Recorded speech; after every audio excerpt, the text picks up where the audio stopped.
revealing the black and white face hidden inside. Uchiha Obito and Black and White Zetsu.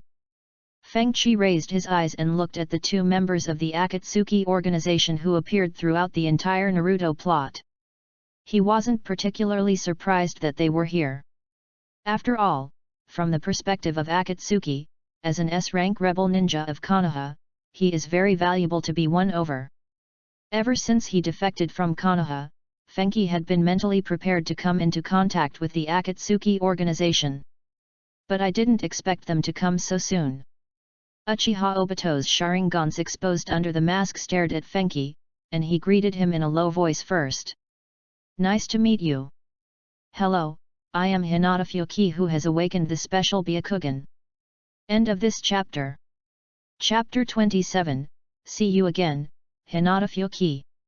Just now, when Feng-chi was dealing with the bounty ninja in the village, Obito was hiding in the distance and watching. Whether it was the mysterious immobilization technique that affected time, or the powerful fire escape that could be released without the need for hand seals, they all confirmed the fact of the special Byakugan and made him fearful. I wonder what Akatsuki, which was formed by rebel ninjas from various countries, wants from me. Feng-chi said calmly. Without any further ado, he revealed the other person's identity as soon as he opened his mouth. This made Obito and Zetsu both stunned. Before coming here, they had investigated relevant information about Hinata Fuki, including his parents who died for the Hyuga main family, and the fact that he wandered around the village all day long. How could a guy who rarely even leaves the village to carry out missions know about Akatsuki's existence? I didn't expect you to know us. That makes things much easier. Ju's eyes dragged through the gaps in the pitcher plants and looked at Feng-chi who was standing on the flat ground.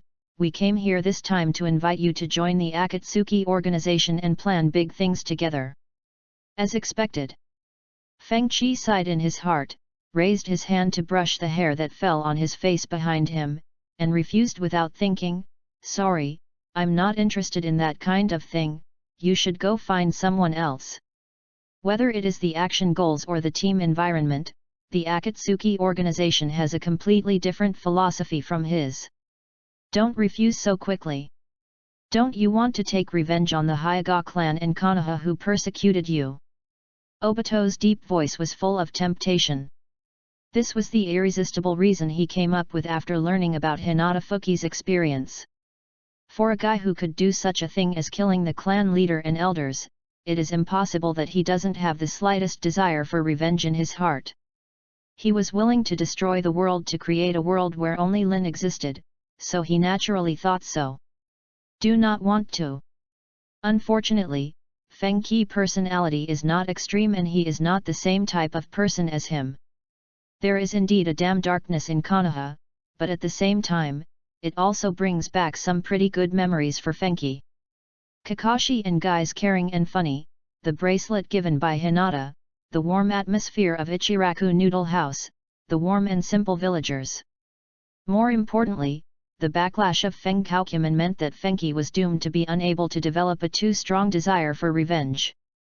If you really choose to join Akatsuki for this reason, then before celebrating welcoming new partners, perhaps they should first consider how to deal with the crazy Hinata Feng-chi who is caught in the backlash of his inner scene. Hearing such a decisive reply from the other party, the corners of Obito's mouth hidden under the mask twitched. All the arguments I had prepared in my mind were thrown away on the spot. Before the mouth-to-mouth attack was officially launched, it was abruptly interrupted. When he mentioned Konoha, there was no ripple in his chakra aura. I don't have the desire for revenge, nor do I feel any regret or reluctance. It's as if that village has nothing to do with me anymore. Staring at Hinata Feng-chi's pair of indifferent eyes, Ju's black and white face showed a solemn expression, and he sighed. He is a difficult guy with no desires or demands. After personal contact, he really couldn't imagine that the person in front of him would be the brutal rebel ninja who wiped out the elite of the Hyuga clan. Whether it's difficult or not, won't we know after a little check? Looking at Hinata Feng-chi who was so calm and composed, Obito felt inexplicably unhappy and jumped down from the tree trunk. Since there is no way to launch another move, just use a simpler and more brutal way to greet the other party. He raised his head, and the 3 Magatama Sharingan hidden under the mask slowly turned. Veins popped out at the corners of Fengqi's eyes, and he stared into the blood-red pupil expressionlessly. The Byakugan that can see through the flow of chakra is inherently resistant to illusions. What's more, he also masters the FENGHOU that can see through the laws of change of all things in the world. Let's not talk about the levels of Tsukuyomi and Kota Amatsukami for now, at least ordinary illusions are indistinguishable from reality to him. The flow of air around them suddenly became extremely slow and fell into silence. 1 second, 2 seconds, 3 seconds. Obito and Fuki just stared at each other until a crow flew over their heads with a strange cry. The atmosphere suddenly became awkward. You won't be affected by the Sharingan illusion. Obito frowned deeply. His illusion is so powerful that he can even control the perfect Jinchuriki, the 4th Mizukage, Yagura Kiruta. And now, he couldn't do anything to this young junior in front of him. Don't waste your time. If you want to be my enemy, then show some real skills. As soon as he finished speaking, the Kimen formation diagram under Fengqi's feet unfolded quickly. Although his current strength is not enough to compete with the entire Akatsuki organization, he will not be afraid if the 2 people in front of him insist on taking action. He is just afraid of trouble, not death. The intertwined blue light instantly spread to Obito. Having already witnessed the power of the special white eyes, he did not dare to underestimate the enemy. He took a few steps back to escape the coverage of the formation and returned to Ju on the tree trunk. Page 22. Seeing this, Fengqi did not continue to activate the Chi Chakra and stopped extending the formation. Ninja battle intelligence is crucial, and he will definitely come into contact with the Akatsuki organization in the future. He is not stupid enough to expose his limitations as soon as they meet. The 2 sides stared at each other from a distance, both wary of each other's abilities. This guy is more troublesome than I thought. There is no need to fight him to the death here. Why don't we retreat first? Ju gave advice in a deep voice. On the tree, Obito stared indifferently at Fuki, who was emitting a dangerous aura. After pondering for a few seconds, he nodded slightly, and a space vortex overflowed from his single eye. I believe we will meet again, Hinata Fuki. After leaving these words, Obito disappeared into the forest along with Zetsu, who had sunk into the tree trunk. A few minutes later, Fengqi stood quietly in place, using his Byakugan to sense his surroundings and confirmed that Obito and Zetsu were gone. He sat cross-legged on the dirt ground with his knees crossed, supporting his face with one hand, letting his long hair hang loose. All kinds of things are starting to happen one after another. It's really troublesome. There are currently 2 ways to increase the upper limit of Chi Chakra. First, increase the strength of the eye roll to better control your own desires. To achieve this method, one can only collect the pure Byakugan passed down from generation to generation in the Hyuga family, and go to the moon. The former is protected by Konoha and needs to wait for the right opportunity. For example, the Chunin exam jointly held by Konoha and Tsunagakuer. Moreover, after absorbing the Byakugan of Hinata Hayashi and others, Fengqi's pupil power improved, but it did not achieve a qualitative leap. The amount is too small, it can only treat the symptoms but not the root cause. The latter has the possibility of breaking through to the samsara eye, but the passage to the moon is quite hidden. Even if it is found, it is currently no match for the descendants of Otsutsuki Hamura there. The only option left is the second one, find a way to bypass the influence of desire and practice FENGHOU. Thinking of this, Fengqi closed his eyes slightly, and the strange formation diagram under him quietly opened.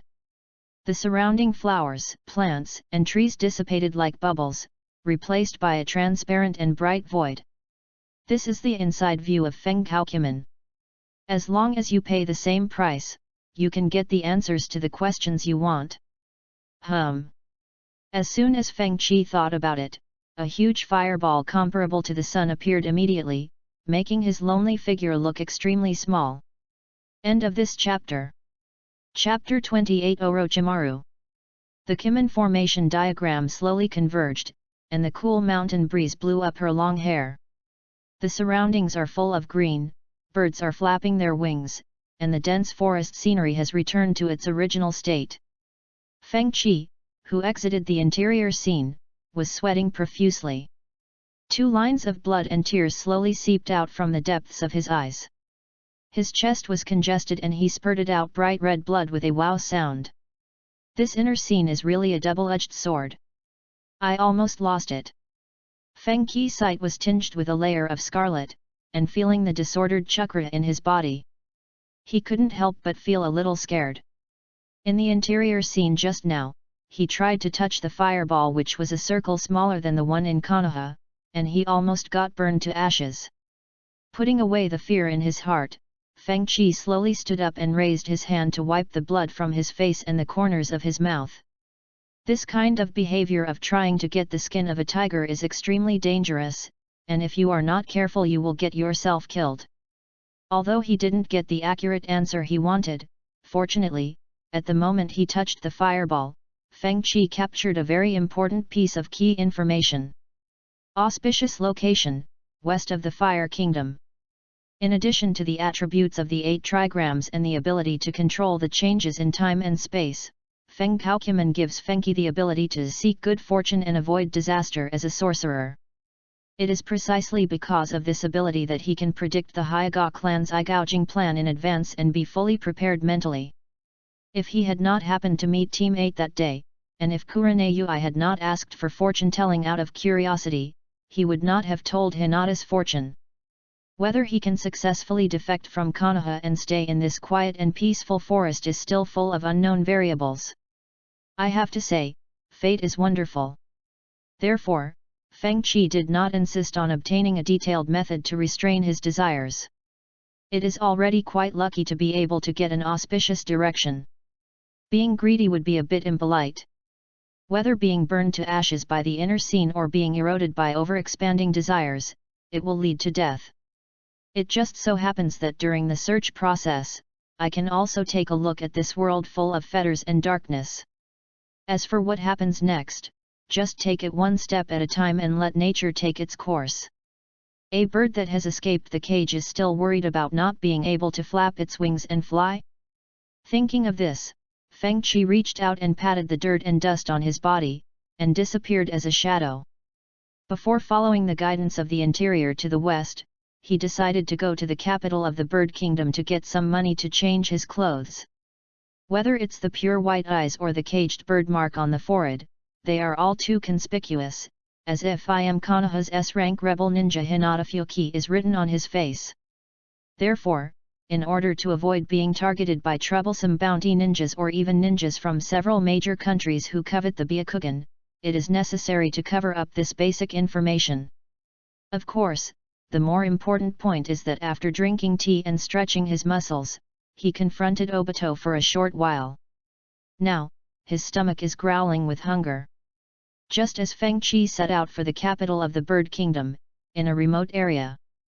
The country of fields, the sound-hidden village. In the dimly lit attic, the flickering candlelight illuminated various bottles and jars. The nutrient solution inside is soaked with various special animal corpses, and even contains some human tissue. In the room, her long black hair was spread out, extending to the wings of her nose, and her cold and slender pupils blinked in the purple eyeshadow. Orochimaru sat on a black wooden chair with his legs crossed, staring at the photo in his hand with interest. His handsome face was branded with a bright, eye-catching blue caged bird mark. And his pair of white eyes were pure and clean. That was the latest wanted list of the Fire Nation for the S-rank rebel ninja Hyuga Fuki. Hyuga Fuki, a member of the Hyuga clan who has awakened the special Byakugan, killed more than a dozen elite ninjas of the Hyuga clan alone. A hoarse and low voice slowly floated out of Orochimaru's mouth, and his eyes stared at Feng Qi on the wanted poster with an ambiguous look. Hearing this news that shocked the ninja world, he was undoubtedly shocked and even a little bit unbelievable. As a ninja who also defected from Konoha, he knew very well what kind of restraint being a bird in a cage was for the Hyuga branch. At the same time, he also knew the strength of Hyuga Hayashi and the elders of the main clan. If they were to beat them with all their strength, even some cages might not be able to escape safely. However, even in this absolutely impossible situation, Hyuga Fuki still did what no other Hyuga branch could achieve and broke his own fate. The awakened Byakugan, which has never appeared in the records, has various strange abilities. Orochimaru's eyes were burning. It's so mysterious, it makes me want to dig it up and study it. Although Konoha deliberately concealed it, Hyuga Fuki had already demonstrated some of the special abilities of the Byakugan during the mission before severely damaging the Hyuga main family. For Orochimaru, it was not particularly difficult to investigate such matters. But precisely because of this, he became more interested in the special white eyes. It can release various ninjutsu without making hand seals. The formation is different from the Hyuga soft fist Bagua formation, it ignores attribute restraint, and similar to the wood release of the first Hokage. This alone made Orochimaru, who had been studying Hashirama's cells, extremely excited, and every cell in his body was trembling. I wonder which one is stronger, the special Byakugan or Uchiha's Mangekyou Sharingan. Orochimaru's eyes gradually became greedy. As the two strongest and oldest families in Konoha, both of which are known for their eye power, Orochimaru naturally compares the special Byakugan with the Mangekyou Sharingan. This reminded him of some very bad memories. Uchiha attack his damn eyes. At this moment, the tightly closed door was slowly pushed open. Lord Orochimaru, all preparations for the surprise attack on Konoha have been arranged. Now we just have to wait for the Chunin exam to arrive. The handsome boy with a pale face and cold eyes knelt on one knee towards Orochimaru.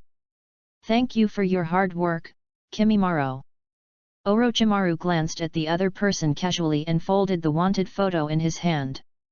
Taking advantage of the opportunity to destroy Konoha during the Konoha Chunin exam was an action he had planned long ago. And now, while there was still time, before taking this action, there was one more thing he particularly wanted to do. Investigate this person's whereabouts. I want to meet him. Orochimaru licked it with his long, sticky tongue, then handed the Hyuga Fuki wanted list in his hand to Kimimaro. Yes. As a crazy follower of Orochimaru, Kimimaro didn't ask any questions. He took the photo without thinking, responded, and turned away. The room fell into cold darkness again. Orochimaru leaned back in his chair, looking at the research instruments in the room. The corners of his mouth slowly rose, and he let out a cold, crazy, and creepy sneer. Haha, I really hope you can bring me enough surprises. Hinata Fuki. The second update will be later. End of this chapter. Chapter 29 Fortune Telling for Money. Page 23. A prosperous area surrounded by dense forests is the capital of the Kingdom of Birds. Feng Qi put his hands in his pockets, walking on the busy street with a hint of embarrassment on his handsome face. His plan was to fill his stomach, get a set of clothes that could conceal his appearance, and continue moving westward. There is nothing wrong with this, but he overlooked a very important piece of information. Along the way, the little money I brought with me when I defected has been spent. Alas, even the wisest man can make mistakes. I should have asked Obito and Zetsu for some money earlier. Feng Qi scratched his hair and couldn't help but let out a heavy sigh. As an extremely dangerous S-rank rebel ninja, he still has to worry about the problem of eating. Sad. Just when Feng Qi was pondering whether he should use his old fortune-telling profession to earn some living expenses, several stout and ferocious-looking wandering ninjas suddenly surrounded him. There appeared a round man. Ha ha ha, how lucky! I didn't expect to meet the recently famous S-rank rebel ninja of Konoha in a place like this. A ninja with a hideous scar on the corner of his eye said with a smile, "Excuse me, are you Hinata Fuki? Not to mention, he's quite polite. Since you know me, you dare to come over so openly. You guys are very brave." Feng Qi stopped and glanced at a few people with his eyes slightly raised. He did not sense any strong murderous intent from them, and the flow of chakra in his body was also very stable. "Aren't you here to give me some dumplings? It's really you." The leading wandering ninja showed surprise on his face.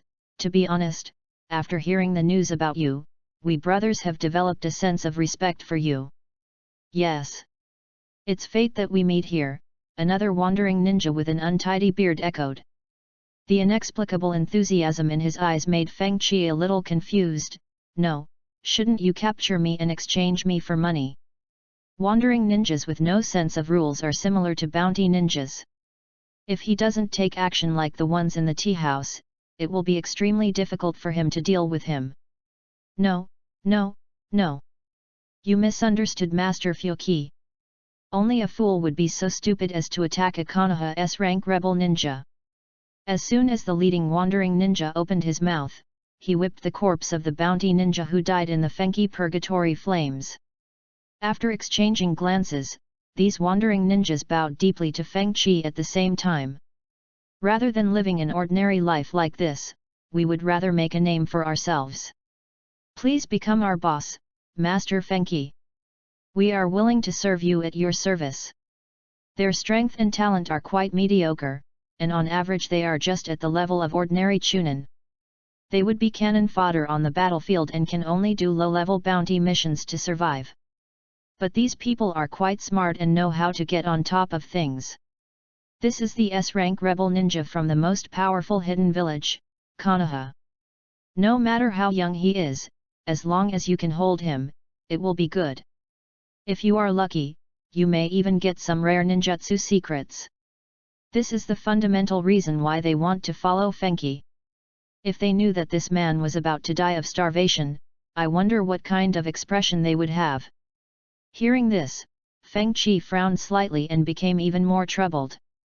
As the saying goes, don't hit a smiling person, especially when they come to you for help. Being famous is not a good thing. If you want me to tell your fortune, that's fine. As for following me, you'd better give up the idea of seeking death." Feng-Chi waved his hand and walked past these fanatical wandering ninjas. In the cruel world of ninja, especially as a rebel ninja, a person's power is always quite limited. Ever since he defected from Konoha, he had been thinking about finding some reliable partners, following the path of a refined group like the Akatsuki organization, to help him deal with the ensuing troubles. And it is obvious that these ugly guys who came out of nowhere are not qualified at all. Wait, Master Feng-Chi, we really want to join you." The wandering ninja followed closely, unwilling to miss this precious opportunity to soar into the sky. Such a strange scene attracted the attention of passers-by around. Feng-Chi frowned slightly, stopped, turned around and glanced coldly at the few people who were as insignificant as dogskin plasters. The meaning expressed in that fierce look was already quite clear: if you follow me again, don't blame him for being rude. No matter how clumsy he is still a ninja after all. The wandering ninjas were all shocked and truly felt Feng-Chi hostility. The moment they were stared at by that pair of white eyes, they felt as if they had fallen into an ice cellar, and a chill swept through their bodies. It was not until this time that they suddenly realized, the other party was a vicious and brutal rebel ninja. Suddenly, a wandering ninja thought of something and recalled what Feng-Chi had just said. He stammered, "Well, Master Feng-Chi, the fortune-telling you just mentioned." These idiots finally noticed it. Seeing that someone had noticed the message he had deliberately left behind, Feng-Chi's brows relaxed, the terrifying aura on his body subsided, and the corners of his mouth raised to reveal an approachable and gentle smile. "Well, that's easy to say. Whether it's your future, marriage, or good or bad fortune, as long as you give me some ideas, I can tell you everything."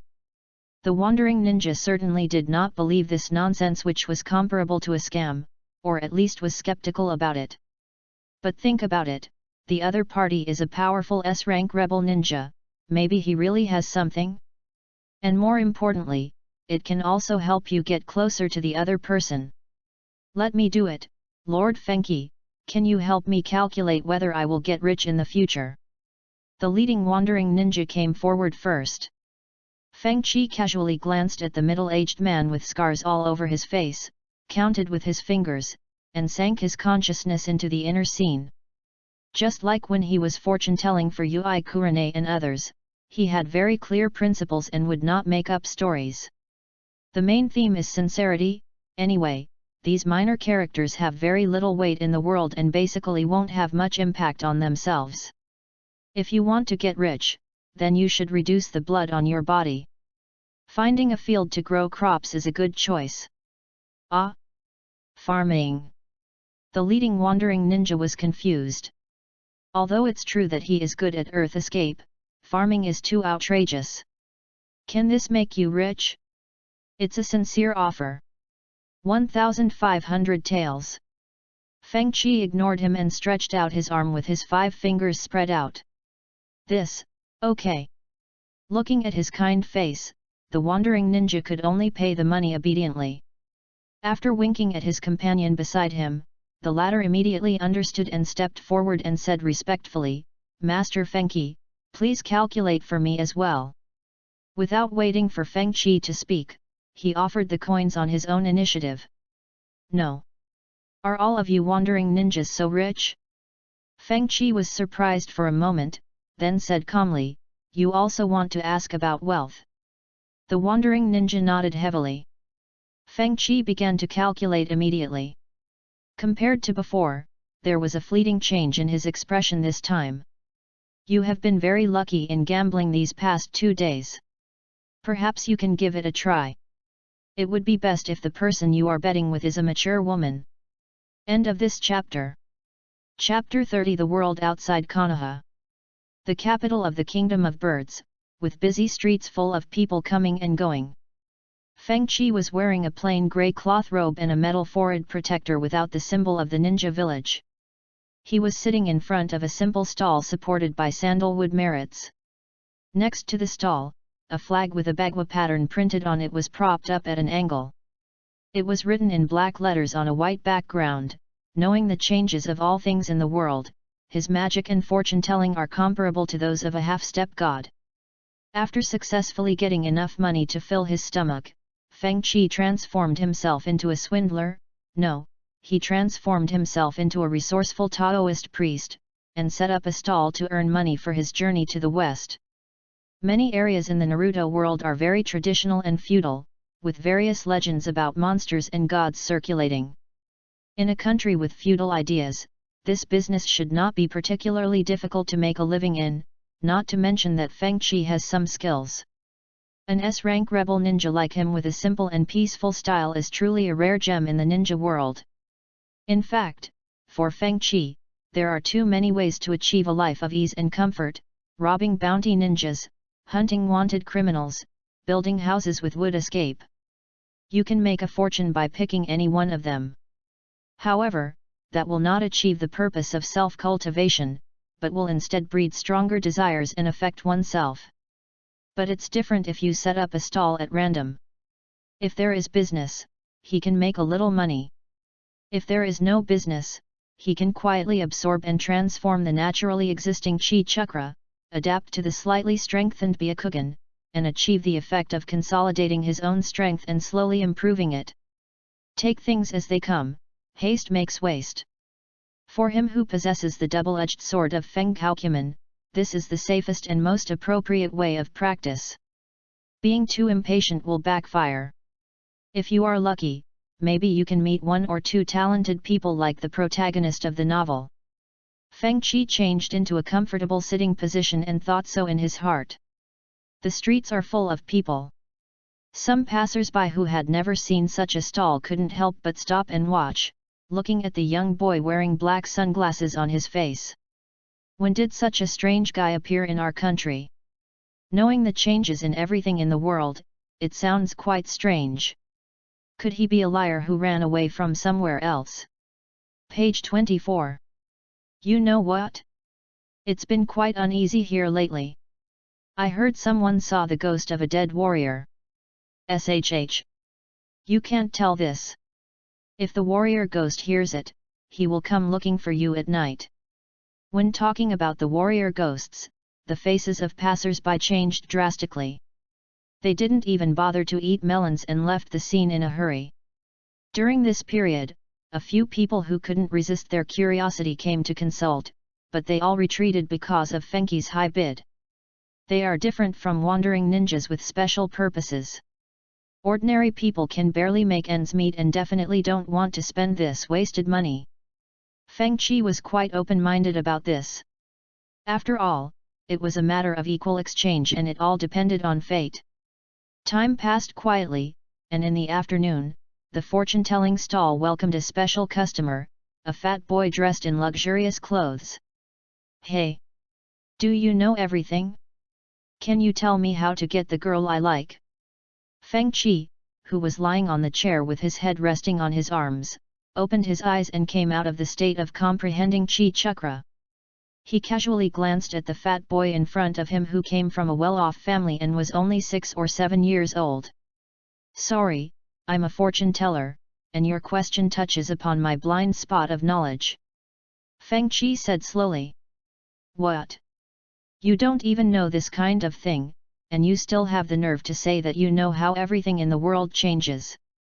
Xiao Pang curled his lips in disdain and sneered at the flags beside the stall. "Because usually there are only a bunch of girls running after me, and I really haven't experienced the situation you mentioned." Feng Qi's casual words immediately broke Xiaopang's defense, and his face turned red and he started swearing. "Showing off, this guy who doesn't look serious is definitely showing off. But I can tell you about your luck with love."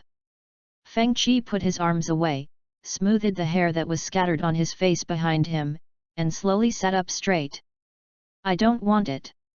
Others are only interested in my money, but she is different." Xiao Pang clenched his fists and looked determined. A smile of white moonlight appeared in front of his eyes, and he stood there smiling foolishly. "You know what, even at such a young age, he is quite principled." Although children in the Naruto world are indeed precocious, the fat boy in front of Feng Qi really refreshed his cognition. "So you want to attract the other person's attention?" Feng Qi asked. "That's right. Is there any good solution?" Hearing that there was a chance, Xiao Pang quickly put away the infatuated look on his face, and seriously moved his big head over, lying on the fortune-telling stall, staring at Feng Qi with burning eyes. Feng Qi looked up and down at the boy who was as fat as a stone pillar and gave him some pertinent advice. "Women all admire strong men. Your appearance is probably hopeless. You can try to become stronger." Xiao Pang. It's too depressing that the appearance is hopeless. Although he was given the direction to become more attractive, he really couldn't be happy. "Then what can I do to become stronger? I don't have the talent to be a ninja," he asked gloomily. After thinking for a while, Feng Qi raised a finger and said, "Do 100 push UPS, 100 sit UPS, 100 squats, and a 10-kilometer long distance run every day. Persevere in this way for more than 3 years and you will get the results you want." "Hey! That's so much, and you still have to keep going for 3 years." Xiao Pang was completely blinded and almost fainted from fright. Born in a wealthy family, he developed the habit of being lazy and gluttonous since childhood. Not to mention exercising, he even had to be carried by servants to go to places a little further away. Just a 10-kilometer long distance run could cost him his life. "I see. It seems that your love is just words." Feng Qi made himself a pot of tea and said with a hint of sarcasm. "But, damn it! I'll prove it to you." "No, it's just exercise." Xiaopang's fighting spirit was completely ignited. Thinking of Bai Yueguang's healing smile, there seemed to be an unyielding flame burning deep in his eyes. A brat is always a brat. Feng Qi took a sip of tea leisurely. Seeing that the burning little fat man was about to turn around and go back to fight for love, he called out to him, "Wait. So there must be another way, right?" "What? You're not as annoying as you look." The little fat boy ran back happily, his eyes full of hope. "No, I just want to tell you that emotional counseling also costs money." "Grass. Looking at the fat man's figure gradually going away, Feng Qi folded the 2,000 tael bills and put them away. The world outside Konoha is not that difficult. End of this chapter. Chapter 31 Shocking Tsunade, the most bizarre S-class rebel in history. Feng Qi spent the next few days in the Bird Kingdom. After hearing that the bounty ninjas in the nearby village were burned to ashes, the wandering ninjas were tactful and did not reveal Feng Qi's identity. At least no one has come over to make trouble for themselves so far. Here's the thing. The man who got the great luck in gambling from Feng Qi went to the casino and gambled against mature women. At first he was a little skeptical and acted quite conservatively. It was not until he won several games in a row against the blonde woman and earned several thousand taels that all the wandering ninjas were stunned. Seeing this, the leader of the gang tried to follow Feng Qi's advice and returned to his hometown to reclaim the abandoned fields using earth escape. As luck would have it, several gold coins were dug out from the thick layer of soil. These two things made the other wandering ninjas who received guidance from Feng Qi no longer able to remain calm. They all threw themselves into their own plans to make money, and they all reaped rewards. As its reputation spread, the fortune-telling stall's business gradually became prosperous through word of mouth from some residents whose fortunes had been fulfilled. The title of Mr. Fortune Teller has even reached the ears of the nobles and daimyo of the bird country. Just as Feng Qi had expected at the beginning, the fortune-telling industry actually has some potential in the feudal-minded Naruto society. If he didn't have the identity of a traitor ninja, which could bring him trouble and danger at any time, he would have wanted to just stay there in the land of birds. That day, after calculating his marriage fate with a fat woman with dark spots all over her face, Feng Qi began to pack up his stall. He had earned almost enough money for the trip, and had completely adapted to the flow of chi chakra in his body. Power was gushing out continuously. And his physical condition was almost perfect. Next it's time to continue our journey westwards to find something to curb our expanding desires. As if he was waiting for something, Feng Qi closed his stall very slowly and leisurely. Just as he slowly folded the flag and put it into the small box he carried with him. In the reflection of the setting sun, two slender shadows extended from the end of the street and slowly approached this side. The crunching sound of sandals stepping on the ground came from far away, and a heavy feeling of oppression followed. "Excuse me, can you, the fortune teller who is called a half-immortal by the townspeople, also help me calculate my fortune?" Feng Qi slowly put the small box back where it was and looked up in the direction of the low and sexy voice. Her long, light blonde hair, braided into a large ponytail, fluttered in the breeze, occasionally covering the blue-purple mark on her forehead. A mature, fair face, bright brown eyes, light red lips, and quite eye-catching red nails. This is a sexy woman who will subconsciously become depressed at a glance. She wears a tea-green long gown with black edges, a loose sleeveless top similar to a kimono, a black cloth belt around her waist, and dark blue cropped trousers. Behind the woman, an ordinary woman holding a pink ninja pig in her arms followed slowly. The talented young talent that was expected did not show up, but a big fat sheep showed up instead. Feng Qi retracted his gaze, looked into the other person's eyes, waved his hand, and said calmly, "Customer, I'm very sorry, I have closed my stall. If you want to have your fortune told, please come back tomorrow." Alas, I thought changing places might change my luck, but I keep losing these past few days. That damn wandering ninja. The mature woman ignored Feng Qi's words, scratched her hair roughly, and said to herself, "Hey, do you have any tips for changing your luck? Or when will my gambling luck be better?" Hearing this, before Feng Qi could respond, the ordinary woman behind him twitched her mouth. "Didn't you just say that you would stop gambling after losing the last round? If you keep losing like this, Tun, Ninja Pig, will really be mortgaged." Cough cough.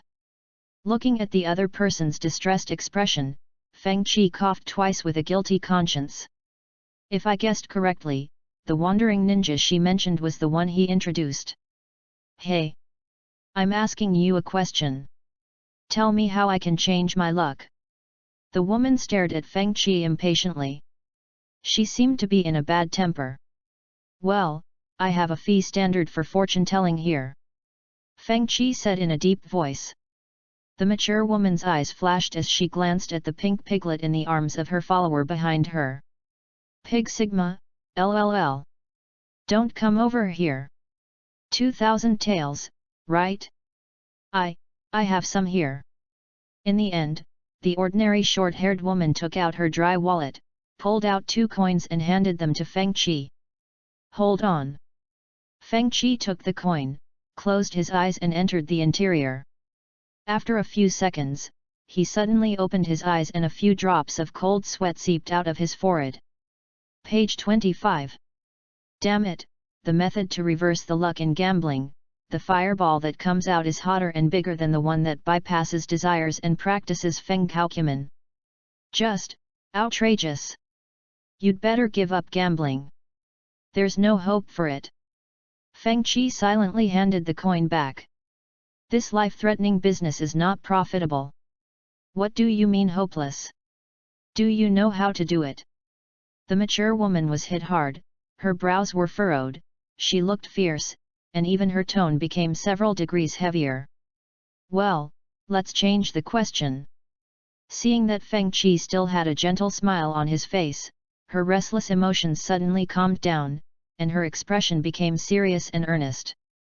How can a bird trapped in an iron cage break free of its shackles and fly into the vast sky? As expected, I was recognized. Feng Qi raised his hand and patted the dust off his grey robe, and said calmly, "It's very simple, just vibrate your wings and use all your strength to break through the rotten and rusty cage that restricts your freedom." Is this the reason why you killed the clan leader and elders of your own clan, Hinata Fuki? Tsunade's voice became a little colder. Following her direct reveal, the atmosphere around her suddenly became tense and depressing. The breeze blew, lifting Fenki's long flowing black hair and making his robe rustle. I am the fish and others are the butcher. If I want to take something for granted, I should be prepared to be pierced by the fish bone. Feng Qi looked directly into Tsunade's eyes that were full of oppression, and said slowly, as one of the 3 famous ninjas in Konoha, you should be very clear about this, right, Lady Tsunade? Sunan, I haven't heard this title for a long time. Tsunade sighed in a low voice. She was not particularly surprised that Hinata Fuki knew her. After all, his reputation in Konoha is there, and it would be strange if a villager like Fenki didn't know about it. An S-rank rebel ninja who wiped out a large number of high-ranking members of the Hyuga clan actually came to a small country like the Land of Birds to set up shop. If the old man heard this news, he would probably be furious. Looking up at Feng Qi, who looked calm and composed, Tsunade crossed her arms over her chest and couldn't help but sigh.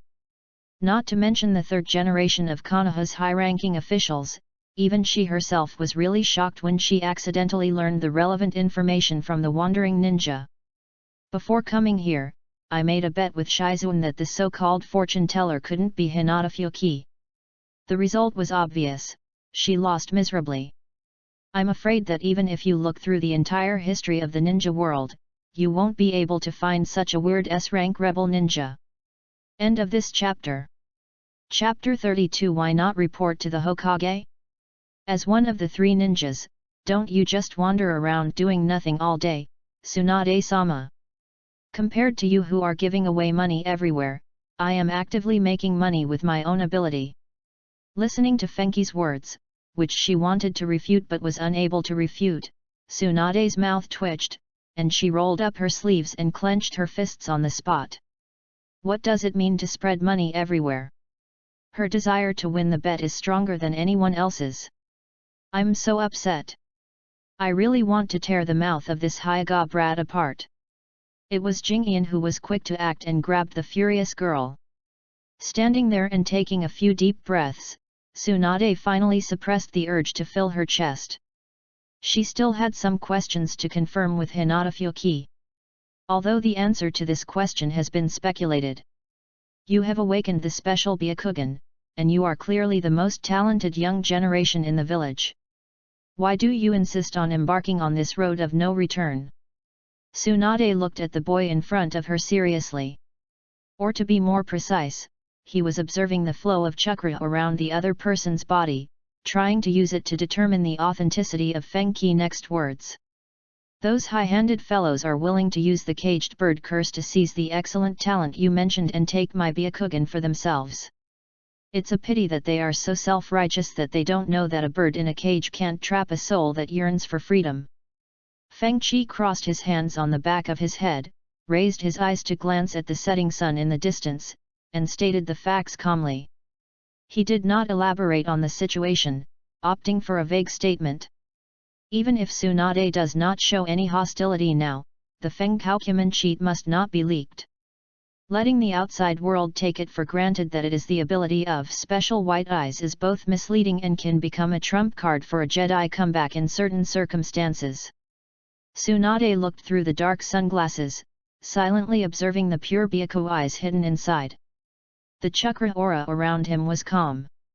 Is it really because of his endless greed that a lazy guy who was passive even in his missions committed such a bloody and brutal act?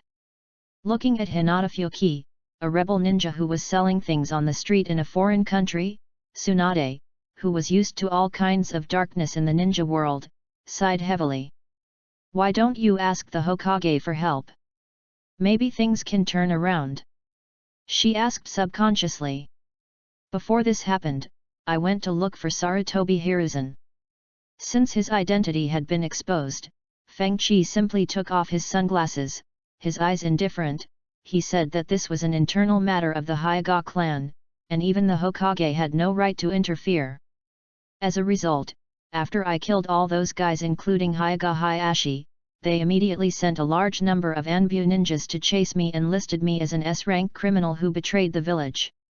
Seeking help from the Hokage, don't you think this is a very ridiculous thing, Tsunade-sama? These words left Tsunade and Shizun on the opposite side speechless. Teacher, he has changed after all. Tsunade's 10 white fingers were tightly intertwined together, and she lowered her head with a gloomy expression, but she didn't see her toes. This is actually the reason why she has been wandering outside for many years and is unwilling to return to the village. Being a medical ninja but suffering from hemophobia is one thing, but the more important point is that she has an inexplicable aversion and disgust towards war and government affairs. She hates political games and hates bloody battlefields even more. Such a battlefield destroyed her beloved brother and lover. Even until now, she has not been able to get over the pain of the past, has not been able to face reality, and can only numbly waste the rest of her life relying on gambling and drinking. There was a brief silence around. Feng Qi raised his eyes and glanced at Tsunade, whose face was full of emotion. So you plan to take me back, Lady Tsunade? What happens in the village has nothing to do with me anymore. Tsunade shook her head slightly, her light yellow hair brushing across her heroic eyes. Hearing this, Feng Qi did not feel relieved. Instead, his nerves tensed up slightly, and the flow of chakra in his body gradually became active. The look in his eyes doesn't seem like he'll end this encounter like this. But, just as Fuki had judged, Tsunade clapped her palm with her fist, a smile of fighting spirit rising from the corner of her mouth. I don't know why, but I'm not happy with you, Hyuga Fuki. Boom! As soon as she finished speaking, Tsunade suddenly attacked, bending her legs and jumping high like a beast. The hurricane that was created caused the tea-green gown on her to rip apart, making a rustling sound. After reaching the highest point, with the help of gravity, Tsunade raised her right foot and stomped hard towards where FENGHOU was. My feet hurt. Boom! The foot that had accumulated a huge amount of chakra seemed to have 1,000 pounds of power. The moment it stepped down, the entire street was shattered. The dense spider web cracks spread in all directions with the landing point as the center. Dust was flying and the whole earth was shaking slightly. The power was astonishingly great. You really are as bad-tempered as the legend says, Lady Tsunade. Feeling the horrific aftermath of that kick, Feng Qi retreated to a safe distance and scratched his head in pain. I had wanted to try to have a good talk with Tsunade, but now it seems like I'll have to fight her first before she gives up. But it's okay. It just so happens that this body is in perfect condition right now. Stretching my muscles with such an opponent can more or less improve my practical experience. Tsunade pulled her right foot out from the ground with great force, causing a piece of rubble to roll over. I've reached menopause, when I'm old and ugly. How dare you say that, you little brat from the Hyuga family? It seemed as if a volcano was erupting behind her. No, I didn't say that. FENGHOU was shocked by Tsunade's sensitive and unique imagination. Jingyan, who was standing far away and watching the battle, sighed heavily and covered her face with her hands, unable to bear to watch. The next second, FENGHOU suddenly put away the relaxed expression on his face and looked solemn and serious. Luanjin Tuo. With his low shout, the flow of time around him was forcibly moved, causing ripples that could not be captured by the naked eye. At the end of the ripples, Tsunade, who was about to continue her attack, frowned deeply and stood there motionless. It was a strange feeling I had never experienced before, as if the time around my body was infinitely stretched and delayed. It could not be broken by mobilizing a large amount of chakra like the immobilization technique. Is this one of the abilities awakened by the special Byakugan? Tsunade raised her eyes and looked at FENGHOU, who was holding up 2 fingers and had beads of sweat on his forehead. After taking a deep breath, she let out a low roar, and the chakra accumulated in her body raged wildly, pouring into her limbs without reservation. Blue veins are visible under the fair skin. Using this extremely violent method, Tsunade began to break free from the influence of Ranjinju. Although her steps seemed slow and stiff, she was indeed getting closer to FENGHOU step by step. End of this chapter. Page 26. Chapter 33, Fuki vs Tsunade. After all, it's a bit of a stretch to use the Rankinju against someone of Tsunade's level. A heavy feeling of oppression was gradually approaching, but FENGHOU was still pondering secretly in his heart.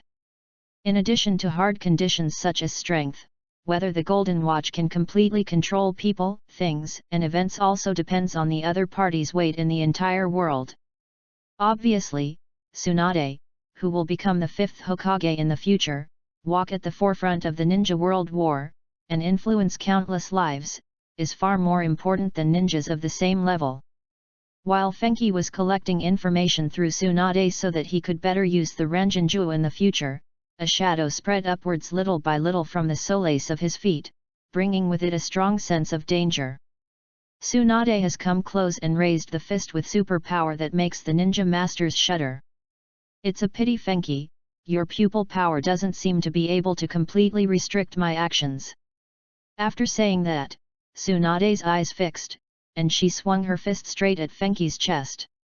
Untie. FENGHOU immediately untied the golden ring that was used on Tsunade, took a horse stance, and stretched out his arms like a dragon towards the oncoming fist. He placed one hand on Tsunade's right arm and used the other hand with 5 fingers spread out to block the fist. The slender cuffs of the grey robe fluttered slowly, drawing a flowing Tai Chi pattern in the air. FENGHOU mobilized the joints of his whole body and brought the Tai Chi of using softness to overcome hardness to the extreme. While steadily retreating, he continued to unload the strange power contained in Tsunade's punch. Boom! With the last heavy kick that crushed the ground, FENGHOU stopped his retreat and locked Tsunade's fists tightly with both hands. It was like he was poking a ferocious monster. He had to use 13 hands to barely offset the impact. What a terrifying power, Lady Tsunade! FENGHOU maintained the power output of his arms and flicked at the series of deep footprints he left on the ground. Although he had long known that Tsunade was incredibly strong, facing her head-on still far exceeded his expectations. You're not bad either, Hinata Fuki. Tsunade on the opposite side also had a strange look on her face. You know, if it was just the Hyuga family's soft fist, it would be absolutely impossible to achieve this level. The moment of contact, he will be blown away by the power of his fist. Thinking of this, Tsunade, who was absolutely confident in her own supernatural power, exerted force from her waist, and chakra surged wildly throughout her body, turning into a hurricane that swept across the entire place. Feng Qi, who was at the center of the chakra storm, had his long hair blown into a mess, and after a violent trembling of his two palms, they were forcibly broken open by Tsunade with brute force at full power. Facing Tai Chi cloud hands, Tsunade's response was very simple and brutal: "I don't care whether you use clever strength or not, I will just use violence to solve it." Whoosh! Although he made a blocking move in the first moment, Fenghi was still knocked back repeatedly by Tsunade's punch. Motor! Tsunade didn't intend to give him a chance to catch his breath.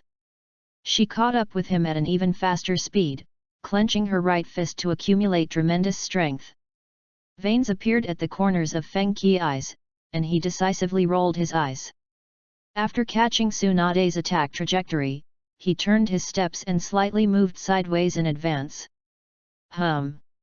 A dangerous fist with strange power brushed past his face, and Feng Qi's skin was slightly cracked by the wind from the punch, with several abrasions oozing blood. While successfully dodging the attack at the cost of minor injuries, Fenghi did not stand there stupidly and continue to get beaten. Instead, he put two fingers together and aimed at Tsunade's Death Gate A cup ointment. If you can succeed, the outcome of the game will be revealed. Unfortunately, Tsunade obviously had experience fighting against the Hyuga clan's gentle fist masters, and she guarded the key acupuncture points on her body very carefully. She just slapped out with her backhand, pushing away Feng Qi acupoint pressing hand, and her slender white right leg drew a graceful 180-degree arc in the air, kicking towards Feng Qi head from bottom to top. Feng Qi narrowed his eyes slightly and raised his arms across his side to block. Puff! A muffled sound was heard. Feng Qi was completely no match for Tsunade in the confrontation of strength. Almost at the moment of contact, he was kicked away by Tsunade. Back to the days. Feng Qi flew out horizontally and rotated his body at high speed, counteracting the terrifying force kicked out by Tsunade by rotating in the opposite direction within a small range. As the rotation speed slowed down, the grey robe fluttered slowly, Feng Qi landed gracefully without any harm, and the Bagua formation diagram under his feet was faintly visible. The long black hair hung down, covering the handsome and free-spirited face, revealing a messy handsomeness. "With that kick just now, I intended to at least make you bleed, but you managed to deflect it so easily." Tsunade slowly retracted her thigh that was suspended in the air, looked at Feng Qi who was standing on the Bagua not far away, and couldn't help but admire, "You are quite capable. Lady Tsunade, please stop joking. My whole arm is still numb." Feng Qi shook his slightly trembling arm. The confrontation between the two just now seemed long, but in fact it happened in a flash. "If you are not careful at all, you will suffer a miserable defeat. I can only say that they are worthy of being the three ninjas with rich practical experience. They are much stronger than those Hyuga elders who have been hiding in the rear all year round. It's a rare opportunity to stretch your muscles. Get ready, Fenghi. The second round is about to begin." Tsunade had a faint smile on her face as she took off her tea-green gown and casually threw it to Shizun who was not far away. Shizun took the robe and looked at Tsunade's fist palm start. Her brows furrowed and she reminded him with a worried look. "Well, Lady Tsunade, that's enough. This is the land of birds. If we destroy anything, we'll have to pay for it." She knew Tsunade too well and knew that she had lost her temper. If the fighting continued like this, the entire capital of the bird country might be torn to pieces. "Don't worry Jingyan, this kid has money to compensate. He made a lot of money by setting up a stall." Tsunade pointed at Fenghi on the opposite side as a matter of course. Fenghi's mouth twitched. "Why can you say such words without blushing or beating your heart?" "Ha ha ha. Because I lost all the money I brought with me." Tsunade scratched her head carelessly. "Feng Qi, Jingyan. Well, it's settled happily." After saying this, Tsunade, who was wearing a sleeveless top, clapped her hands, and without giving Fenghi a chance to refuse, she turned into a shadow and rushed forward. Fengchi used the enhanced characteristics of his Byakugan to the extreme, and assumed the starting stance of Hyaga's soft fist, ready for battle. Soft fist technique Bagua 128 palms. The moment Tsunade stepped into the attack range, Fenghi took the initiative to attack, and his palms turned into the sharpest and fastest blades, hitting various acupuncture points on Tsunade's body like a storm. Faced with this kind of attack whose frequency and power surpassed the conventional 64 palms, even Tsunade did not dare to use brute force rashly. That will completely expose the acupuncture points on the body's surface. Helplessly, they could only switch from offense to defense and temporarily avoid the attack. Bang bang bang! Several muffled sounds were heard in succession, and Tsunade was still hit by Fenghi's attack, blocking several acupoints. End of this chapter. Chapter 34, The Power of Special White Eyes. Because some of the acupuncture points on her body were sealed, Tsunade's reaction and coordination of movements decreased, and her steps became slightly disordered. Taking advantage of this gap, Fengchi put his palms behind him, increased the speed of Bagua palm to the extreme, and swung out countless superimposed palm strike after images. 128 palms. Tsunade's pupils widened and she hurriedly raised her arms and crossed them across her chest to protect the key acupoints. Bang bang bang! Fenghi palm was like a violent storm, striking out quickly. Under such a rapid attack, even Tsunade found it difficult to resist and was beaten back repeatedly. She stomped the ground hard, causing it to crack. She managed to keep her balance, her chest rising and falling slightly, like a surging wave. Lady Tsunade, although the wounds are not fatal, nearly half of the acupuncture points in your arms are sealed. Your condition is not good. Fengchi did not take advantage of the situation to pursue, but stood there with an indifferent expression. In the Byakugan's sight, Tsunade's arms, which fell limply at her sides, were dull and lifeless, and the sealed acupoints blocked the normal transmission of chakra. Tsunade has lost both arms and can't even perform hand seals. How can she fight him? Fengchi did think so at first. But when he clearly saw Tsunade breaking through the acupuncture points with her own strength, her red lips slightly raised, smiling and shaking her arms to show her pride, he couldn't help but sigh with a headache. I almost forgot, this guy not only possesses terrifying superpowers. At the same time, he is also a medical ninja who is extremely proficient in human chakra. When Fengchi was in distress, a white hand with bright red nail polish reached out and grabbed the collar of his grey robe on his chest. Don't move too quickly. The people and buildings here are too much of a hindrance. Go outside to a more open area. It seemed like a gentle senior was caring for the younger junior. Tsunade tilted her head with a sweet and touching smile on her lips. If I don't follow her wishes, I will die miserably. Fenghi's mouth twitched, and he got goosebumps all over his body. He silently retracted the hand that was about to strike out. Don't look at me with such dead eyes, I'm here to save you some compensation. Tsunade's tone suddenly increased, she stepped forward, threw the Fenghi in her hand behind her, and threw it violently towards the sky at the end of the street. Page 27. Call out. The terrifying force comparable to a volcanic eruption pulled Fengchi high into the sky, drawing a gradually curved parabola in the air. The end of the parabola, which is Fenghi's landing point, is a huge lake with the capital of the bird kingdom behind it. The lake covers a fairly large area and is home to a wide variety of creatures. Fengchi spread out his legs and arms, reducing his speed by increasing the force-bearing area, and landed gracefully like a dragonfly, standing on the lake surface, causing ripples. Boom! In comparison, Tsunade's appearance was much more grand. She fell heavily from the sky, causing the entire lake to shake violently with waves. If you're here, you shouldn't be restricted, right? Amid the splashing water, Tsunade walked leisurely on the lake surface and appeared in front of Fenghi. From what I know, the special Byakugan ability is far more than the physical skills just now. From the depths of those heroic eyes, Feng Qi saw an extremely strong desire to fight. In that case, then, Lady Tsunade, I am sorry to offend you. There was no point in saying more. Feng Qi decided not to hold back any longer. He glared, and the Bagua formation pattern immediately appeared at the edges of his eyes, which had a stronger camouflage effect than actual effect. The FENGHOU formation diagram quickly unfolded on the lake, covering Tsunade and Shizun, who had hurried over and was standing by the lake. Feng Qi held up a finger in front of him and said calmly, the word "can," angry dragon, and raging waves. Boom boom boom. In an instant, the calm lake surface became turbulent, and two giant water dragons with scarlet eyes slowly raised their heads behind Feng Qi, exuding a terrifying sense of oppression. Water dragon bullet technique? No, this is not an ordinary water dragon bullet.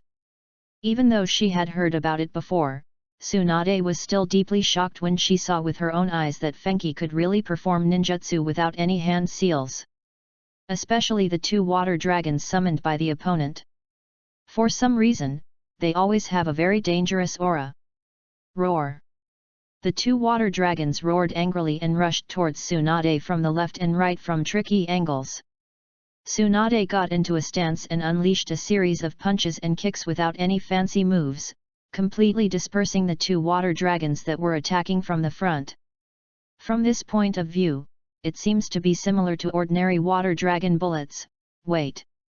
Tsunade, who sensed something was wrong, turned around suddenly and saw that the water splashing everywhere condensed into the shape of a water dragon again, turned its head, opened its bloody mouth and pounced on her. Seeing this, Tsunade subconsciously jumped to the side. Boom! The water dragon rushed over and crashed into the bottomless lake, causing waves. The next second, the bubbles bulged and then burst, turning into even larger and more numerous violent water dragons. Damn it! What kind of water escape is this? Tsunade cursed, facing the overwhelming water dragons. Even she, who was straightforward, did not dare to fight head-on. The chakra flow of the arm that had just shattered the water dragon became chaotic.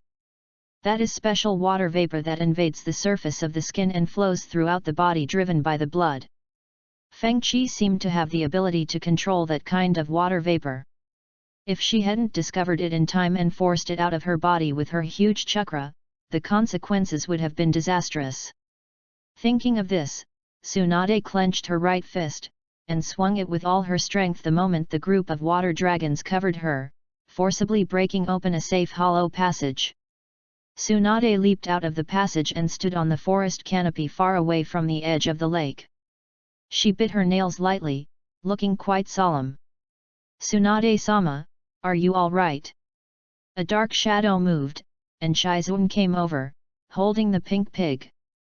She was used to seeing Tsunade defeat her opponents with absolute crushing violence, but this was the first time she saw Tsunade with such a tricky expression. It's okay, the special Byakugan is indeed a mysterious and powerful ability. Tsunade murmured in a low voice. On the opposite side, Feng Qi was strolling leisurely, moving slowly on the lake. After accurately locking onto Tsunade's position through his Byakugan, he continued to attack as he walked. Kunzai, Dohiche. Buzzing. Countless deep cracks immediately appeared on the ground, and mud trains rose from the ground, carrying destructive force and crashing into Tsunade and Shizun in the treetops from all directions. Ah! Please wait a moment, we haven't left yet. Shizun's face was full of despair. Woof woof woof. Tuntun's eyes popped out and he barked loudly and abruptly out of fear. Fortunately, Fenghou's earth-moving cart did not cause any substantial damage to the flatbed piglet. Before that, Tsunade jumped high with her fist raised, breaking all the barriers with one force and smashing the surrounding dump trucks into pieces. Feng Qi had long guessed that this would be such a simple and crude way of dealing with the situation. Putting aside other aspects, Tsunade's fighting methods were really too simple. The word Dui means phantom mud hand. As the low voice fell, the broken soil that was violently dispersed by Tsunade began to twist and squirm, turning into a pair of sticky and disgusting black hands. End of this chapter. Chapter 35, The Hyuga family's innately rude kid. Countless mud hands came overwhelming, but Tsunade was not panicked at all. She accumulated all the chakra in her body in her right leg, then raised it suddenly and kicked out a hurricane like a sharp blade.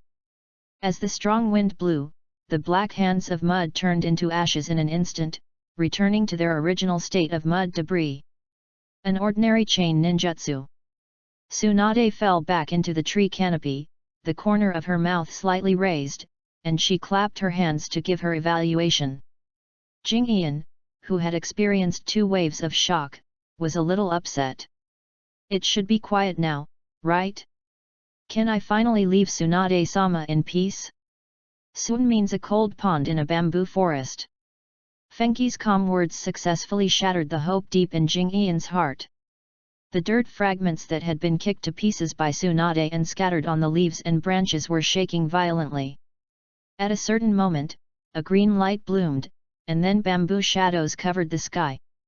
Tender and crisp bamboo shoots emerge from the soil and grow at a speed visible to the naked eye, forming an endless and quiet bamboo forest in an instant. Tsunade predicted the chain reaction that Fenghi had laid in advance, but she didn't know that within the FENGHOU domain, all changes in everything were controlled by the user's consciousness. As long as Fengchi has this idea, it would not be surprising if mud could turn into bamboo, or even water could help fire grow. Unpredictable, subversive, and hard to guard against. This is the biggest advantage of FENGHOU. Deep in the bamboo forest, Tsunade's hands and feet were tied, her whole body unable to move, and she was held in an S-pose full of special flavor by the wildly grown bamboo. Fengchi swore that he definitely didn't mean it. The silence next to me. Forget it, there's nothing much to describe. Anyway, she was taken in even though she was innocent. Similar to Grandpa Hashirama's wood release, these bamboos have the special effect of suppressing the target's chakra and resisting consciousness. Tsunade was shocked. When coming into contact with the bamboo tube, one can feel very clearly that the chakra in one's body is passively becoming quiet and stable, and even one's temperament has become much gentler. To be precise, it has the effect of calming the mind and nourishing the spirit. If you can't sleep, put a piece of it next to your pillow, and the effect of helping you sleep is very good. A black shadow flashed, and Fengchi stood on a bamboo leaf, looking down at Tsunade's terrible posture at the moment. As you can see, this is the power I awakened, so can we stop here, Lady Tsunade? After the battle just now, Fenghi did not feel any murderous intent from Tsunade. If this hot-tempered old woman simply wanted to stretch her muscles, Fengchi felt that this level should be enough for now. He also gained a lot of practical experience from Tsunade's extremely terrifying strength. You know, in addition to the summoning technique, Tsunade also has the ultimate move of ninja technique creation regeneration 100 healings technique that she hasn't used yet. If the fight continues, the situation won't be as easy to control as it is now.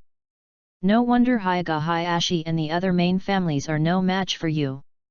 Whether it's taijutsu or ninjutsu, judging from your strength alone, you are right to be ranked S rank as a rebel ninja. What made Fenghi feel a little relieved was that Tsunade, whose ability to move was restricted, really had no intention of continuing to fight, and her breath was calm. She stared at Fenghi's pure and flawless eyes with her eyes narrowed, and said in a deep voice, "Can you tell me what you are thinking and planning for the future, since you have such a terrifying talent? We definitely can't go back to the village." Fengchi raised his hand and scratched his head, then tied his long hair that was scattered on his shoulders into a simple braid. As he gently waved his arms, the lush and tough bamboos around him shrank rapidly, showing exponential reverse growth. In the blink of an eye, it turned back into a drop of mud and fell silently back to the ground. Tsunade and Shizun felt lighter and naturally freed themselves from the predicament of being unable to move. "Tsunade-sama, if you mean something like a dream, then I can tell you, my dream is marry a beautiful wife, have a few big fat boys, and then live a plain and simple life. Looking at Fenghi's extremely serious expression, Tsunade and Shizun were a little caught off guard when they realized that this was not a joke. It's not about revenge on the entire ninja world, killing all enemies, achieving self-immortality, etc., just this? Are you kidding? Isn't that super easy to achieve? You look pretty good too. Jingyan looked at Feng Qi carefully and couldn't help but question. Feng Qi just smiled faintly. If it is as simple as you said, it can't be called a dream. Shizun tried to argue, but Tsunade stopped her by extending her arm. This dream is indeed difficult for him to achieve. It is easy to marry a beautiful wife, and it is also easy to have a few fat boys. The difficulty lies in the ordinariness that follows. The existence of the special Byakugan is both a gift from fate and a heavy shackle for the lazy Fenghi. It is destined to push him to the center of the vortex of the times and make him a prominent figure in the ninja world. Even if you want to, you can't escape the endless greed in this world. Page 28. By the way, Fenghi, have you ever thought about seeking revenge against Konoha? Tsunade crossed her arms in the standard pose, and this time the question she asked was more direct. Hearing this, Shizun next to him was shocked. Can you ask this in front of the S-rank rebel ninja himself? Why do you all come to ask me this kind of question? Feng Qi spread his hands helplessly, letting his long hair cover his eyes. To be honest, I am not interested in boring things like revenge. If any fool wants to come and ask for trouble, just raise your hand and send him off. Tsunade suddenly caught the keywords and asked suspiciously, has anyone asked you a similar question before me? Judging from the combat capability Feng Qi has shown so far, the guy who is qualified to ask him such a question should not be a simple person. Yes, they are members of the Akatsuki organization, and they want to invite me to join. Feng Qi said calmly. Hearing about the Akatsuki organization, Tsunade's expression suddenly changed. She ran over and grabbed Fenghi's shoulders without caring about her image, and shouted, Akatsuki! No! You absolutely cannot join. The ideas and behaviors of this organization are too mysterious and dangerous. Be gentle, Granny Tsunade, be gentle. Feng Qi's body was almost shaken apart. He raised a trembling finger and pointed at himself. If I agree to join, can you still see me now? Right. Tsunade suppressed her overly excited emotions, but before she could calm down for 2 seconds, she realized a certain sensitive word, and her chakra instantly burned, erupting into a hellfire visible to the naked eye. You're such a rude kid from the Hyuga family, what did you call me just now? With a kind look in her eyes, Tsunade formed seals with both palms without hesitation, and the prismatic dot on her forehead turned into a black line, spreading all over her body. Ninja Law, Creation and Regeneration, Baihao Technique. End of this chapter. Chapter 36 Rules of the Ninja World. In the Bird Kingdom, a brightly lit tavern. Ha ha ha. I told you, Jingyan, that brat Fenghi isn't as bad as we thought. He even thought of treating us to drinks and food. Tsunade had no image at all. She reached out and grabbed the peanuts on the table and threw them into her mouth. After that, she took a sip of the special shaku from the bird country, her face full of joy. After a series of disastrous defeats in the casino, she hadn't drunk as much as she did now for several days. Forward. Jingyan, who was sitting next to her, twitched her lips twice, and her pretty face was full of embarrassment.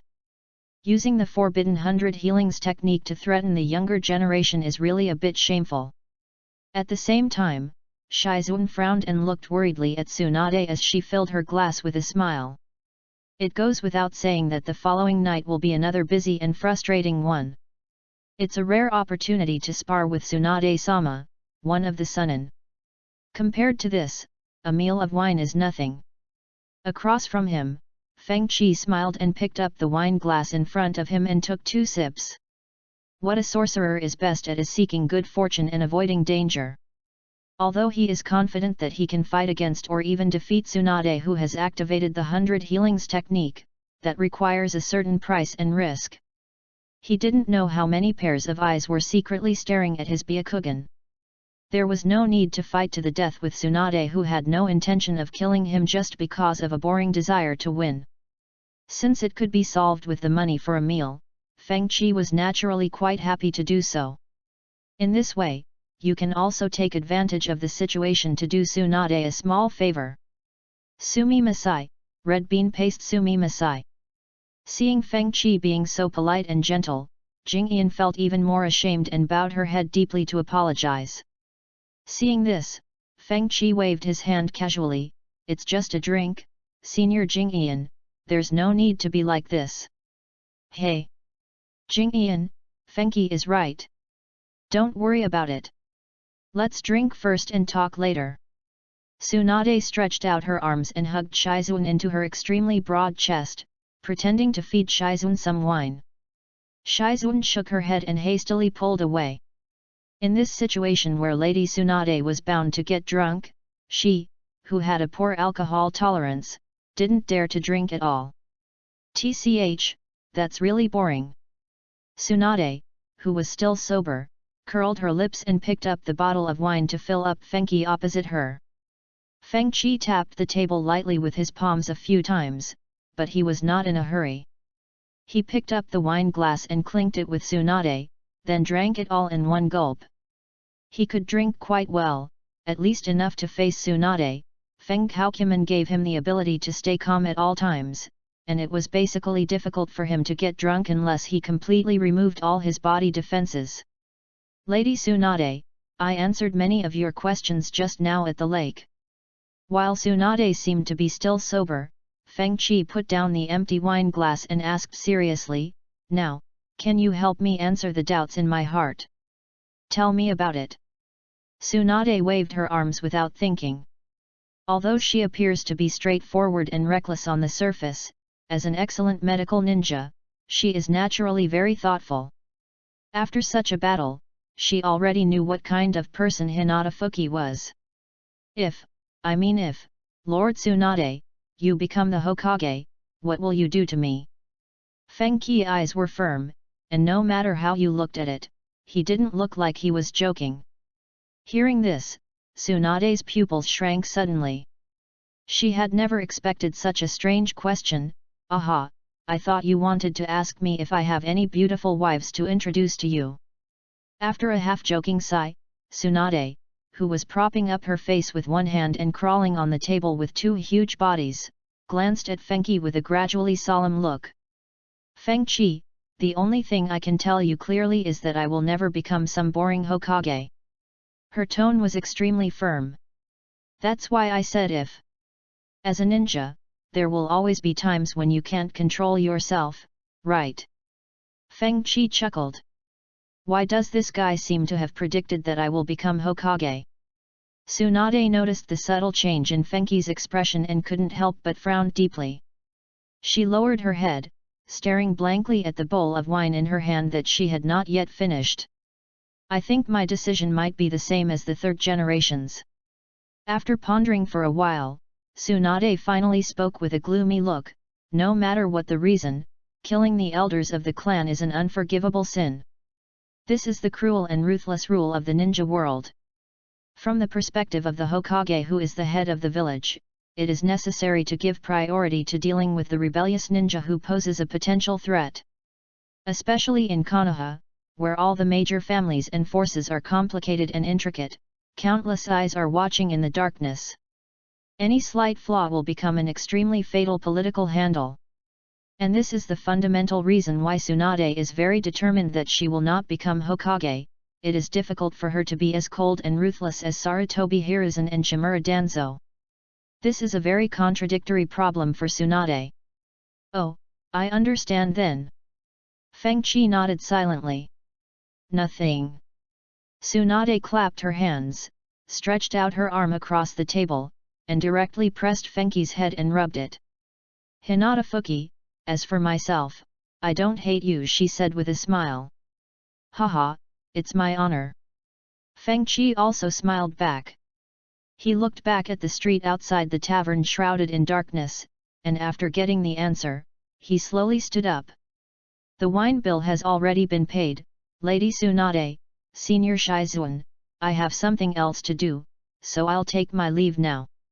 FENGHOU was not particularly interested in Tsunade's crazy giving out benefits after drinking. Although Tsunade's strength and reputation are impeccable, she is an excellent candidate to be recruited as a partner. However, after careful consideration, Feng Qi gave up this dangerous idea. Let's not talk about whether Tsunade, who is in a completely bad mood at the moment, will agree to become a partner with the Konoha rebel ninja. Even if she really agreed for the first time, her hot temper that would lead to a fight at the slightest disagreement would definitely cause a lot of trouble. His current action plan is still based on stability and is not suitable for a big move. Tsunade and Shizuan were stunned for a moment, and just watched quietly as Fenghou's back gradually went away until he disappeared around the corner of the dark street. You're so mysterious, you actually said I'll become Hokage, how is that possible? Tsunade complained with a confused look on her face as she poured more wine for herself. Judging from Hiruzen's current physical condition, it is not a problem for him to serve as Hokage for another 3 to 5 years. Even if he really has to abdicate, there are still such outstanding younger generations in the village who can be trained to take his place. Danzo Shimura has coveted this position for many years. Where is I needed? Really, I have already decided not to go back to the village, why am I still thinking about these trivial things? Tsunade suddenly realized the problem, shook her head helplessly, and drank in silence. End of this chapter. Chapter 37, Warrior Ghost. Tsunade-sama, is this really okay? After all, he is still a traitor in the village. Jingyan held the pink little pig in her arms and looked into the distance in the direction where Fenghou disappeared. Shizuan, do you think that guy is an extremely vicious and dangerous S-rank rebel ninja? Tsunade asked back. Hearing this, Shizuan shook her head slightly and fell silent. This one really doesn't exist. Putting aside his infamous identity as a traitor ninja, Feng Qi gave her the feeling of being just a normal ninja. If I have to say something different, it would be that he is too easygoing and does not have the brutality and cold-bloodedness that a ninja should have. To be honest, in my long life, this is the first time I've seen an S-rank rebel ninja set up a stall to make a living. At this point, Tsunade covered her face with her hands, her tone full of helplessness, and sighed, that guy, obviously has a terrifying power far beyond his peers. Lady Tsunade, is it possible for his ideal to come true? Shizuan remembered the dream that Fenghou had mentioned before. Page 29. It will be very difficult before the ninja world achieves true unification and completely breaks the chains of killing and hatred. Tsunade said in a deep voice. Even a player like her who was only interested in playing badly would have a fleeting greed after seeing the special power of Fenghou's eyes, not to mention those dangerous elements who were craving for power. In Tsunade's opinion, the potential of the special Byakugan is no less powerful than the Uchiha clan's Mangeki Sharingan, and it is of great strategic value. Absolute peace does not exist, so Jingyan, to be honest, I really envy that brat for being able to be so casual and free in such an environment. Perhaps, this is the fundamental reason why he was able to awaken his special Byakugan. Tsunade shook the wine glass in her hand, her expression becoming somewhat gloomy. She suddenly remembered her brother Nawaki and her lover Kato Dan who had died many years ago. Tsunade-sama. Shizuan stood nearby, watching Tsunade, who couldn't even lie on the table, pouring wine sadly, and didn't know what to say for a moment. All she could do was to stay by his side as she had done in the past. On the other side, Feng Qi, who had just left the tavern, met a group of warriors from the bird country holding torches and weapons. There are no ninja villages in this country, and the defense force is mainly composed of samurai. As for the ninjas living here, they were all the same wandering ninjas that Feng Qi had encountered before. They had no fixed place to live, and their identities could not be recognized here. That undead warrior ghost floated away from the street on the left. Quick! Hurry! We must catch it today. But how can we chase it? It's flying in the sky. The warriors passed Feng Qi with great momentum and a strong attitude, but in the end it was of no use, and they didn't even touch a hair of the warrior undead. Feng Qi raised his eyes slightly. At the end of my sight, I saw a monster wearing a ghost mask, warrior armor, and holding a halberd floating in the air. In a flash, it disappeared at the end of the long dark night. I didn't expect to see this by chance. The legendary warrior ghost. Feng Qi sighed softly and watched the other person leave indifferently without even rolling his eyes. Some time ago, the former daimyo of the Kingdom of Birds, Lord Osajai, died suddenly, and his son Master Seigi and Hongming, who had always served as his counselor, were both nominated as candidates for succession. The counselor Hongming opposed Lu's appointment to the position of daimyo because he was too young. However, with the support of Meng Zong, a highly respected monk in the Kingdom of Birds, Lu successfully took the position of daimyo. The previous daimyo and Master Lu were secretly killed by wandering ninjas led by Meng Zong a long time ago, and the current Master Lu is replaced by his twin sister Zhu Lu. In order to launch a crazy revenge on the damned wandering ninja leader Meng Zong, Zhu Lu began to create the illusion of samurai undead in the city, secretly looking for an opportunity. At this time, there is still some time before the bird country, which has no way to deal with the situation, asks Konoha for help. Looking at the warriors passing by dejectedly, Feng Qi, who was wearing a grey robe, crossed his arms across his chest and leaned calmly against an inconspicuous wall. After counting on my fingers, I found that my fortune will be very good tomorrow. Thinking about the money he earned from the journey to the west in recent days, which was basically all used to compensate for the streets destroyed by Tsunade and to pay for the drinks, Feng Qi sighed softly. It seems that I have to stay here for one more day. The next day, just as Feng Qi expected, as soon as his fortune-telling stall was set up, a man dressed as a daimyo's attendant came over. Kaishima, the current daimyo of the land of birds, herons, and Toki have been childhood sweethearts since they were young. Young man, can you exorcise spirits? I have an important commission and would like to ask for your help. Qiandao asked tentatively. The scene of Fenki and Tsunade fighting on the street yesterday was witnessed by many people. With the support of real fighting records, the reputation of Fenki, the fortune teller, has become even more famous. Meng Zong, a high-ranking monk whose status in the land of birds was second only to that of the daimyo, then noticed Feng Qi's existence. He wanted to use Feng Qi hand to get rid of the warrior ghosts that had just appeared a few days ago, so as to completely realize his conspiracy to control the bird kingdom. If I'm not mistaken, you are talking about the warrior ghost that has been making the rounds recently, right? Feng Qi asked without even turning his head. Hearing this, the simple and honest Qiandao was immediately shocked. He even knew about this?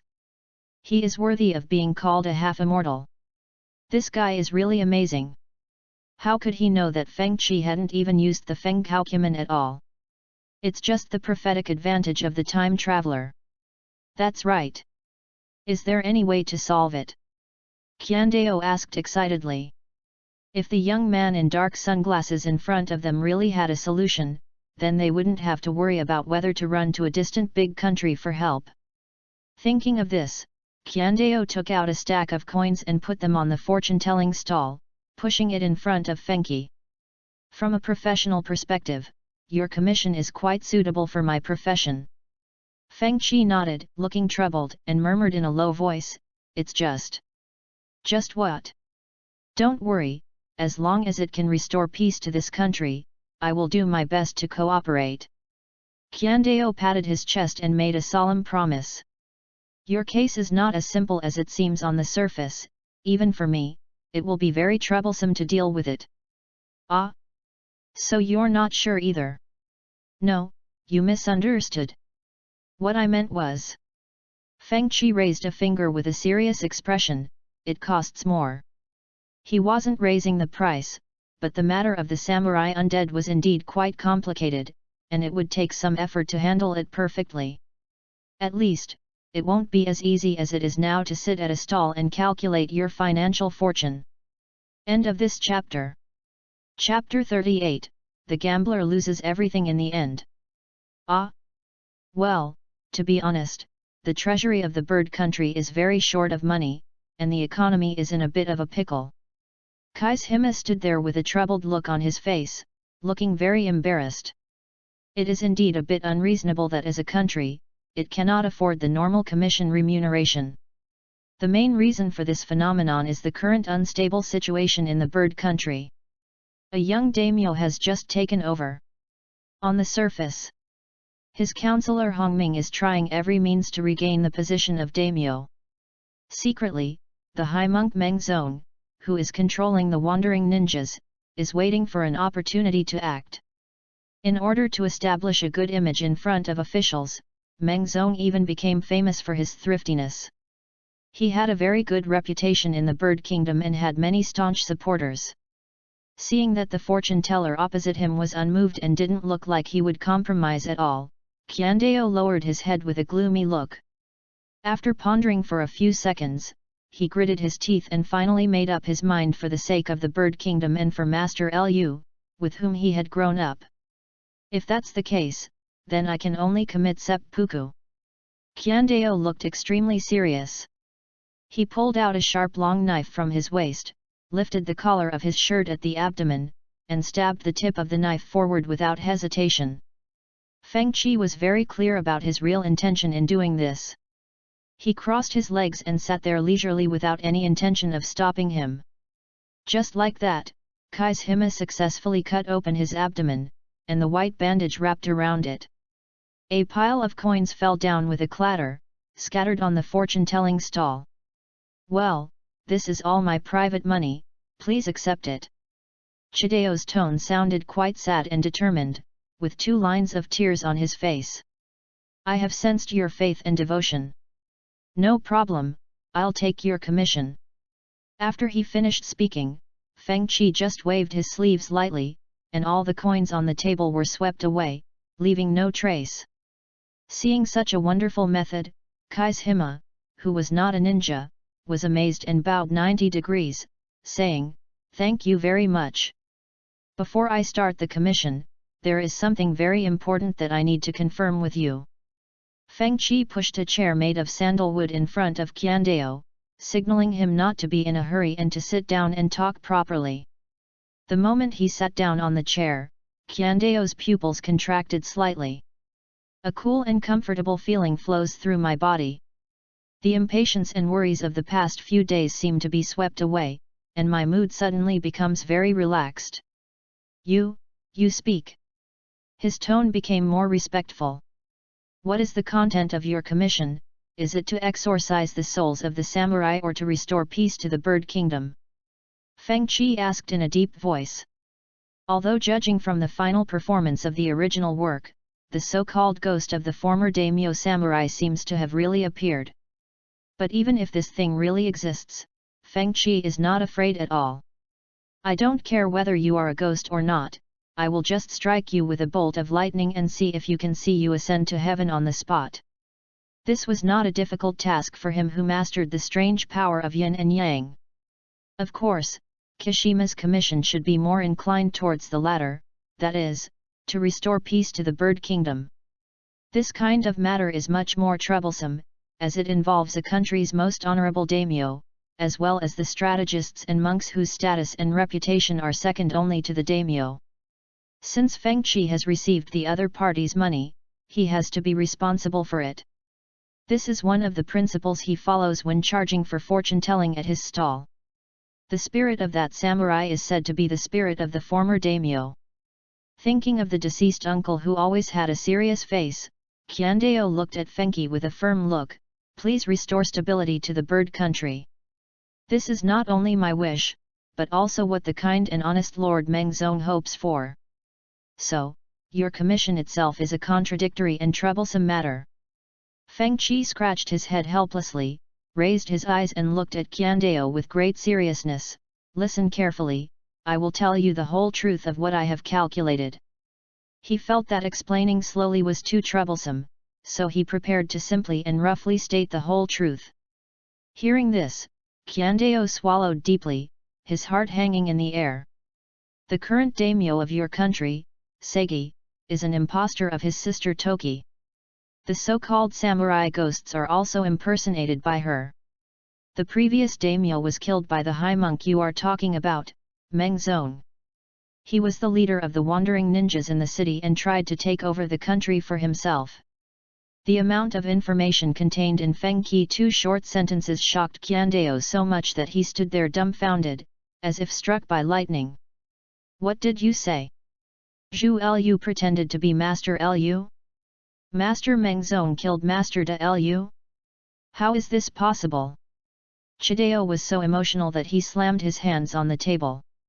Shouldn't the guilty person be Hongming, the strategist who competed with the legitimate heir for the position of daimyo?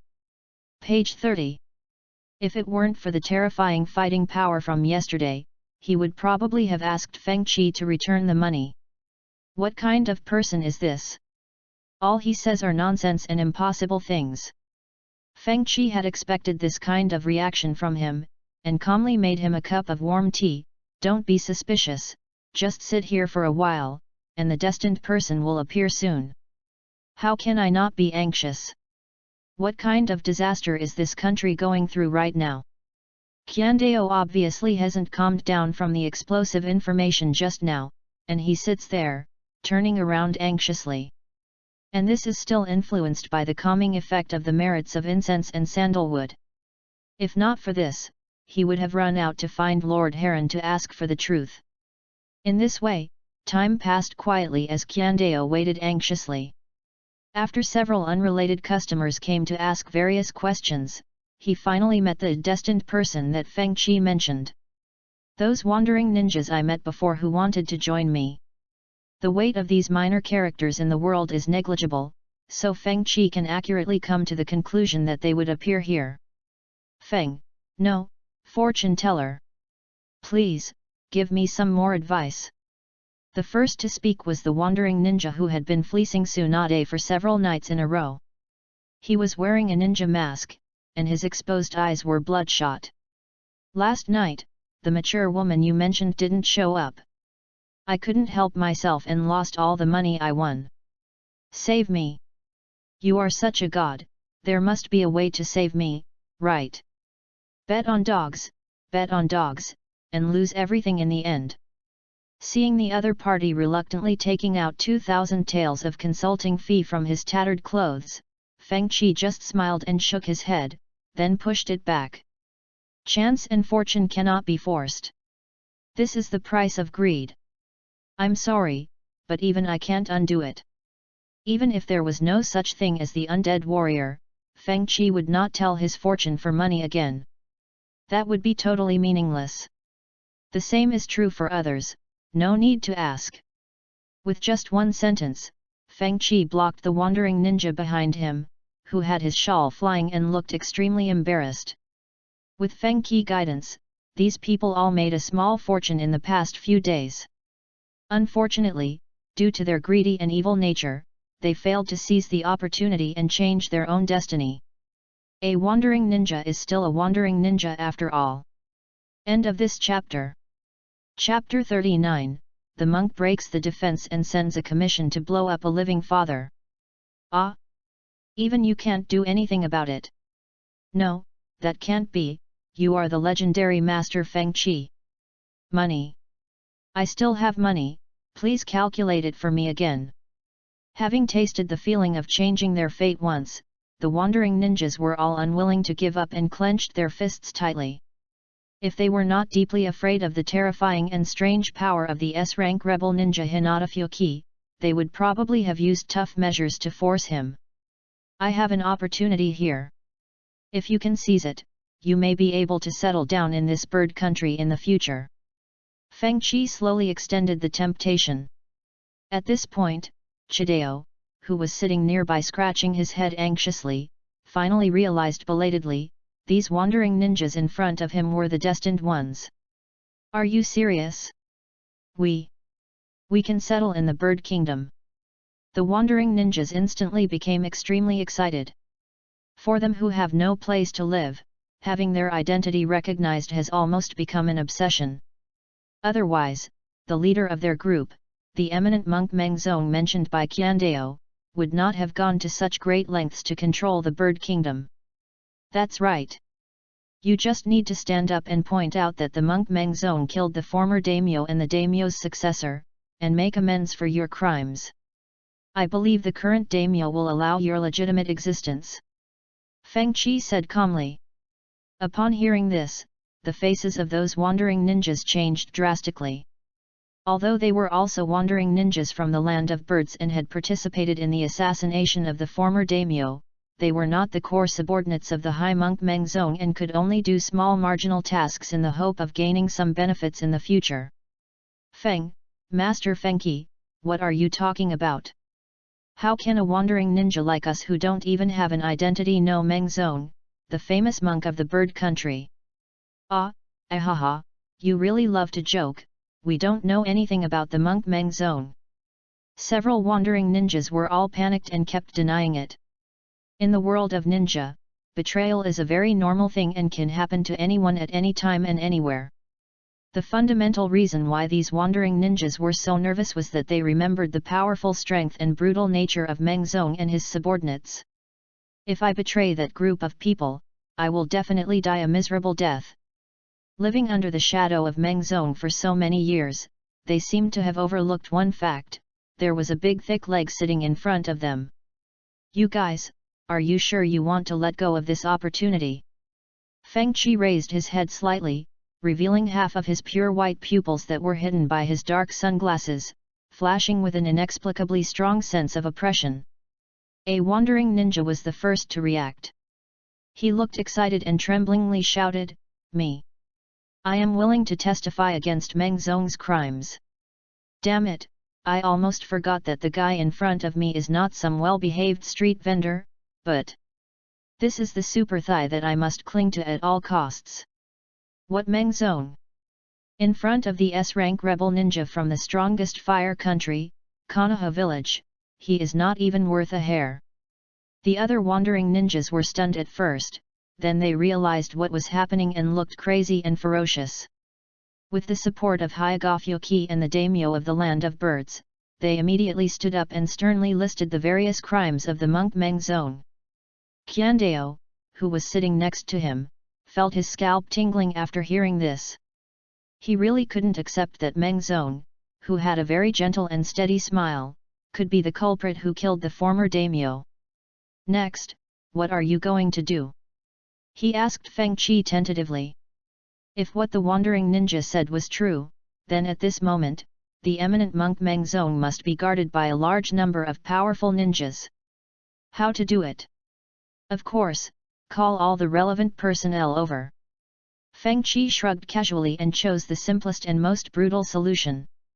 The people involved in this incident were either the most important daimyo in a country or high-ranking officials whose status was second only to that of the daimyo. Under normal circumstances, in order to avoid causing adverse effects, ordinary ninjas and even ninjas from the 5 major countries must maintain the highest level of respect and submission and must not offend. We can only work hard to obtain relevant permissions and conduct investigations slowly, during which we may even be obstructed by various force majeure factors. However, Hyagofyoki has already been labeled a traitor, so he naturally doesn't need to abide by these boring rules. Are you offended and want to cause trouble for Konoha? That's a good relationship. Thinking of this, Feng Qi no longer hesitated. The chi chakra in his body surged and transformed into the FENGHOU formation diagram, which unfolded on the ground beneath his feet and covered the surrounding streets. Soon, he locked onto the counselor Hongming, the monk Mengzong, and the current daimyo Zhu Lu who was dressed as a man, who were in different mansions. The formation diagram slowly rotates, and the 4 symbols and 8 trigrams echo each other from afar. A space vortex quietly emerged behind the 3 people who were completely unaware of the situation and forcefully sucked them in. Corresponding to the Luan Jin Tuo representing time, there is the 8 gates transport which has the function of space transfer. In Daemyfu, the land of birds, there is a quiet courtyard that is listed as a forbidden area that ordinary people cannot set foot in. Hongming, Mengzong, Zulu, Qiandao, and the wandering ninja who suddenly appeared here sat in a circle. They were staring at each other in confusion and stupidity, totally unaware of what was going on. Good afternoon everyone, I'm Hinata Fuki, an S-rank rebel ninja from Konoha. I have been asked to find the so-called undead warriors. Please cooperate with me. Feng Qi stood in the center of the circle with his hands behind his back. His long black hair was casually scattered, covering his handsome face, but it couldn't hide his clear white eyes. Kaishima. What's going on? Didn't I ask you to entrust the fortune teller who just arrived in the city? Why did you bring an extremely dangerous person like Hinata Fuki here? The eminent monk Mengzong was the first to break down and shout, completely changing his usual simple and easygoing appearance. As a ninja, especially a parallel ninja who was good at copying the bloodline limits of the major families in Konoha, he had naturally heard about the recent incident of the Hyuga clan elders being exterminated, which had been widely circulated in the ninja world. Those terrifying, deep white eyes, those clearly visible blue curse marks, and that handsome face, there was no mistaking him. The person in front of him is the culprit of this shocking incident, Hinata Fuki. This damn guy Qiandao, he was asked to go out to issue commissions in order to take the opportunity to get rid of the guy who was in the way. Why did he blow this living father out? At this moment, Mengzong looked at Qiandao with eyes full of regret and murderous intent. Seeing the other party's uncharacteristically ferocious appearance, Kaishima was so scared that he hid behind the current daimyo Toki. Kaishima, what is going on? Zhu Lu frowned and stared at Feng Qi, who was wearing a grey robe, with a cold tone. She was immersed in the desire for revenge and just wanted to find the damn enemy who killed her father and brother and cut him into pieces. She didn't care about the traitors at all. Lord Lu, this guy is a vicious and dangerous criminal. Hurry, call all the guards over. The eminent monk Mengzong shouted loudly, trying to push Feng Qi to the opposite side where the storm was at its cusp, while at the same time sending signals to his subordinates in the distance. Whether it was Kishima's eyes full of fear and something was wrong, or the stray ninjas in the corner staring at him viciously, they all made him feel that something was wrong. Feng Qi sat cross-legged on the ground with his knees crossed, supporting his face with one hand, and said leisurely, "It's too noisy, be quiet." Just a casual glance and the wandering ninja leader, the monk Mengzong, was frightened and broke out in a cold sweat. His two round eyes widened into an extremely huge look with a horrified expression. He was so easily frozen in place, unable to move, and couldn't even speak. The gap in strength between the two sides is so huge, like the difference between heaven and earth. End of this chapter. Page 31. Chapter 40 The End. The next second after Feng Qi used the Jin Tuo to freeze the monk Mengzong in place, the sound of chaotic fighting suddenly broke out outside the yard. He is a wandering ninja lurking in the land of birds. They seemed to have ninja tools in their hands that could sense Mengzong's location. In addition, Mengzong's mansion was not far from Daming Prefecture, so they quickly rushed over and successfully broke through the guards of Daming Prefecture. Whoosh whoosh! Several dark shadows moved and appeared around the courtyard, making the already solemn atmosphere even more tense. Seeing his teammates appear, veins popped out on Mengzong's neck. He mustered all his strength and managed to utter a vague and hoarse voice, "Quick! Quick! Kill that grey-robed man for me!" The wandering ninjas looked at each other and nodded silently. Although they didn't know what had happened and why the boss suddenly disappeared and came to Daming Mansion. But as the leader who could lead them to control the country, they did not hesitate at all to the orders given by Mengzong. They either reached out to touch the ninja tool bag, or slowly approached Feng Qi, or quickly formed seals with their hands. Their reactions were quite quick. The execution ability is very good, but the eyesight is a little weak. This group of wandering ninjas didn't see anything unusual in Fengqi's pure white eyes. That is an extremely dangerous signal. It's over, Lord Mengzong. No, this guy Mengzong is really a wandering ninja leader with evil intentions. The wandering ninjas surrounded them aggressively, and Kaishima, who had never seen such a scene before, was really scared. Although there was a powerful fortune teller by his side, the two had only known each other for less than a day, and he obviously could not trust him unconditionally. However, even in this situation, the trembling Kaishima still stood firmly in front of Ibis, almost subconsciously wanting to protect this childhood sweetheart who he had grown up with. "Qiandao, you bastard!" Zhu Lu, who was still dressed as a man at this time, stared at Qiandao's back in a daze. Her eyes flickered a few times, and then she sighed heavily. "From the moment I decided to embark on the path of revenge for my father and brother at all costs, I was destined to never be able to go back to the days before. And now?" Zhu Lu slowly put away the emotion on his face, looked fiercely at Mengzong who was fixed in place and unable to move, and walked towards him step by step. His father and elder brother were killed by ninjas, and the wandering ninjas who suddenly appeared all obeyed the orders of the great monk Mengzong. In other words, the hypocritical fat-eared monk in front of him is the enemy who killed his father and brother. Whoosh! Zhu Lu reached out to touch the hilt of the sword worn at her waist. As she slowly pulled it out, the sharp blade reflected a cold light, which just happened to shine into Mengzong's eyes. Mengzong was so frightened that he was sweating profusely and shaking his body desperately as if it was put in invisible shackles. If it were a normal situation, with his means, killing the opponent would be as easy as crushing an ant. But now, he was in a weird and damned state where he couldn't move. What on earth are those bastards doing? Why hasn't there been any movement for so long? When Mengzong looked around indignantly, his pupils suddenly shrank. "I didn't know since when, all my subordinates were inexplicably fixed in place." They stared at each other, and they all saw panic in the depths of each other's eyes. What the hell is this technique?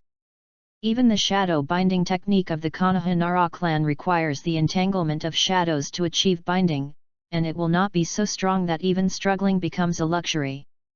"Lord Lu, I really hope that the bird country can get better and better, and I have been working hard for it." You must not be deceived by the evil people with ulterior motives."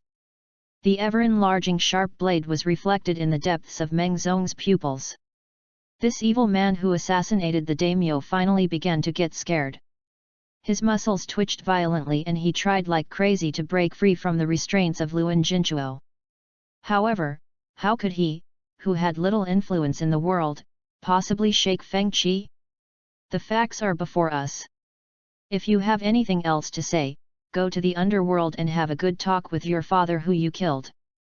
There was murderous intent in Zhu Lu's eyes. He raised the sharp blade high and pointed it at Mengzong's head, whose eyes were bloodshot from fear.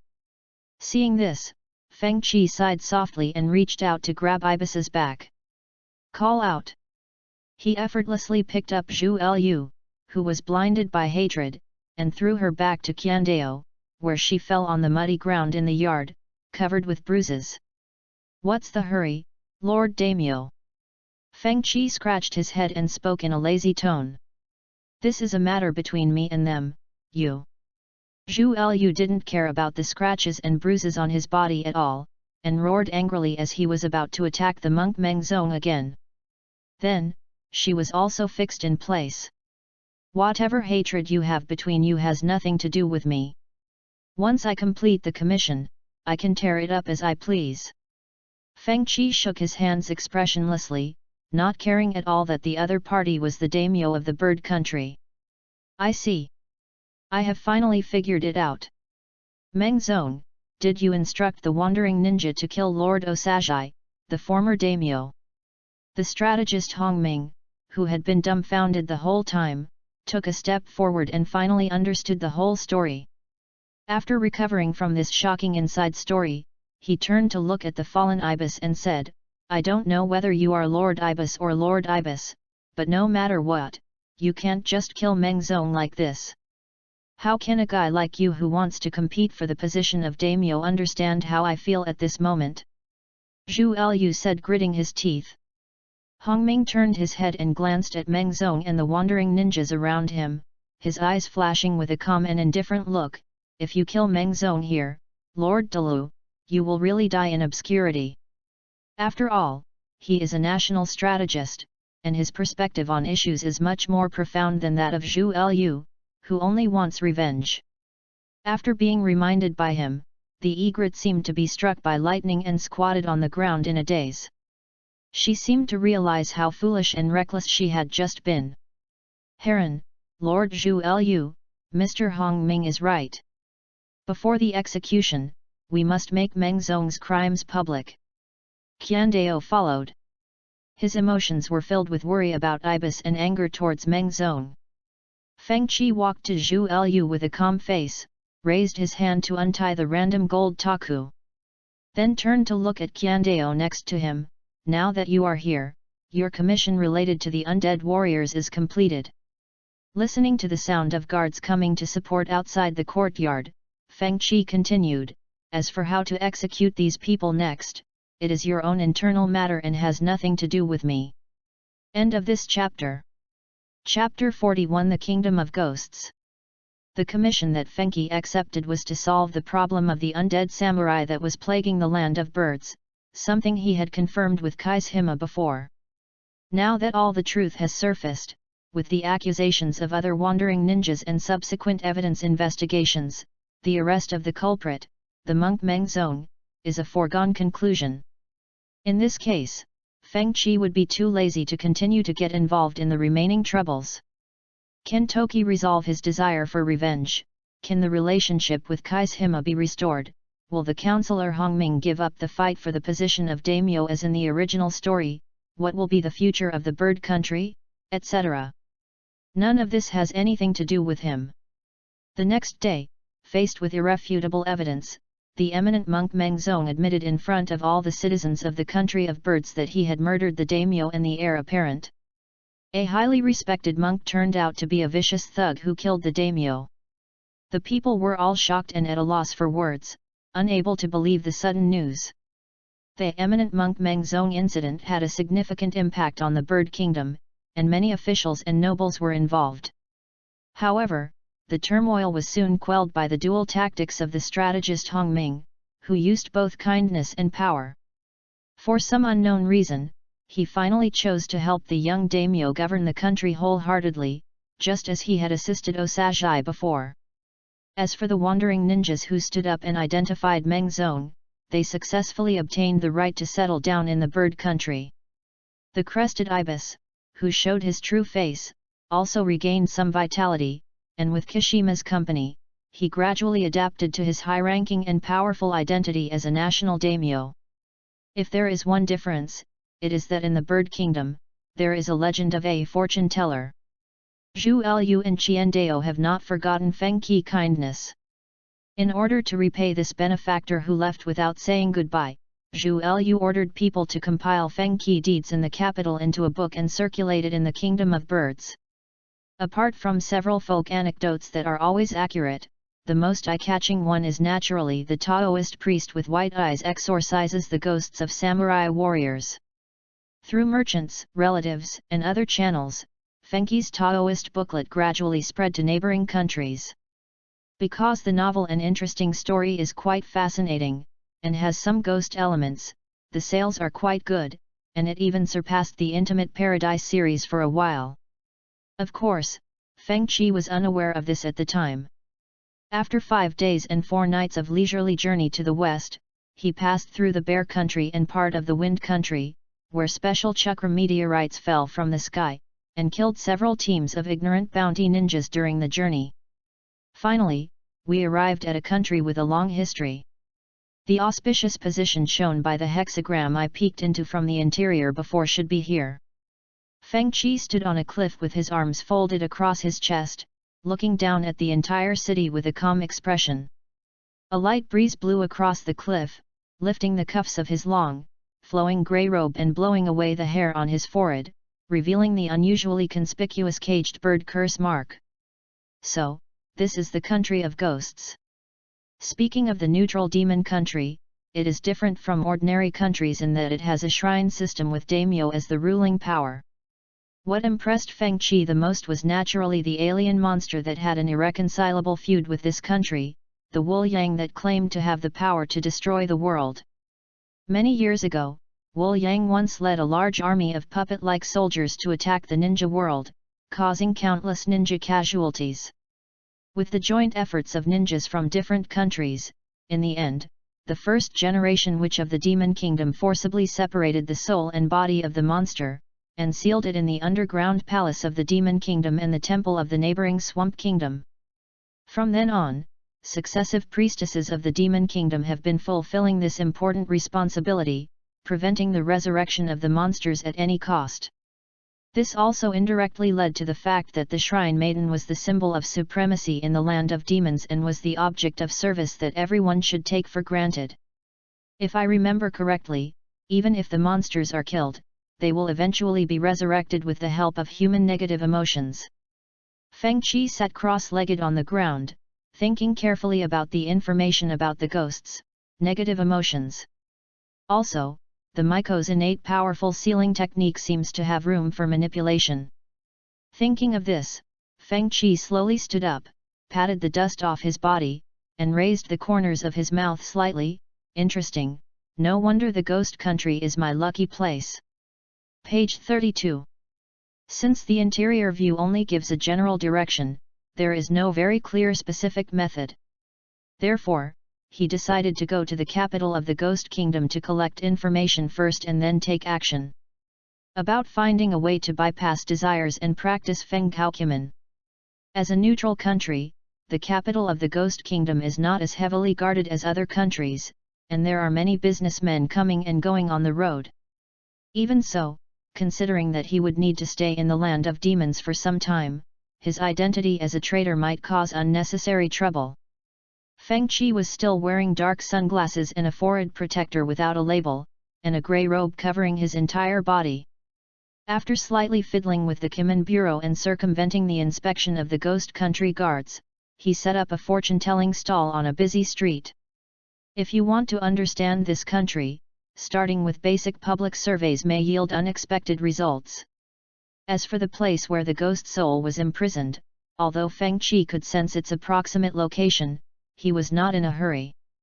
After all, it is a monster comparable to the tailed beast and has the power to destroy the world. There are also many security forces around it. He doesn't want to come into contact with it without sufficient preparation. The more hope he saw in increasing his strength, the more he focused on keeping his mentality calm and peaceful. This is the safest way to ensure safety. In this way, Feng Qi's fortune-telling stall was set up on the streets of the land of ghosts. Compared to the Bird Kingdom, the residents here believe in and care more about the prophecies of the witches. In their view, the more accurate the prophecy, the more misfortune it will bring with it death. Therefore, Feng Qi's business can be said to be very bad, almost to the extreme.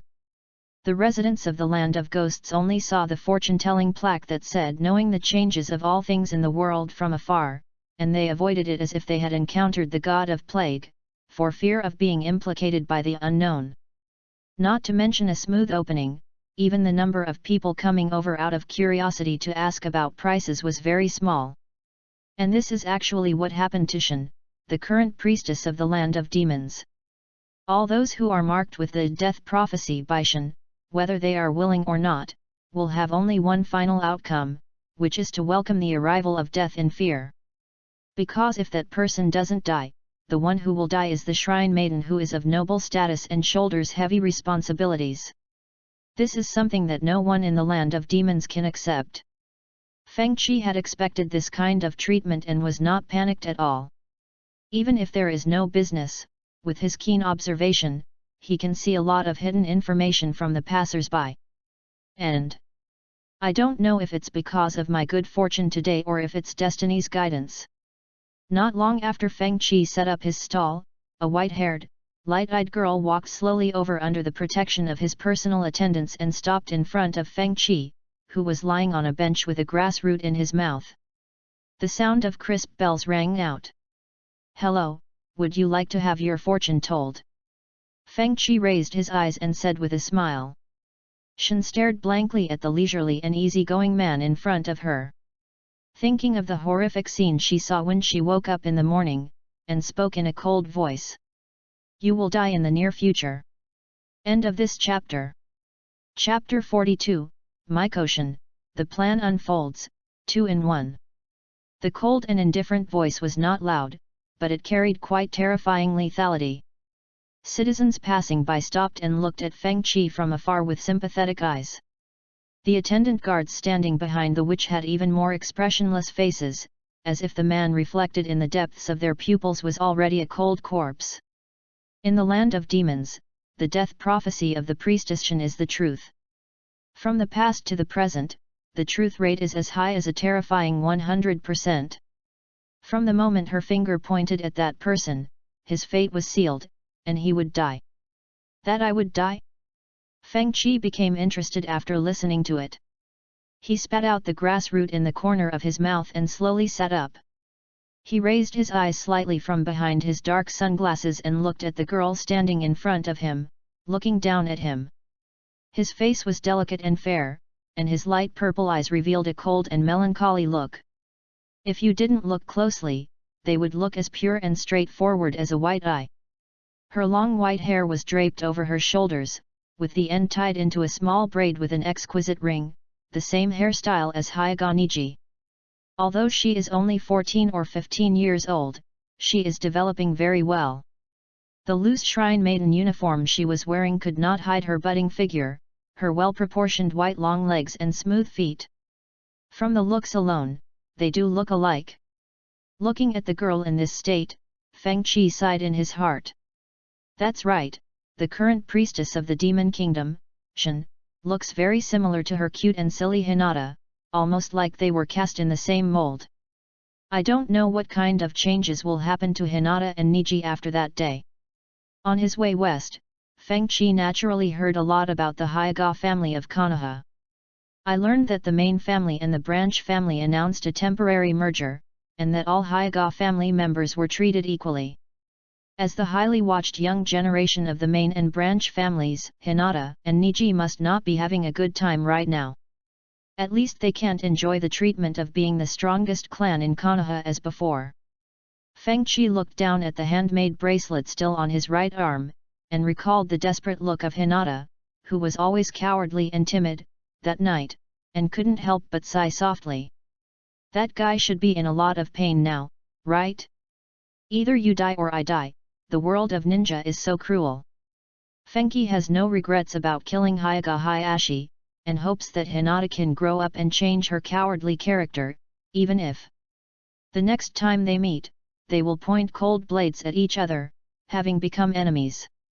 Because when I heard that I was sentenced to death, I couldn't accept this tragic fate for a while, and I was mentally devastated and just stood there in despair. Seeing the man with the strange stall in front of him fall silent, Shen naturally thought that he was frightened and said coldly, "How pitiful."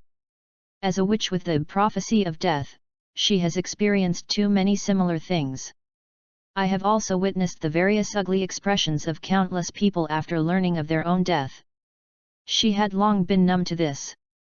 After taking a deep look at Feng Qi, Ziwan said no more, turned around expressionlessly and prepared to leave. There is nothing to say to a dying person, the other person is just a stranger you have never met. Hey, after coming here out of nowhere to announce someone else's death, are you planning to leave like this?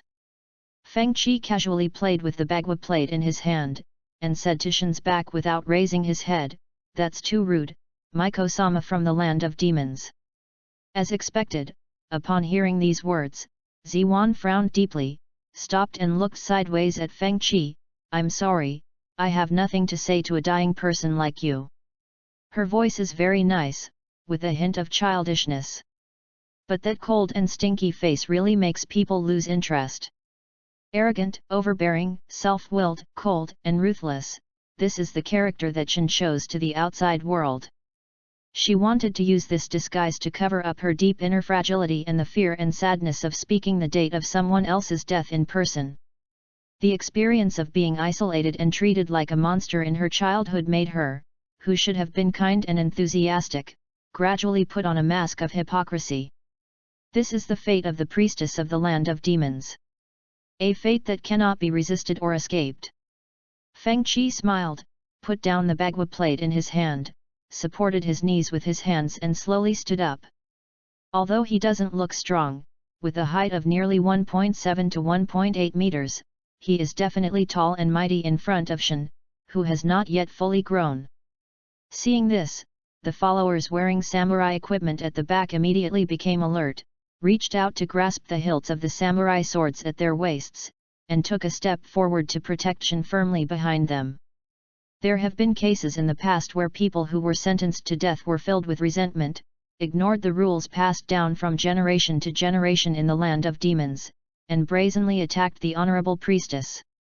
Of course, the ending was that he was isolated by the transparent bell that Lady Shen carried with her, and he escaped unharmed.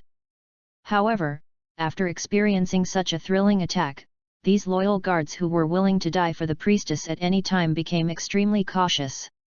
The reason is simple: the witch is related to the safety of the ghost country and even the entire world.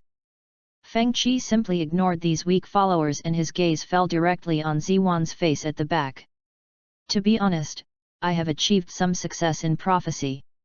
Feng Qi chuckled and said, I'm sorry, but I can't see myself dying at all from here. I don't know what this guy was thinking. He actually came and issued a death declaration to a sorcerer who was best at avoiding danger and bringing good fortune.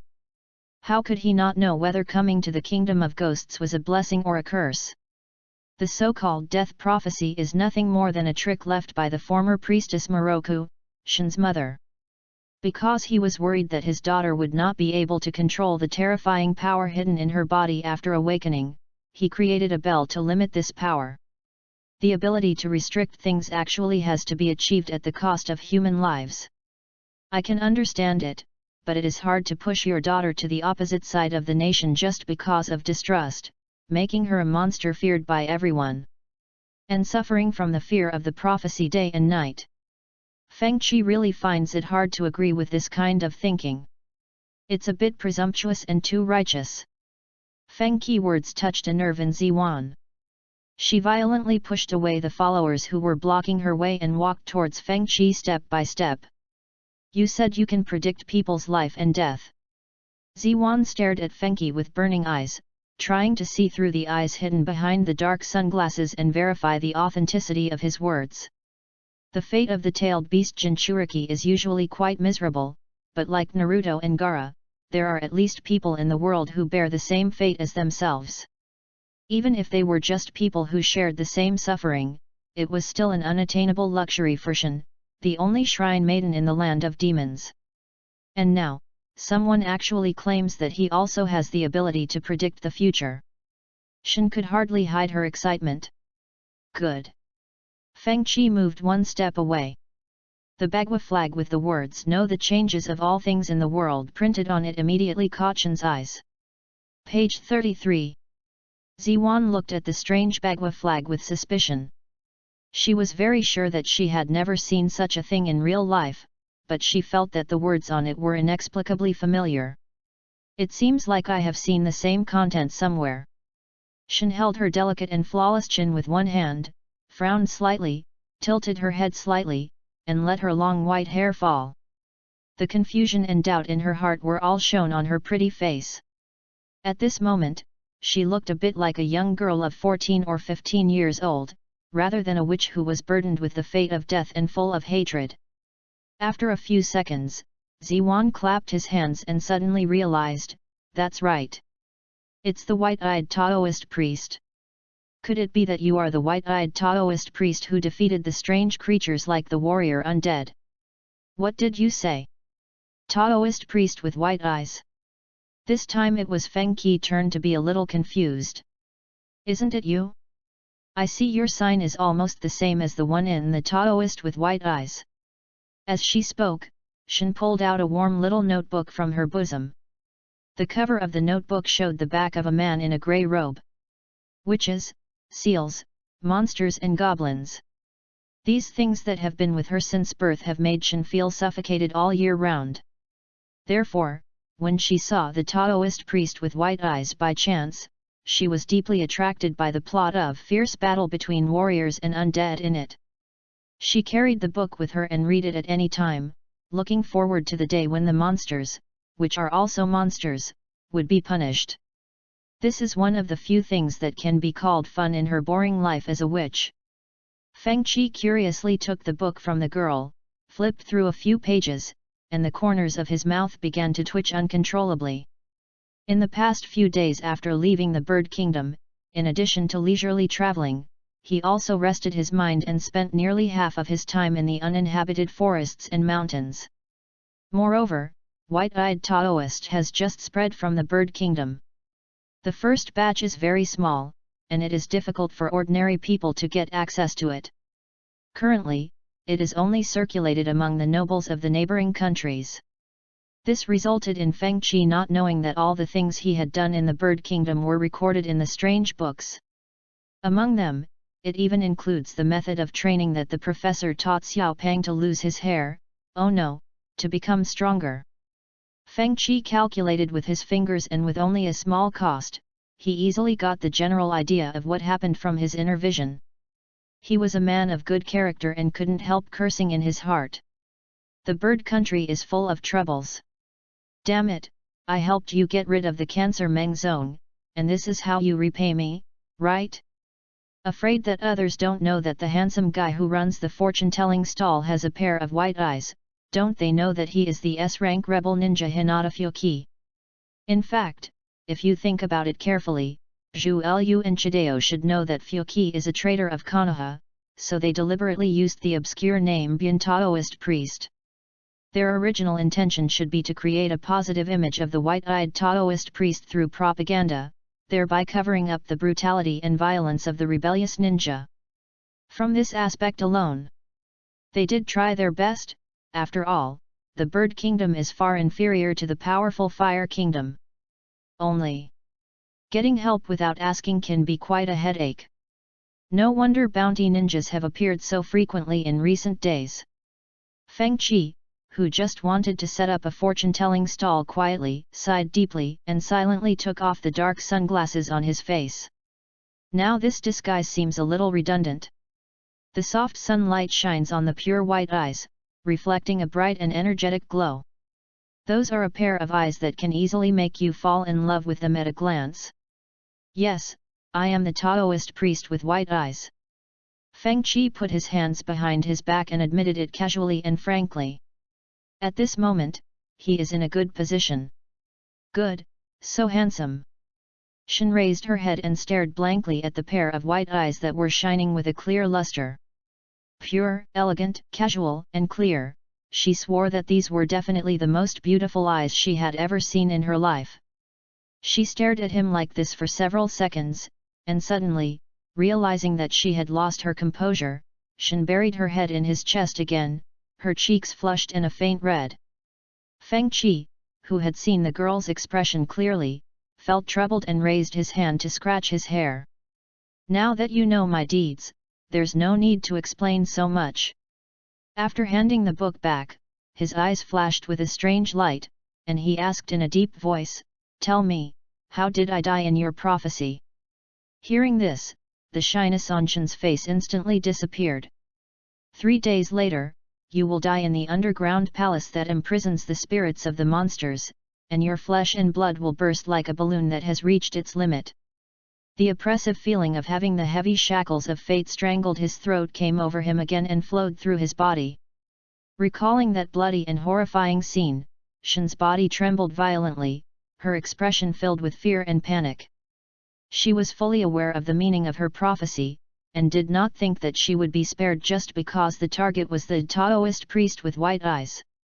The story itself contains some fictional and exaggerated elements. Perhaps it was because of her yearning for the white-eyed Taoist priest that she foresaw the miserable death of the stranger in front of her. Even her cautious thoughts would be ruthlessly crushed. This was the damn fate she bore. Ha ha ha, Death by explosion? That's a novel way to die. Feng Qi patted the dust on the corner of his clothes and laughed.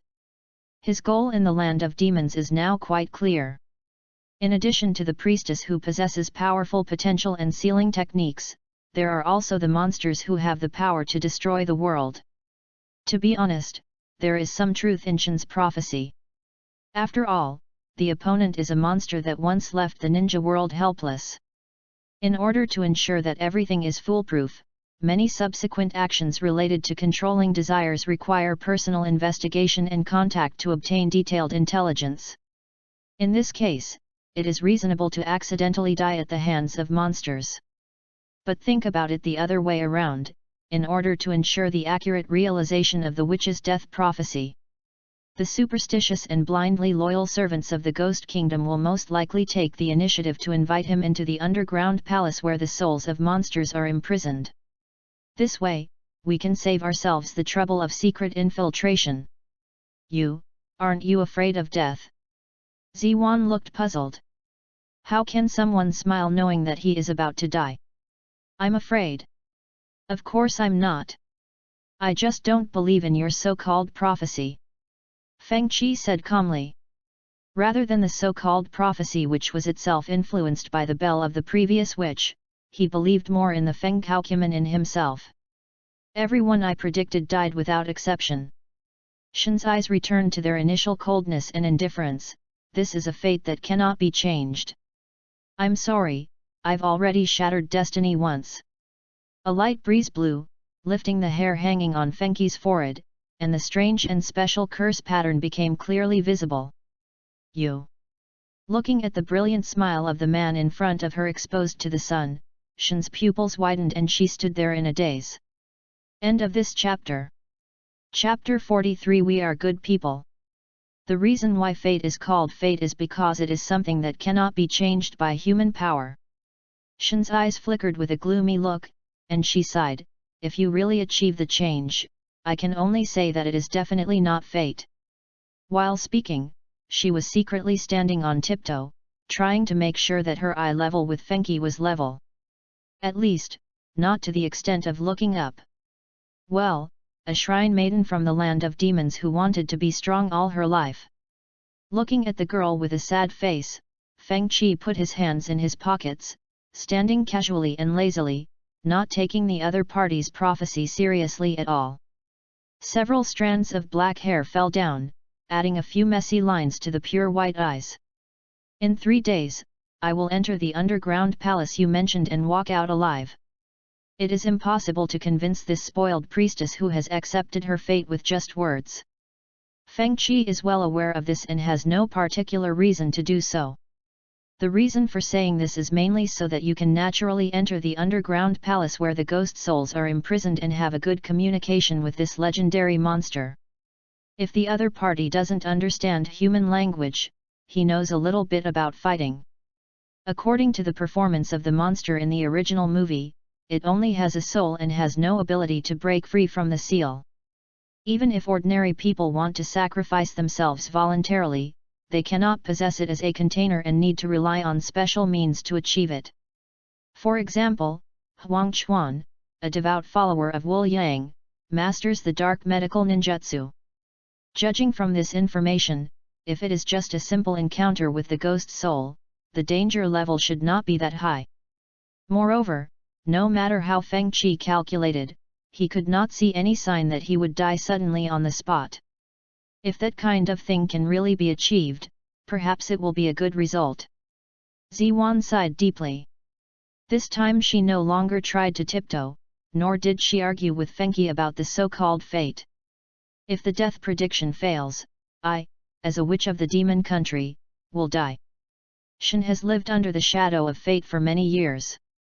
Although she appears to be indifferent to the continuous deaths of people around her, she is suffering from torment and torture in her heart all the time.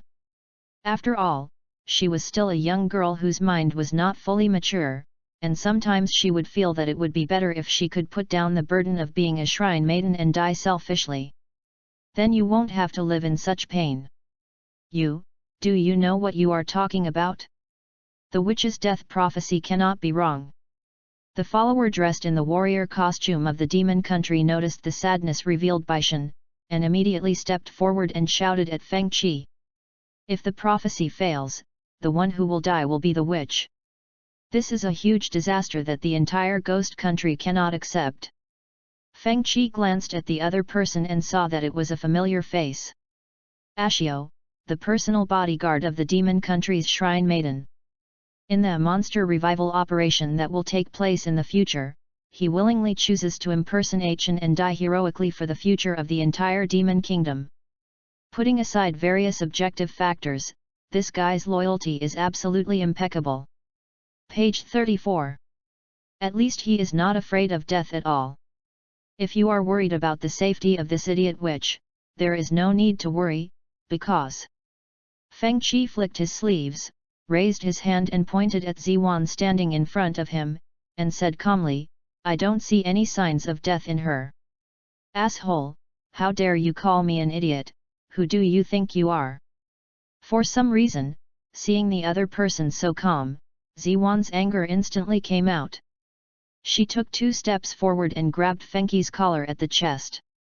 The transparent bells hanging from the hair swayed slightly with the movement, making a few crisp sounds.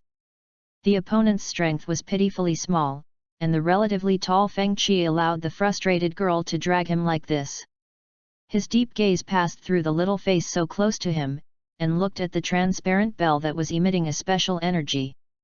It is this little gadget that seals Shen's innate powerful strength, and it also contains the spiritual will of the previous generation of Shrine Maiden Moroku.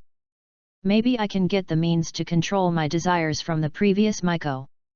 Thinking of this, a fleeting gleam of light flashed in the depths of Feng Qi's eyes, and the strange array diagram under his feet lit up quietly. He wanted to try to see if he could communicate with the transparent bell. The good news is that the transparent bell actually responded and flashed quickly. The bad news is that the other party seems unwilling to communicate with Feng Qi, a stranger who exudes a mysterious aura, and even directly activates his hidden power. The translucent purple energy barrier opened, forcibly separating Shen, who was tightly attached to Feng Qi. Well, if you don't want to communicate, then don't communicate. Why do you have to get so angry? Feng Qi scratched his hair helplessly and sighed, I am a good person. The moment the purple barrier opened, he was able to sense the danger with his sharp nerves and quickly moved away to a safe distance. You can communicate with this bell. Shen's eyes widened, disbelief written all over her face. This is the amulet given to me by my mother, and it contains very powerful energy. Under normal circumstances, even if there is an attack by rebels, there is basically no movement. And now, I just touched this rolling eyes Taoist priest in front of me, and the bell's reaction was so strong. That's it. Feng Qi did not hide anything. He paused for a few seconds and then spoke slowly, his eyes flickering, and he said meaningfully, this thing of yours is not a lucky thing. It will bring death to people. You are too dangerous, you must be executed on the spot. Zhu Sui's reaction was very strong. She quickly stood up and interrupted Feng Qi. Before the previous priestess disappeared, she summoned him secretly and solemnly explained to him about the transparent bell and the destructive power born in Shen. Zhuo was very sure that there was no third person present at the time. Therefore, when he saw Feng Qi, a man who had never appeared in the land of ghosts, could infer such accurate information after just their first meeting, he was really scared and cold sweat broke out on his forehead. We can't let him continue to have contact with Lady Shen like this. Seeing that Zhuo, who was usually calm and steady, was so abnormal, the other followers looked at each other and chose to stand behind him. The cold light of the samurai sword in his hand flashed, revealing his undisguised hostility towards Feng Qi. As followers who are willing to die for the current priestess, their loyalty is beyond doubt. A cold wind blew, and the atmosphere around suddenly became tense. Forget it. Even if you were tied together and doubled, you still wouldn't be my opponent. Don't get beaten up for no reason. Feng Qi glanced at Zhu Sui and the others, then yawned casually. End of this chapter. Chapter 44. It's so nice, the breath of youth. The demon country has no ninja village and is a neutral country that is rarely attacked by foreign countries. Its geographical location is far away from the borders of the 5 major countries, and it is not as tragic as the hometown of a certain handsome man carrying rice. Therefore, even though he is the guard of a noble shrine maiden, with Fenghi's current strength, he doesn't even need to open the FENGHOU to deal with Zusui and the others. Fenghi warning ultimately failed to scare the guards who were ready to sacrifice themselves. Just as Zusui and others were still pressing forward, Fenghi's eyes gradually became sharper. Zuho! All of you get out of here! Shen shouted seriously. But Lord Shen, even though it was the Miko's order, for the sake of the safety of the entire country, Zuho's eyes were still fixed on Fuqi. Seeing this, Ziwan said coldly, "Do you think my prediction this time will be wrong? The witch's death prediction is absolutely correct." After realizing what was happening, Zuho immediately knelt down on one knee and said, "I'm sorry, I was impulsive." Ziwan did not respond. She walked past him in silence and came back to Fenghi. "What do you know about this bell?" she asked in a deep voice. This doesn't seem to be the right attitude to adopt when asking for advice from others, right? Fengchi smiled. Hearing this, Ziwan, who was usually aloof, twitched her lips and almost couldn't help laughing. Thinking that every time the ringing sounded in the depths of his mind, he would see the death of the people around him, he couldn't help but clench his fists at his sides. She really wanted to know what use the items left by her mother had. "Please, can you tell me the secret of the bell?" After holding it in for a long time, almost until her face turned red, Shen finally blurted out these words embarrassedly. As a priestess from the land of demons, she never talked about manners. Fengchi smiled and stepped aside, raised his hand and pointed at the fortune-telling stall behind him. "If you want to ask for divination, 2,000 taels. Whether it is the priestess of the demon kingdom or the ordinary people, his prices are quite standard and he does not cheat anyone." Ziwan stood there speechless. "After going around in circles like this, you're going to make money from me? You should have said it earlier." Shen pulled out a stack of banknotes from the inner pocket of her Miko uniform, slapped them directly on the fortune-telling stall, and said generously, "I'll give it all to you. You don't have to return the extra money." As expected of a witch from the land of demons who lives in a huge palace, this one move must be worth at least tens of thousands of ryo. Fengchi sighed in his heart at the other party's financial resources, and stretched out his fingers to pick up 2 silver notes worth 1,000 taels. "You can tell me now. Right?" Ziwan looked impatient. "Didn't I make it very clear just now? That thing of yours is pretty weird." Fengchi said with a smile. "That's it, gone." Nope. It was naturally impossible for Fengchi to tell Ziwan the truth about the transparent bell when he was about to come into contact with the ghost's soul. In addition to the fact that doing so would cause many variables, it was also hard to say whether Shen could control the power that had completely escaped the seal. After all, she is still too young in terms of age. "Damn Taoist priest, you bastard with white eyes, Zusui, don't stop me, I want to execute him on the spot." After a brief silence, Shen's little universe completely exploded. She rolled up the sleeves of her shrine maiden uniform and was about to kill Fenghi angrily. "No, Master Shen, this is not the time and scene you predicted at all." Zuho and her followers tried their best to hold her back. "Don't worry about it. This damn Taoist priest must die now, I say it." Shen was aggressive, and seemed to have forgotten that she was the supreme and noble priestess of the demon kingdom. "That's great, is this the youthfulness that Kai always talks about?"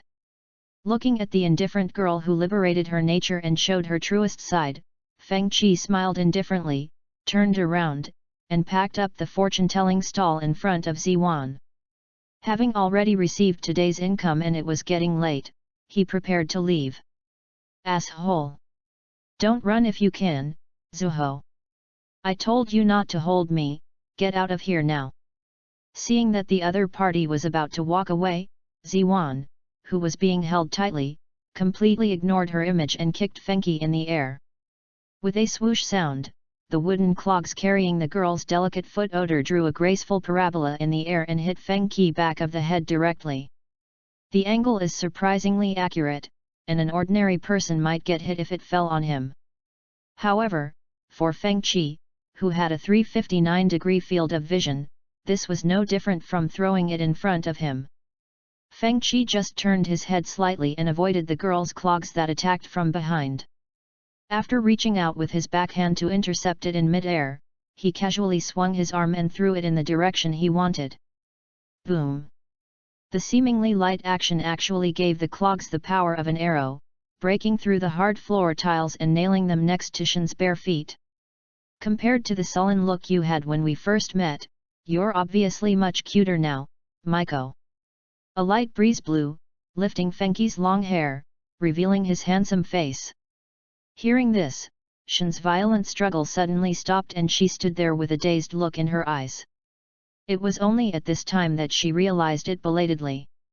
The other party is really not afraid of the prophecy of his own death, and it's totally different from other people who look at themselves with fear and horror, like a monster. Be it ridicule or deception, communicating with others in an equal and normal manner, isn't this the life I have been dreaming about day and night? Sadly, he won't live long. Page 35. You're all going to die, but you're still doing unnecessary things. What an idiot! Shin cursed softly. She could feel Fenghi's kindness and was grateful for it, but that was all. She still firmly believed in her own prophecy, and firmly believed that fate could not be broken. She was even more inclined to believe that Fengchi would explode and die in the underground palace where the ghosts' souls were imprisoned in 3 days. The afterglow of the setting sun shone down, but it was unable to dispel the depressing atmosphere that enveloped the land of rice. Still in the cold and humid laboratory, Orochimaru, who had just completed an experiment, learned a very good piece of information from the report of his Otonin. Hinata Fuki, who has awakened the special Byakugan, appears in the land of demons. I finally found you, a little Hyuga brat who is full of secrets that I can't help but uncover layer by layer. Orochimaru slumped on the sofa like a nimble snake, with his signature long tongue hanging from his mouth and a look of excitement on his face. Lord Orochimaru, the Chunin exams of Konoha and Sand Village will begin in a few days. Would it be too dangerous to look for an S-rank rebel ninja at this time? Beside Orochimaru, his round frame glasses reflecting the dim light, Yakushi Kabuto said with a worried look on his face. It doesn't matter. Just a little preparation will do. Besides, I'm just going to take a look this time. If that guy's eyes are really useful, it will be of great help to our next action to destroy Konoha. Orochimaru's voice was hoarse and carried a strong sense of danger. He acted very confidently. During my absence, I'll leave the personnel arrangements in the Sound Village to you. I understand, Lord Orochimaru. End of this chapter. Chapter 45, The Chunin exam is coming. The Land of Fire, Konoha. Team 7, who had just returned from a mission, encountered a group of 3 strange people wearing Sand Village forehead protectors. The red-haired boy with the word love tattooed on his left eye was carrying an hourglass gourd on his back and was pinching Konohamaru with one hand, violently pressing it against a telephone pole. Seeing his younger brother being beaten, Uzumaki Naruto didn't think twice, rolled up his sleeves and rushed forward. As a result, before he even touched the other person, he was firmly bound to the spot by unknown puppet strings.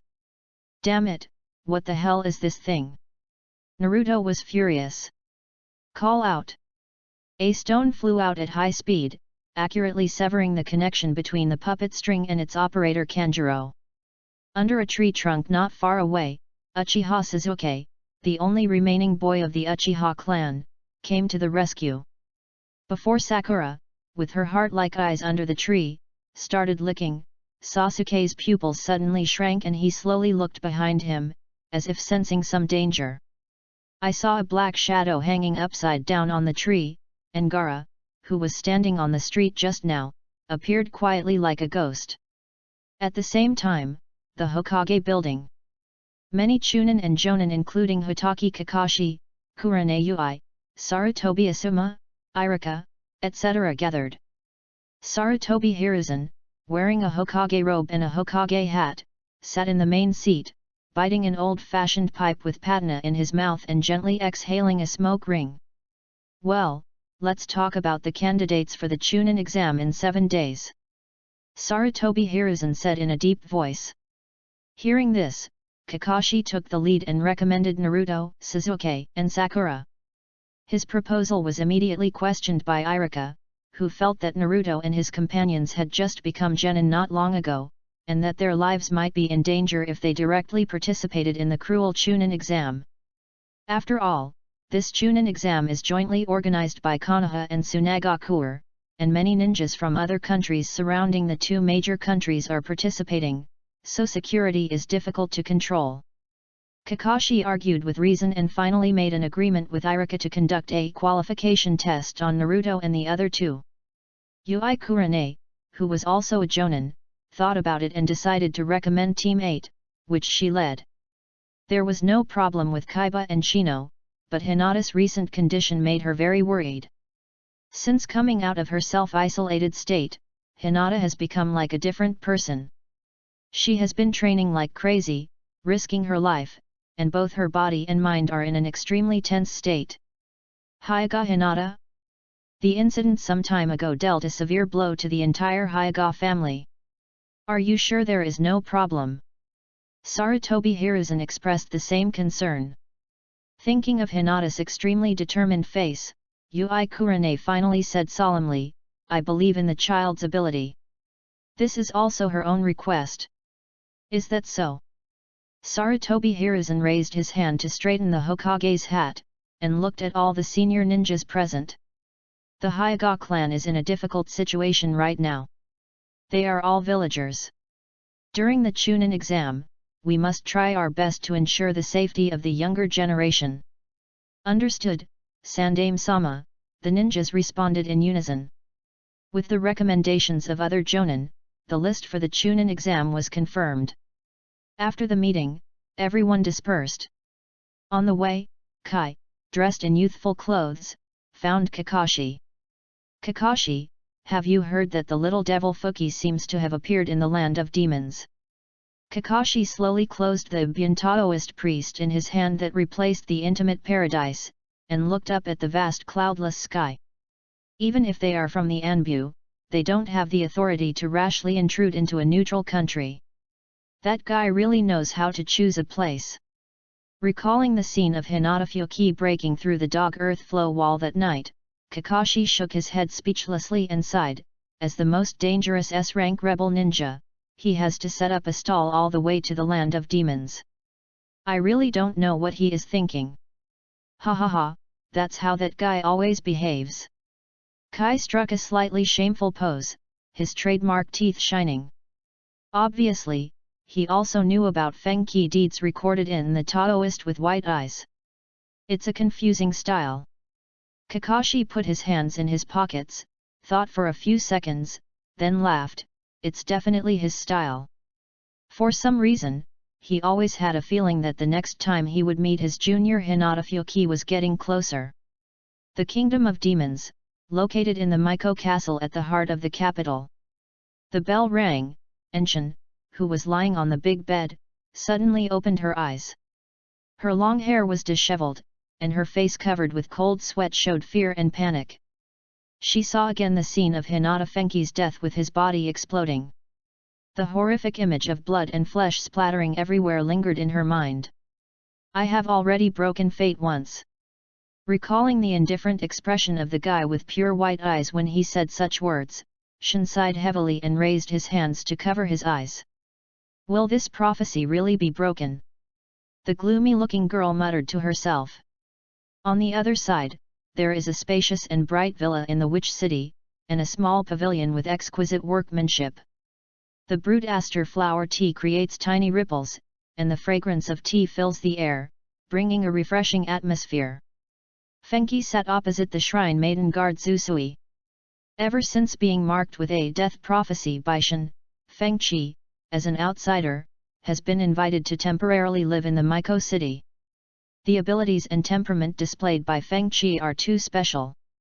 No matter what, they must ensure that the prophecy can be accurately realized in order to ensure the safety of the witch's life. FENGHOU, who had originally intended to contact the spirits of monsters, naturally did not refuse this unreasonable and tough measure. Instead, he settled down in the witch city with peace of mind. "I never thought you would be such a dangerous person, Mr. Hinata Fuki." With a serious look on her face, Zuho was the first to speak and break the silence. Just now, Konoha of the Fire Country sent an urgent notice to the Demon Country, focusing on explaining the dangers of the white-eyed Taoist priest and hoping that they could cooperate in the capture. The Demon Country, which attached great importance to the prophecy of the Shrine Maiden, naturally would not accept this proposal. They pretended to be stupid and perfunctory to the negotiation ninja sent by Konoha, claiming that they would inform them as soon as possible if they saw Hinata Fuki. The Konoha Anbu, which had no authority to interfere in the internal affairs of the Demon Kingdom, could only retreat helplessly. Although it is known as the strongest village in the ninja world, Konoha's external policy is not tough at all. It has been like this in the past, not to mention that the Hyuga clan, which now has powerful combat power, has suffered a heavy blow. Therefore, FENGHOU had some free time and could calmly adjust his own state to avoid being harassed by waves of ninjas. "Since you already know my true identity, you still dare to sit here and drink tea with me. You have quite a bit of courage." FENGHOU picked up the aster flower tea and savored it carefully. This scented tea, a specialty of the land of ghosts, was not overly strong in flavor, but had a light, refreshing fragrance that suited his taste quite well. "Even if it costs my life, I must ensure the safety of the witch and the accuracy of the prophecy. This is my mission." Compared to FENGHOU's indifference, Zusui's expression was much more serious. "Besides, I don't think you are that dangerous. How could an S-rank rebel ninja sit quietly and drink tea and chat with me like this? That's not necessarily true. If I go crazy, your entire country will be finished." FENGHOU slowly put down the teacup and told the truth. "At least you won't do that now, right?"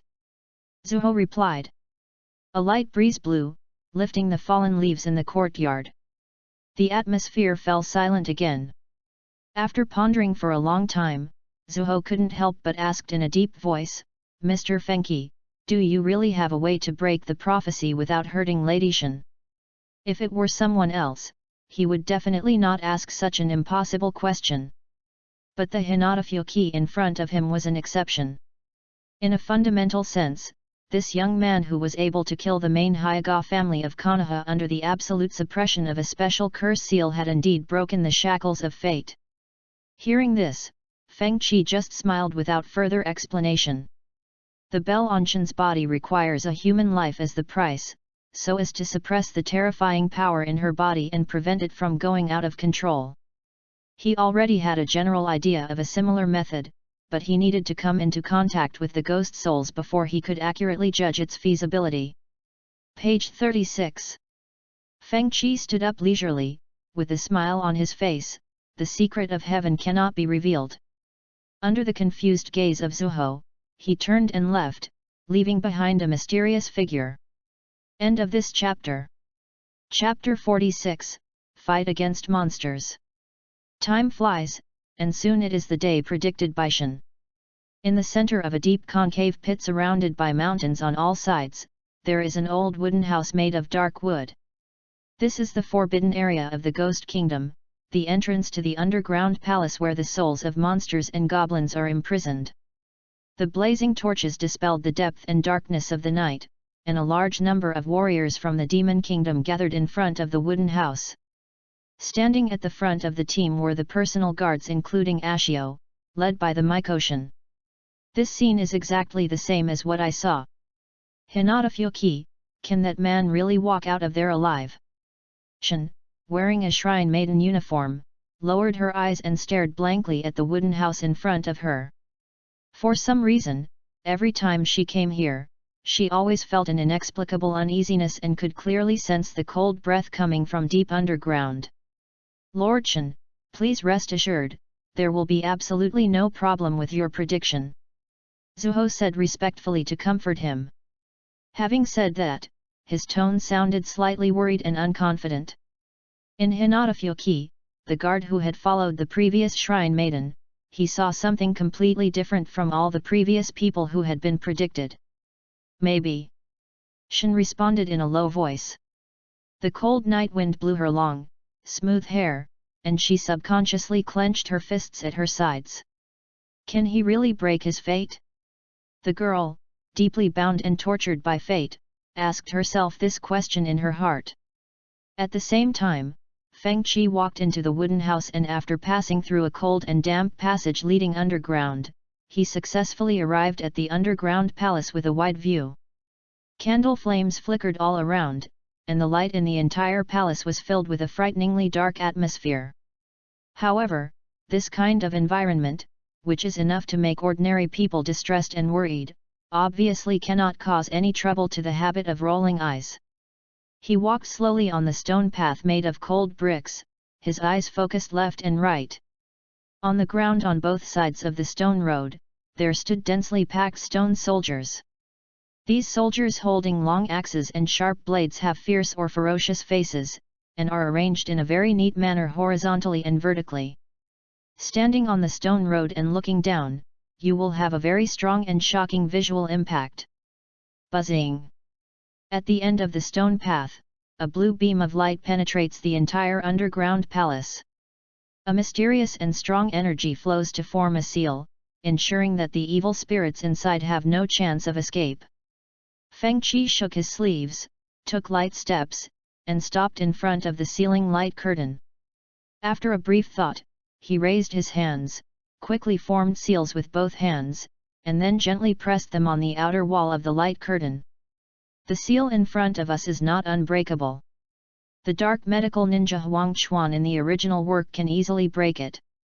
Therefore, if you want to get the relevant cracking method, you only need to pay a small price, and you can get it by directly asking the inner scene. As chakra overflowed from Fengqi's palm and poured into the sealing technique, a gap immediately appeared in the airtight light curtain. Inside, a door filled with an ancient and dangerous atmosphere appeared before one's eyes. Boom! Just as Feng Qi stepped into the light curtain with a calm expression, the door suddenly opened. Deep inside the portal, a purple-brown vortex was spinning rapidly, and violent airflow burst out, making Feng Qi grey robe rustle. "Who dares to come here and disturb my rest?" A hoarse and low voice, filled with displeasure and tyranny, came from the back of the purple-brown vortex. The indescribable ancient aura made Feng Qi frown. Just the pure soul alone can give such a strong sense of oppression. It is indeed a terrifying monster with the power to destroy the ninja world. The one who came to wipe you out completely. Feng Qi lifted up his long hair that was blown away by the hurricane, and did not conceal the murderous intent emanating from him, allowing it to quickly expand to the critical point of desire.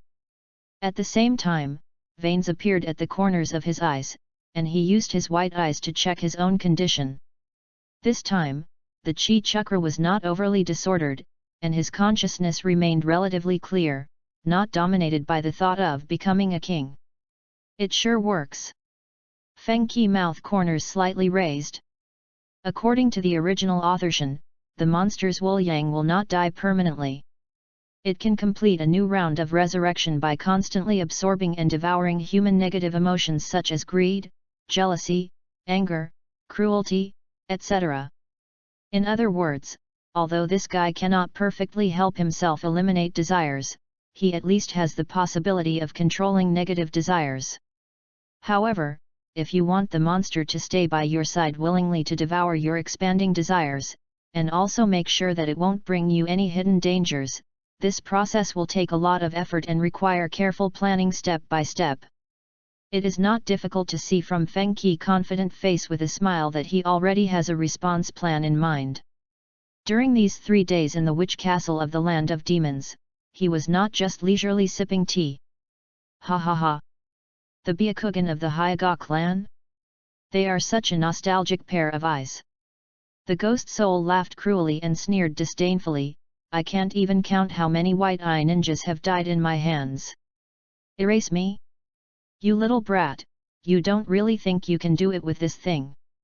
Feng Qi did not refute Wu Yang's point of view, but waved his arms and made the starting posture of Tai Chi soft fist. It's true that I can't do it with just the Byakugan, but what if I add this? Whoosh! Deep in the clear and transparent white eyes, the Bagua pattern slowly emerged, and the Kimen formation diagram opened from under Feng Qi's feet, and soon completely covered the entire sealed altar. A high-level Byakugan similar to the Uchiha clan's Manjiki Sharingan. The ghost let out a slight doubt. Confined deep in the portal, it curiously turned its bloodshot eyes and carefully looked at the strange formation that it had never seen before. After all, it was a monster that once plagued the entire ninja world. Wu Yang had a very sharp eyesight and instantly saw that FENGHOU Kimen's ability was unusual, and vaguely smelled the scent of danger.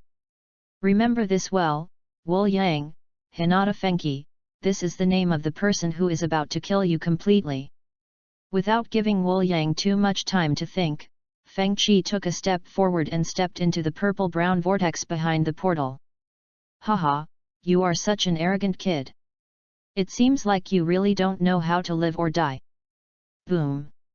As the ghost's cold voice sounded, countless pairs of hideous dark tentacles appeared out of thin air inside the purple-brown vortex and grabbed Feng Qi directly. Although it is impossible to leave the seal of the portal and run to the outside world, it is a different matter if someone is reckless and runs inside on his own initiative. In this endless space filled with strange colors, the ghost souls possess almost omnipotent powers. What a pity! If ordinary humans could bear the power of my soul, I would be free now and leave this damn place. Looking at the overwhelming attack that overwhelmed the stupid and ignorant human with white eyes, the ghost soul couldn't help but let out a sigh.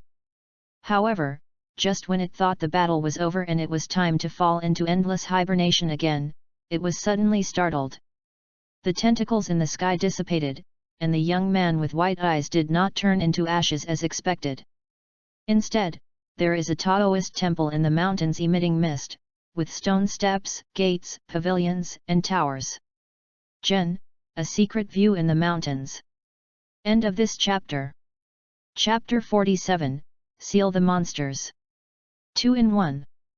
The slender blue stone steps extended upwards, and the Taoist temple emitting a hazy mist was looming, appearing extremely abrupt in the strange space where the dark purple light curtain was flowing. Deep inside the Taoist temple, Feng Qi, dressed in a grey robe, sat cross-kneed. With his eyes slightly narrowed, a white eyeball with a diameter of several meters was suspended above his head. From the perspective of the ghost, it looks like a pure and flawless perfect sphere. Is it an illusion? No, it's different from the Uchiha family's Sharingan. It's more like a real thing. Is it a unique ability of his eyes? The dark purple mist turned into a sticky human shape, which was the image of the ghost's soul after it was materialized. At this moment, the depths of its eyes, which were constantly flowing with purple liquid, were filled with surprise. From its birth to now, it has never encountered a white-eyed person as strange as the young man in front of it. Having lived for so many years, Wu Yang is naturally very cautious. Faced with Feng Qi eye technique, which it had never seen before, it decided to launch a wave of tests first to collect enough information and then make corresponding attacks. Whoosh whoosh! Under the control of the monster soul, the surrounding space was filled with dark purple smoke, which condensed into several dark purple giant snakes with scarlet eyes. The giant snake opened its bloody mouth, revealing 2 sharp fangs, and rushed towards Feng Qi, who was sitting in the Taoist temple at an extremely fast speed. The word leave means burning purgatory. Along with Feng Qi light humming, the FENGHOU Kimen formation diagram quickly extended. The huge eyeball suspended in the air burst into blue light, intertwining and entwining to form the word Li in the center of the pupil. Boom! The next second, raging red flames erupted all around the Taoist temple, forming a high-temperature firewall with no dead corners, burning the attacking purple giant snake to ashes. Why didn't I see him performing a hand seal when using the ninja's fire escape technique? The gaze of the humanoid ghost soul passed through the Taoist temple and stared at the giant white eye with the word Li engraved on it on FENGHOU head. Page 37. Zhen means thunder and lightning. Before Wu Yang could figure out what kind of bloodline limit this was, he saw the words on the giant Byakugan rotating clockwise and reaching the word shock. Zi la. Thunder containing terrifying destructive power rushed out from the depths of the Taoist temple, flashing with lightning, and its speed was so fast that it was difficult to capture. Before the humanoid monster could react, the raging lightning pierced through his body, leaving a shockingly large hole in his chest. However, in the space where the ghost soul is located, this fatal injury cannot hurt it at all. Soon it turned into dark purple mist and disappeared, sinking into the void and completely disappearing without a trace. Ha ha ha! Interesting, really interesting. I haven't met a kid like you in a long time. The hoarse and gloomy voice of the ghost kept echoing around, making it difficult to distinguish its exact location. As soon as the words fell, densely packed mud soldiers emerged, forming an overwhelming formation and launching a fierce attack towards the Taoist temple where FENGHOU was. FENGHOU sat there with no change in expression. Kin character, acid rain erosion. The characters of the giant white eye changed again, and extremely corrosive acid rain began to fall within the Taoist temple. The acid rain instantly melted all the unstoppable soldiers and mercenaries, turning them into pools of dead purple mud. After the fire thunder, there is another water-attributed attack. It's a good method, but it's useless to me. The ghost sneered and pulled the purple mud and water together quickly, giving birth to a series of ugly centipede monsters that continued to attack the Taoist temple. The centipede monster quickly crossed the slender bluestone steps and appeared in front of FENGHOU. Sun means wild winds dancing wildly. The giant white eye turned again, and a powerful tornado blew up with FENGHOU as the center, crushing all the centipede monsters and blowing them out of the Taoist temple. The ghost seemed to have anticipated this and showed no signs of surprise or shock. Because the centipede monster was just fainting, it had already buried its real killer move underground in the Taoist temple. Buzz! 8 dark purple pythons broke out of the ground where FENGHOU was, forming an unavoidable all-round attack. A pitch-black shadow loomed, and FENGHOU, who had remained extremely calm throughout, finally frowned slightly, stood up abruptly, and chakra gushed out from the acupuncture points all over his body. Back to the days. The high-speed rotating chakra barrier repelled most of the purple pythons, but one of them still broke through the barrier and rushed straight towards the giant Byakugan floating in the air. Damn it! As if he had sensed the impending crisis, FENGHOU's face changed drastically, and he hurriedly released himself from the state of recovery. He stomped his feet on the ground and leaped up, not hesitating to use his body to block the giant white eye. Boom! The purple python hit his arms hard, causing him to vomit blood on the spot. The blood dyed the flowing grey robe red. He still protected the giant white eye at the critical moment. Only a trace of purple mist so weak that it could be ignored invaded the interior of the giant white eye. I see. Haha, kid, that eye is really your lifeline. The black fog swirled, transforming into a human-shaped monster again. Standing outside the Taoist temple, its eyes were filled with cruelty and greed, as well as ecstatic. Although the purple mist that invaded the giant white eye was instantly wiped out by the other party, it still sensed a special sensation, that giant white eye was highly compatible with its own soul power. As long as it can find an opportunity to invade it, it can rely on the body of this little ghost in front of it and leave this damn sealed space. Hearing this, FENGHOU frowned, silently raised his hand to wipe the blood from the corner of his mouth without saying a word, but his expression was surprisingly solemn. Seeing this, Wu Yang became more certain of his guess, and the greed in his eyes became more intense. It has been sealed for too long and is extremely longing for the outside world. And in front of him, this little devil with a white eye who came to his door on his own initiative is the perfect opportunity given by God to regain his freedom. Thinking of this, Wu Yang could no longer suppress the madness deep in his heart. After letting out a strange cry that echoed throughout the entire sealed space, it no longer held back and summoned an overwhelming number of purple venomous snakes, giant pythons, centipedes, and endless huge mercenaries, launching a frantic and fierce attack towards the Taoist temple where FENGHOU was. As long as they can break into this ruined temple emitting a special aura and successfully seize the giant Byakugan, it will be able to reappear in the light of day and make the entire ninja world feel unparalleled despair once again. Faced with the aggressive army of monsters, FENGHOU tried his best to resist. The giant white eye characters kept changing, unleashing countless dazzling attribute attacks. Unfortunately, personal strength is ultimately unable to defeat the monsters within one's own territory. As the blue stone steps were smashed to pieces, the Taoist temple's gate collapsed, and FENGHOU, who was located deep in the temple, was completely submerged by the dark purple torrent. The ghost soul took the opportunity to transform into a sharp arrow, piercing through the wood release Rashomon performed by FENGHOU, and finally entered the giant Byakugan as it wished. Just like a drop of ink falling into a cup of water, dark purple lines invaded the giant white eye at a speed visible to the naked eye. The pure white was soon contaminated into a creepy hue, emitting an extremely strange purple light. Ha ha ha! It really works! This eye can really hold my soul. Feeling the taste of reconnecting with the world, Wu Yang lowered his giant white eyes and glanced at FENGHOU who was half kneeling on the ground and vomiting blood. Don't look at me with such despair, kid. You should feel extremely honored. After regaining his freedom, he couldn't help but burst into laughter.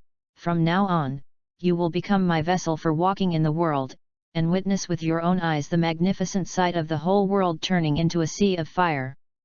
Really? Then congratulations! An indifferent and calm voice sounded, interrupting the ghost's ecstasy. The ghost was startled when he sensed something was wrong. When he looked at the little ghost with white eyes who was half kneeling on the ground again, he saw that the latter had turned into ethereal mist and gradually dissipated between heaven and earth. Whoosh whoosh! Immediately afterwards, the surrounding space twisted and swayed like a mirage. The rubble was reassembled and the blue stone steps slowly reappeared. At the end, the collapsed mountain gate had been stood up high at some point, shrouded in misty clouds. As the ghost soul took the initiative to drill into the giant white eye, the space with dark purple light flowing around it was shattered. With the Taoist temple as the center, the two yin and yang gave birth to the four symbols gave birth to the 8 trigrams, and circles of strange formations quietly emerged. By the time Wu Yang came to his senses, the outside of the Taoist temple was already a strange space surrounded by blue light and filled with an ancient and mysterious atmosphere. What the hell is going on? You little bastard, what did you do to me? The monster fell into complete panic because it found that it seemed unable to escape from the giant white eyes by relying on its own consciousness. The giant white eye is consistent with the seal of the portal, and the strange space around it is consistent with the blue light curtain of the underground palace. This terrible and ominous feeling is exactly the same as being sealed in an underground palace. FENGHOU stood in the FENGHOU space, a grey robe fluttering slowly. He just stood in front of the Taoist temple calmly, looking at the crazy ghost spirits inside the temple with a smile on his face. Welcome to my inner space, Mr. Wuling. Although asking for the interview to obtain the Wuling sealing technique cost him nearly a year of life, the current result was still worth it. The monster was successfully sealed into his body. Damn it! Damn it! How dare you plot against me? Looking at the indifferent smile on the other party's lips, and briefly thinking about the battle process just now, Wu Yang, who successfully realized that he had been deceived, couldn't help but break his defense and curse. The giant white eyes that were deliberately revealed in his sight, the endless abilities, the pretending to be defeated by the dark purple mist that invaded, and even the decadent posture of fighting desperately in the end. All of this was a plan to trick it into revealing its true soul and invading the giant white eye. I don't have the ability to design a monster that has existed for hundreds of years. Fengchi raised his hand to push away the black hair that fell in his sight, and sighed in a deep voice, "The real reason for the current situation is your own greed and self-righteousness. What good would it do you to transfer me from the underground palace into your body? I can't be killed." Knowing well the power of this seal, Wu Yang gave up struggling, became calm again, and questioned Fengchi coldly. To erase the existence of something, there are more than just the means of killing it. Fengchi patted his grey robe, his eyes flashing with a strange light. For example, extract your strength bit by bit, drain it dry, and wait for you to recover, and then repeat it again. Of course, he couldn't reveal the real purpose of sealing the monsters, which was to suppress his own desires, but instead found a reason that was very suitable for this action. After all, power is something that everyone desires to possess. As expected, those brief words seemed to possess unparalleled lethality, causing the monster to shudder. "Human little devil! You will definitely pay an extremely painful price for what you did today," it threatened coldly. However, this threat seems a bit inadequate under the current circumstances. It might be more appropriate to say this kind of thing when you can get rid of the white eyes and leave the Taoist temple. After saying this, Fengchi, having achieved the purpose of this trip, did not linger any longer and withdrew his consciousness from his inner world. When he left, he quietly left behind a Kimen diagram outside the Taoist temple, which recorded the incomplete FENGHOU Kimen practice method. This is a necessary insurance. If the ghost soul really breaks through the seal of the Taoist temple, it will see the Kimen diagram at the first moment. Ordinary people will lose control of their minds just by looking at this picture, and fall into the dream of becoming the king, unable to extricate themselves, and may fall into a coma at the mildest, or go crazy at the worst. Not to mention the dangerous monsters like Wu Yang that have the intention of destroying the world. You will definitely explode if you just look at them. Even if the monster is not tempted by the Kimen diagram for the first time, its incomplete practice method can make it become insane and completely lose its threat. If the giant white eye and the Taoist temple are a closed steel cage, then the setting of the Kimen diagram is to add a security lock to the entrance of this cage to isolate all possible dangers. After the matter was settled, Fengchi stepped out of the dull sealed portal, looked at the underground palace with flickering candlelight, and couldn't help but sigh. With the Wu Yang that can absorb negative emotions, his stagnant chi chakra can finally go one step further and reach a higher level. Although for the FENGHOU Kimen plug-in, this method can only treat the symptoms but not the root cause. But Fengchi is just an ordinary person.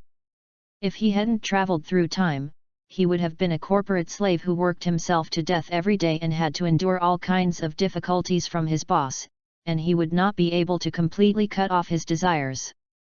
This is the limit of what an ordinary person like him can do at present. Page 38. The path of cultivating one's mind will definitely have to be taken in the future, but this cannot be achieved overnight. It requires a very long period of accumulation before FENGHOU Kimen can be pushed to its strongest and most invincible moment. But now, he is still an S-rank traitor wanted by the ninja world, and there are countless eyes staring at him in the darkness. It is too early to achieve a state of having no desires. It's been delayed for so long, it's time to go out.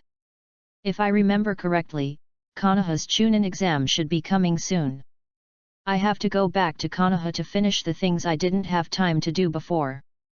Fengchi raised his hand and touched the caged bird curse seal on his forehead. He no longer hesitated and stepped out of the dark underground palace. End of this chapter. Chapter 48, Shin's Power Runaway. Boom. The forbidden area of Fenghou Ghost Country, the entrance to the underground palace. The surging purple light burst out, tearing through the darkness of the night and illuminating the entire concave terrain. The old wooden house collapsed and the violent hurricane cut through everything around it like a ruthless blade. The shattered ruins on the surface. The warriors of the demon country who had been guarding this place encountered a terrifying aura of suppression. They all knelt on the ground with blood oozing from the corners of their mouths, staring ahead with horror and fear. There, under the rendering of purple light, spots of light containing the energy of the witch floated up and down. Shin, wearing a shrine maiden uniform, was suspended in mid-air, her long light yellow hair swaying in the rising air currents. Red lines similar to curse marks grew out from Shin's delicate fair face and spread all the way down to all parts of the body. With those scarlet eyes that represented the loss of sanity, Shin at this moment was emitting a very strange and creepy aura. Master Shin, please regain consciousness quickly and don't be confused by that power. Although her mind was trembling due to the awakened aura of the shrine maiden, Ashiho, who was kneeling on the ground, was still fearless and stretched out her 2 hands to scratch the ground. Even if the gravel scratched her skin and oozed bright red blood, she tried her best to stop Shin's rampage. Because Feng Qi broke the inevitable death that was about to befall him, the transparent bell could not obtain human life as a source of energy to continue to maintain the seal. So naturally, the powerful force hidden in Shin's body completely went out of control. Even though the consciousness of the former priestess Moroko still remains in the transparent bell, Shin at this point in time is still just an older child. A mere remnant of her consciousness cannot awaken Shin's soul that has been swallowed by endless darkness. What? Awaken Shin, let's use this to describe Shin's current state, let out a sharp and shrill cry towards the sky. It was completely different from her usual voice, which was a bit arrogant and sarcastic but still pleasant to the ear, and it made one's scalp tingle. Faced with the increasingly violent aura of the shrine maidens that filled the area, the spirits of the severely traumatized warriors of the demon country struggled to get up, following the footsteps of Ashio, who was digging the ground with her palms, and approached Shin little by little. Everyone's expression was extremely determined, no one backed down because of fear of death. Because they knew very well that dying for the Miko was their destiny. The closer they were to awakening Shin, the more clearly the warriors could feel the pressure falling on them. The irresistible impact was so severe that blood was oozing from their eyes. The situation of several of the shrine maidens' close followers, including Ashiho, who were at the front, was even worse. They were bleeding from all 7 orifices, and the blood flow in their bodies became extremely chaotic and rapid. When she was still several meters away from awakening Shin, Zuho's body finally couldn't hold on any longer. Her 2 mud-covered palms were covered in blood and she couldn't move forward even an inch. Master Shin. Shiho tried desperately to open her eyelids, which were becoming increasingly heavy, and to see Shin's figure, which was becoming blurry, but it was difficult to do so no matter what. For him, who can't even use conventional ninjutsu, such a distance is already the limit after breaking through the limit. Stop, stop immediately, you will die, please, don't come over here again. Shin's consciousness was trapped in an extremely pure dark space. She could clearly see that Zuho and others were desperately trying to get close to her, and she also understood very well how dangerous she was now. If this goes on, they will definitely die. No. Not only them, maybe the entire ghost country will be destroyed.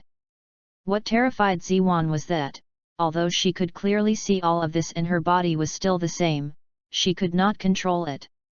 She could only stay in this horrible and dark abyss and watch helplessly. Asshole! Asshole! Asshole! Is this the fate a witch should bear? It's so painful, mother, please tell me, what should I do now? Just like the despair the girl felt at this moment, the crying voice was swallowed up by the pure darkness around her as soon as it came out, leaving no trace. The word Jian means that the strong of heaven will naturally rest. Outside, at the last second before Zusui's vision was about to fall into darkness, he saw a formation diagram engraved with special runes appear beneath him. Immediately afterwards, a soft golden light fell from the night sky. The golden light seemed to contain the magical effect of strengthening the heart and spirit. The moment it touched the skin, Zuho felt an endless stream of power surging from her body, and she resisted the momentum of the awakened Shin's Miko. This is... Zuho regained consciousness, suddenly opened her eyes, and stood up from the ground unsteadily. The other warriors who were on the verge of their limits also showed surprise on their faces, and some even stretched out their hands tentatively, trying to catch the mysterious and strange golden light. Professional things should be done by professionals. You idiots with bumps on your heads who only know how to line up and sacrifice your lives should just stay away and cool off. Feng Qi, with his grey robe fluttering, came out of the underground palace with an indifferent look on his face. He raised his hand to scratch his hair while leisurely passing among the warriors of the ghost country. He was not affected by the aura of the awakened Shen at all. Feng Qi, you. Zhu Sui looked at the young man in front of her with a complicated expression. Although the unleashed power of Lord Shen was enough to prove everything, when he saw with his own eyes that Feng Qi, who was predicted to die, appeared safe and sound, he couldn't help but feel a storm in his heart. He actually broke the fate determined by the witch and successfully walked out of the underground palace alive. You two, go wherever it's cooler and don't block the way. Feng Qi didn't give Zhu Sui any face at all. He grabbed his collar with one hand, lifted him up easily and threw him directly into the mud next to him. He fell so hard that his mouth was full of mud and he even got a scratch on his forehead. Please, please rescue Lady Shen. However, he didn't care about it and bowed 90 degrees towards Feng Qi back. The warriors of the demon country behind followed suit and shouted in unison, please, please rescue Master Shen. Everyone knows very well that the only one who can save the witch and the kingdom of ghosts now is the Taoist priest with white eyes who broke the death prophecy. Feng Qi brushed his earwax, waved his arms as a simple response, and stepped into the purple light ball where awakened Ziwan was. Since Wu Yang and Shen are of one mind and one body, they share the same body and their power systems are essentially the same. Therefore, relying on this relationship, Feng Qi, who had the spirit of a monster sealed in his body, easily crossed the energy barrier and came to the endless dark abyss where Ziwan's consciousness was. His appearance was like a ray of divine light descending from the sky, which not only illuminated the entire darkness, but also dispelled the despair that Shen was experiencing at the moment. Hey, good evening, Maiko-sama. Why are you crying in a place like this? Looking at Ziwan squatting on the ground with her hands on her knees and 2 tear marks on her face, Feng Qi smiled and teased. You are not dead, and you came here. If it were any other time, Shen would have gone berserk on the spot after being mocked like this. But now, she just raised her eyes and stared blankly at the white-eyed boy standing in the light, with extremely complicated thoughts in her mind. That's right. Now you can't say that what I broke can't be considered the so-called destiny, right? Feng Qi said. Ah. Shen tightened her arms around her knees and nodded slightly with a gloomy expression. The other party did break his fate, but what about his own fate? She didn't have the slightest confidence that she could stop the runaway power and regain control of her body. Since you admit it, then I should prove the second thing. Feng Qi put away the faint smile on his face, raised 2 fingers, and said seriously, you and I can both survive. As soon as the words fell, Shen's pupils contracted, and the darkness in the depths of her eyes instantly dissipated, filled with bright highlights. Am I really worthy of living? She asked cautiously. That's natural, you cannot believe the prophecy, but you cannot not believe my hexagram. Feng Qi was quite confident. But, right now, I have no way of controlling this inexplicable and terrifying power. This is simple. Feng Qi stepped aside and turned slightly. His white eyes covered by long hair seemed to be able to see through everything in the world. He looked at a place not far away. I have brought you here, but you are not going to show up. Ding ding. After a brief silence, the sound of bells rang out, echoing continuously in Ziwan's consciousness space. At the source of the ringing sound, a faint light flowed, interweaving and entwining into an elegant woman in a shrine maiden's uniform. The moment the woman appeared, Feng Qi could clearly feel that the ghost soul that was confined in his inner world became extremely violent and was desperately attacking the sealing technique. After all, it was the previous Maiko who sealed it. When enemies meet, they naturally become jealous of each other. I never thought that someone would seal the spirit of a demon in his own body. This guy is not as peaceful as the tailed beasts in the ninja world. If he is not careful, he will cause the destruction of the world. The former Miko, Moroku, Shin's mother, looked at FENGHOU with a flickering gaze and sighed heavily. Young man with pure white eyes, I don't know how you did it, but your approach is really too risky. End of this chapter. Chapter 49 Crisis from the Depths of Darkness, Orochimaru of the Three Ninjas. The former priestess Maitreya had a sad look on her face. Although she could not see FENGHOU's inner scenes, she could sense the location of the ghost's soul very clearly. Don't worry, sealing it in my body is definitely safer than the underground palace. FENGHOU crossed his arms slightly across his chest and said confidently. This is a fact. After all, if we follow the development of the original movie, 2 or 3 years after Shippuden, the underground palace of the Demon Kingdom would be breached by believers of monsters, almost causing a global crisis. Page 39. However, in the interior scene where FENGHOU set up the Kimen diagram, the possibility of the ghost soul escaping is very slim. What's more, FENGHOU would never give Wu Yang the chance to contact the body sealed in the swamp country. Young man, never underestimate the monsters. Maitreya sighed deeply. Now she is just a remnant of consciousness, and even if she wants to stop FENGHOU's crazy behavior, she is powerless. Mother, are you really mother? Shin said in disbelief as she walked towards Moroku tremblingly. It's me, Shin. Looking at his daughter like this, Moroku couldn't help but show a trace of heartache on his face. Thank you for your hard work over the years. Whether it was the people avoiding Shin because they were afraid of death, or Shin crying silently in her arms every night, she saw it all clearly through the transparent bell.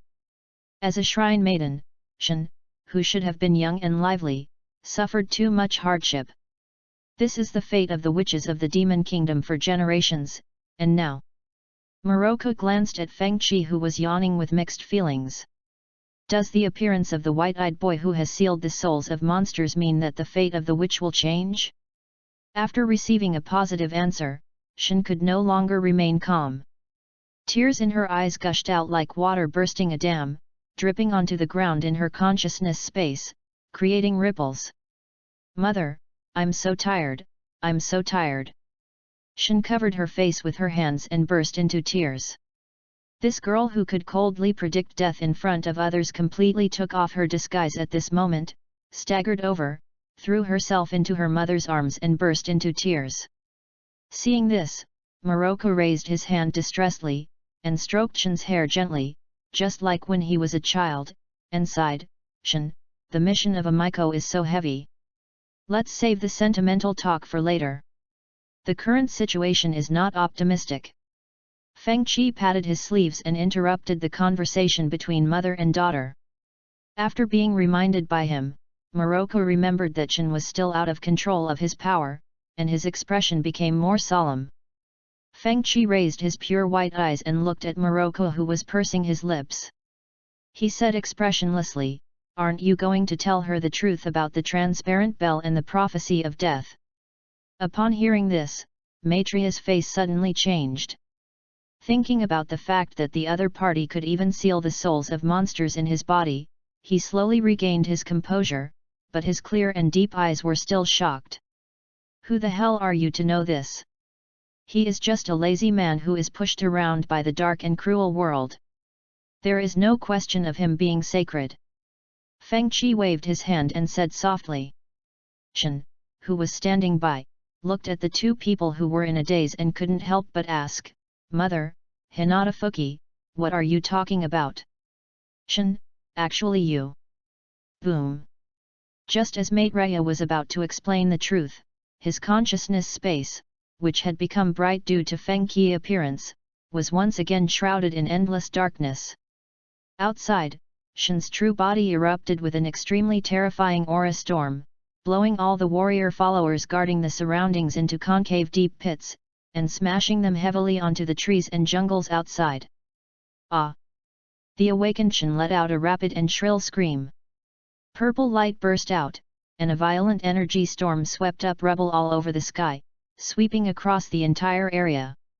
It seems that there is not enough time to explain it clearly. Hey, former Maiko over there, please cooperate with me for a while. Feng Qi lifted up his drooping hair, revealing his handsome face and the white eyes with the bagua pattern on it.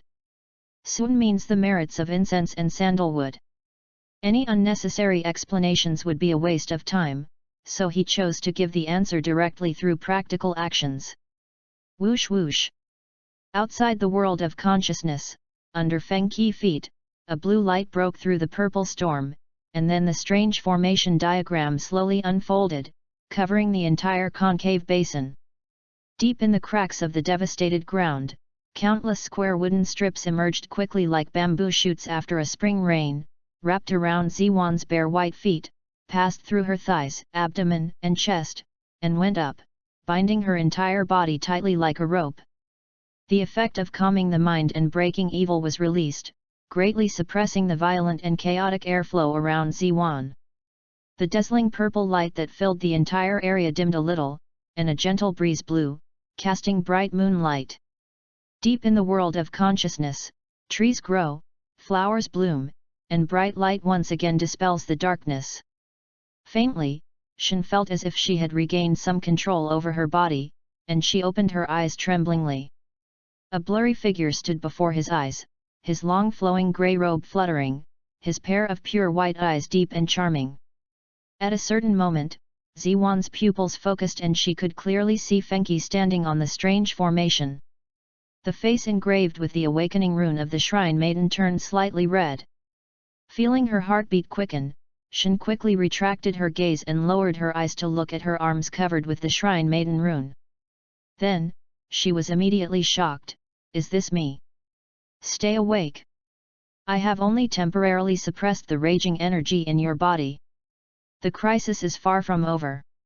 Feng Qi pointed a finger at Shen's forehead and increased the output of Qi chakra to prevent the sandalwood on the latter's body from being shattered. According to Moroku, the power of the Maiko in Shen is even more powerful and dangerous than the monsters.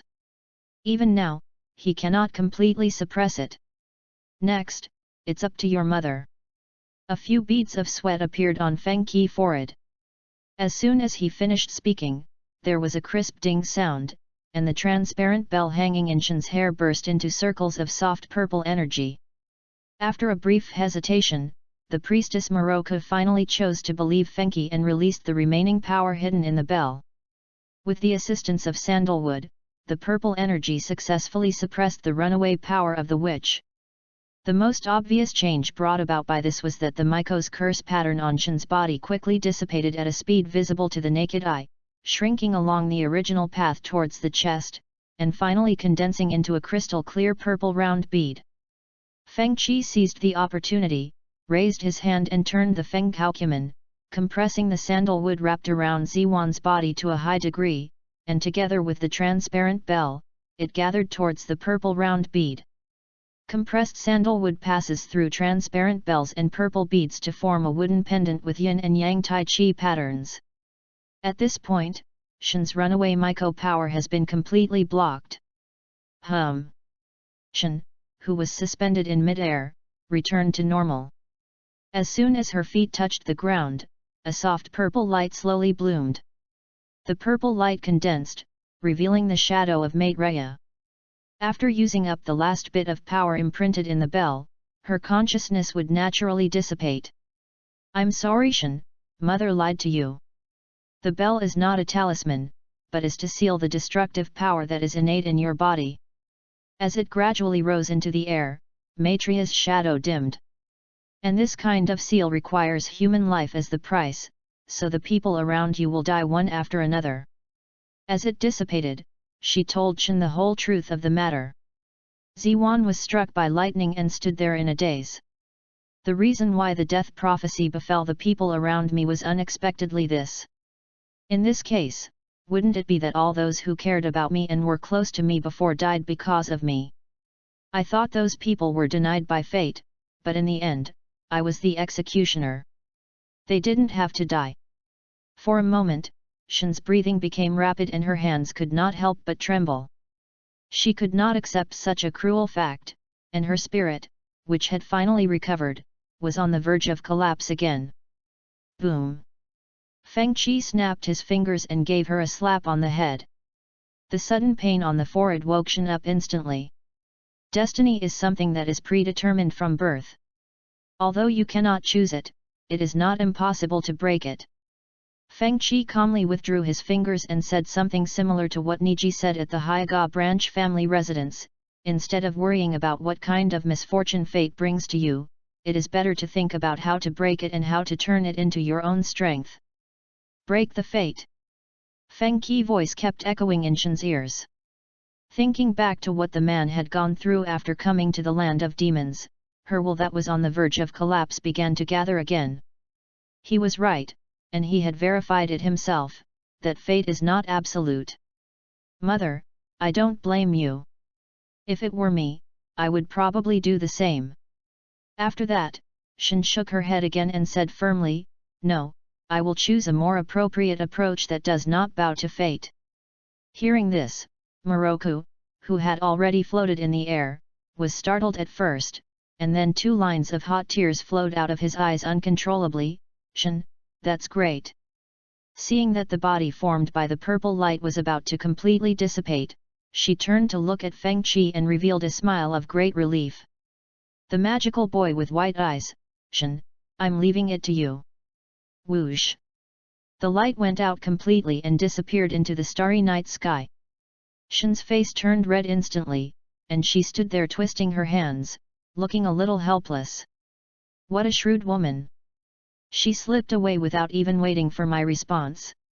Feng Qi scratched his hair, feeling troubled, and shook his head and sighed, it's quite troublesome to take care of a little brat. I'm not little anymore, okay. The shyness on Shen's face disappeared instantly, and her cheeks puffed up with anger. To be honest, this look is pretty cute. Well, compared to the cold and indifferent look of the one covered with witch's curse patterns. Feng Qi gave this evaluation in his heart. My sandalwood combined with the bell of the previous witch can suppress the power in your body to the critical point. Next, you just need to practice well and draw it out slowly and orderly. I believe that you should be able to master it completely in a few years. He put away his annoyed expression and warned seriously, but don't be impatient. After all, he really doesn't have the free time to stay by the side of the witch in the demon country like a nanny every day. With the monster souls absorbing negative emotions, the next step is to refine and enhance the chi chakra to ensure the subsequent action of returning to Konoha. Shen reached out and touched the Tai Chi pendant around her neck and nodded slightly. If it weren't for this man in front of her, perhaps she would be trapped in the cage of fate for the rest of her life, like a bird in a cage without even the chance to fly to the sky. Page 40. After a few seconds of hesitation, she mustered up the courage to ask the question in her mind, when we first met, my attitude was so bad, why did you still help me so much? From Fenghi's perspective, sealing the monsters has already achieved the purpose of this trip to the land of ghosts, and there is really no need to take the risk to rescue Shen from her runaway state. There are many reasons. If I have to give a reason that is easier to understand, it's probably that you are a lot like my silly sister. Feng Qi said softly. Can I understand that you are scolding me?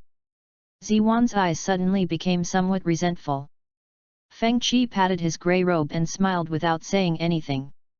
Seeing the other person looking like he deserved a beating, Shen's mouth twitched and he clenched his fists tightly. Thank you, anyway. In the end, she controlled her emotions, bowed 90 degrees to Feng Qi, and thanked him sincerely from the bottom of her heart. You're welcome. Feng Qi waved his hand indifferently. Shen straightened her chest again and obviously wanted to say something, but was stopped by Fenghi, whose expression gradually became serious. If there is no nutrition, we can wait until it is safe. Now we have a big problem to deal with. Big trouble? Could it be that the power in my body is still? It has nothing to do with you. Feng Qi moved his feet, turned his back to the confused Ziwan, and turned to look towards the depths of the forest at the edge of the concave basin. The darkness of the night greatly limits the visual range of ordinary people, but it cannot cause any hindrance to the white eyes that have the effect of seeing through. The FENGHOU formation diagram under his feet expanded in a circle, covering the dark forest. Veins appeared in the corners of Fengqi's eyes, and he decisively rolled his eyes. In his field of vision, he saw a gloomy figure standing on a thick tree trunk. The chakra flowing in his body was thick and full of extremely dangerous aura, shining like a beacon in the darkness. "Come out, you insidious and poisonous snake who only hides in the dark and peeks." Fengqi's eyes narrowed slightly, and he said in a deep voice in the direction of the figure. "Haha, you are indeed a genius who killed many elders of the Hyuga clan. Even I have to praise your keen insight." The tree trunk shook, blowing up a few fallen leaves. When the gloomy and hoarse voice reached Ziwan's ears, a man with a feminine face and a huge rope tied around his waist suddenly appeared in front of him. Orochimaru smiled, stretched out his soft, slender tongue and licked his lips, pulling out a disgusting string of saliva. The snake-shaped vertical pupils reflected Fengqi's figure, revealing undisguised surprise and greed. "I was able to enjoy a very interesting scene, Hinata Fuki. This trip is really the right one." End of this chapter. Chapter 50 Hinata Fuki, only you are special. It is my honor to be specially invited by Lord Orochimaru, one of the 3 legendary ninjas. Fengqi let his arms hang naturally, his eyes calmly looking at the gloomy man in front of him who exuded a dangerous aura. He was not surprised that Orochimaru would appear here. After all, the situation in Konoha was so serious that even the Akatsuki organization came knocking on the door. There was no reason for this guy who had a strong desire to explore all new things not to show up. "I'm just curious about what kind of eyes the genius who was able to bypass the caged bird and kill the Hyuga clan had awakened." The snake-shaped pupils shrank slightly, and Orochimaru stared at the caged bird seal on Fengqi's forehead. As a native villager born and raised in Konoha, he knew too well what kind of restrictions the bird in a cage imposed on the people of the Hyuga branch. That was a family curse that even he had not studied thoroughly.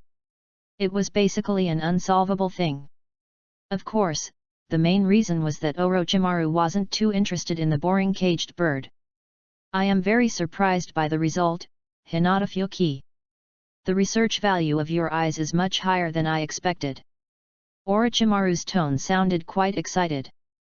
Just now, he saw with his own eyes Fengqi performing the wood release at will without any hand seals, and was deeply attracted by the charm of that figure. That's exactly the same as the legendary god of ninja, the first Hokage, Hashirama Senju. Wood release and the art of immortality are 2 things that Orochimaru has spent his entire life exploring and researching. And now, with the living experimental samples right in front of him, how could he not be moved? "Don't talk like this is yours." Fengqi raised his finger and pointed at himself with rolled eyes, somewhat speechless. "Science is the end of ninjutsu. The research I do has very important significance." Orochimaru licked his lips, and his gaze towards Fengqi's eyes became more greedy. "It would be too selfish to take such a treasure for yourself. It's not just me who has the Byakugan. There are so many Hyuga clan members in Konoha, you can just pick anyone to kill." Fengqi simply ignored Orochimaru's twisted logic. Even Uzumaki Naruto's trick of talking might not be enough to impress this crazy scientist, let alone him who is not good at talking. That's different. "Hinata Fuki, you are the only one who is special. At least for now, you are the only one who has awakened the Byakugan." Orochimaru took a step forward and spread his hands, his expression slightly obsessed. "Come on. Don't be so selfish, create a new world with me." The gloomy and hoarse voice was filled with infinite passion, and it could be clearly felt that Orochimaru's words at this time were by no means false or deceptive. "Ant Snake is serious.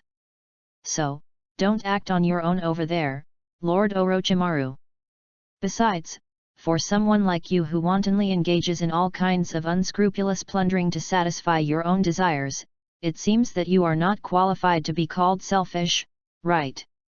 After saying that, Feng Qi turned sideways and assumed the starting stance of Haiga soft fist. Deep in the pure white pupils, the mysterious bagua pattern is faintly visible. Whoosh whoosh. The strange array diagram covering the entire concave basin slowly rotated until the death gate stopped at Orochimaru's feet. He demonstrated his position through practical actions. Haha, that's such a pity. A guy like you who has no ambitions can't bring out the true function of those eyes at all. Seeing this, Orochimaru slowly lowered his outstretched arms. The smile on the corner of his mouth gradually faded, replaced by a sinister and intense hostility. Hey! I don't know who you are, you androgynous guy, but this is the territory of the demon country. I hope you don't do anything irrational. When the two sides were on the verge of a fight, Shen, with her long hair fluttering and her shrine maiden costume gently fluttering, took firm steps to stand in front of Fenghi. After awakening the power of the witch once, her perception ability has also improved a lot, and she can clearly feel the dangerous aura emanating from the strange man in front of her. In a sense, Feng Qi is her savior and the savior of the Ghost Kingdom. So even though she knew that this behavior was tantamount to seeking her own death, Shen stood up without hesitation. At the very least, the other party must know that behind Feng Qi stands the entire Ghost Kingdom. Haha, you are a courageous girl. If I didn't have a higher priority target to deal with right now, I would actually be very interested in your inexplicably powerful strength. Orochimaru was naturally not intimidated by the name of the demon country. Are you kidding? He was named one of the 3 ninjas by Hanzo, and he was an S-rank rebel ninja who had been to a hellhole like the Akatsuki organization. How could he be afraid of a mere neutral country? Don't do unnecessary things, or you will bring disaster upon yourself. Without saying hello to Ziwan, Feng Qi simply raised his hand and grabbed her wrist, then casually swung his arm and threw her behind him, throwing her in a beautiful parabola. Shen had never had such an exciting experience before and she turned pale with fright. As I was about to hit the thick trees on the outskirts of the basin, a strong feeling of weightlessness suddenly swept over my body. A light hurricane rolled in, carrying the panicked girl to the ground steadily. This bastard! Running quickly to the edge of the basin, Shen clenched his fists tightly as he looked at Feng Qi back as he faced the dangerous man alone below. The urge to run regardless of the consequences was extremely strong, but in the end, she suppressed this irrational behavior. She had seen countless deaths and was not afraid of death, but she was very clear that if she ran over to this scene now, she would only hold Feng Qi back. Thinking of this, Ziwan's eyes dimmed a little. Holding the Tai Chi sandalwood pendant hanging around her neck with both hands, she couldn't help but increase her strength a little. At this moment, the desire to become stronger is stronger than ever before. Below. Interesting, that was a wind-attributed ninjutsu, right? It didn't even require a seal. Even the knowledgeable Orochimaru couldn't help but marvel at it. The more mysterious and outstanding Hinata Fyoki acted, the stronger his desire to seize those Byakugan eyes and study them became. Feng Qi chakra gushed out like a volcano erupting. Please, Orochimaru-senpai. He stretched out his hand towards Orochimaru in front of him. They are all from the village, some of them are S-rank ninjas who have defected, so it is reasonable to call them seniors. Haha, I didn't expect you to be so polite. It's just that it's a little late. The cold voice slowly entered Feng Qi's ears, and along with it came the feeling of his entire body being tightly strangled. At some point, a large dark grey snake had wrapped itself around him tightly, spitting out its cold tongue. End of this chapter. Chapter 51, Fuki vs Orochimaru. The grey snake wrapped tightly around Feng Qi's waist, slowly reducing its strength, leaving him no chance to break free. Page 41. This is Orochimaru's signature move, Shadow Snake Hand. The hard scales convey a bone-chilling chill when in contact with the skin. Feng Qi did not resist, but calmly watched the grey snake spitting out its tongue, relaxed his whole body, and let the snake strangle him and lift him into the air. Just when the grey snake felt the gaze that did not take it seriously at all, it angrily opened its bloody mouth with poisonous fangs, wanting to teach this arrogant human a profound lesson. The word Li means firefly. Feng Qi opened his lips slightly, and along with the output of Qi Chakra, the FENGHOU formation diagram below slowly rotated. Whoosh whoosh! Specks of green flames floated out from the surface of his body, illuminating the dark environment like the faint light of fireflies. Looking at these little flames that would be extinguished by just a breath, the grey snake summoned by Orochimaru's arm immediately made a mocking expression similar to that of humans, and laughed over there. As the summoner, Orochimaru had a gloomy face full of solemnity. He quickly mobilized the chakra in his body, and as soon as he smelled danger, he was ready to retreat at any time. Boom! Sure enough, the firefly light slowly fell on the surface of the grey snake's body, and after a brief pause, it exploded, setting off an incomparably hot wave of flames. Hiss! Under the extremely high temperature burning, the grey snake let out a painful scream, then turned into black ash and became nutrients for the earth. I've never seen a fire escape before, it's really interesting. The blazing fire illuminated the gloomy look on Orochimaru's face clearly. At the moment when the fireflies broke out, he was well prepared and had already pulled away, evacuating from the range of the raging flames. There's something even more interesting, Orochimaru-senpai. Feng Qi, who successfully untied the shadow snake hand's restraints, landed lightly on the ground, and waved his fingers gently at his sides. In an instant, the naturally burning flames around spread rapidly towards Orochimaru's location as if receiving an order. Orochimaru frowned slightly, obviously not expecting that the opponent's technique had a second stage.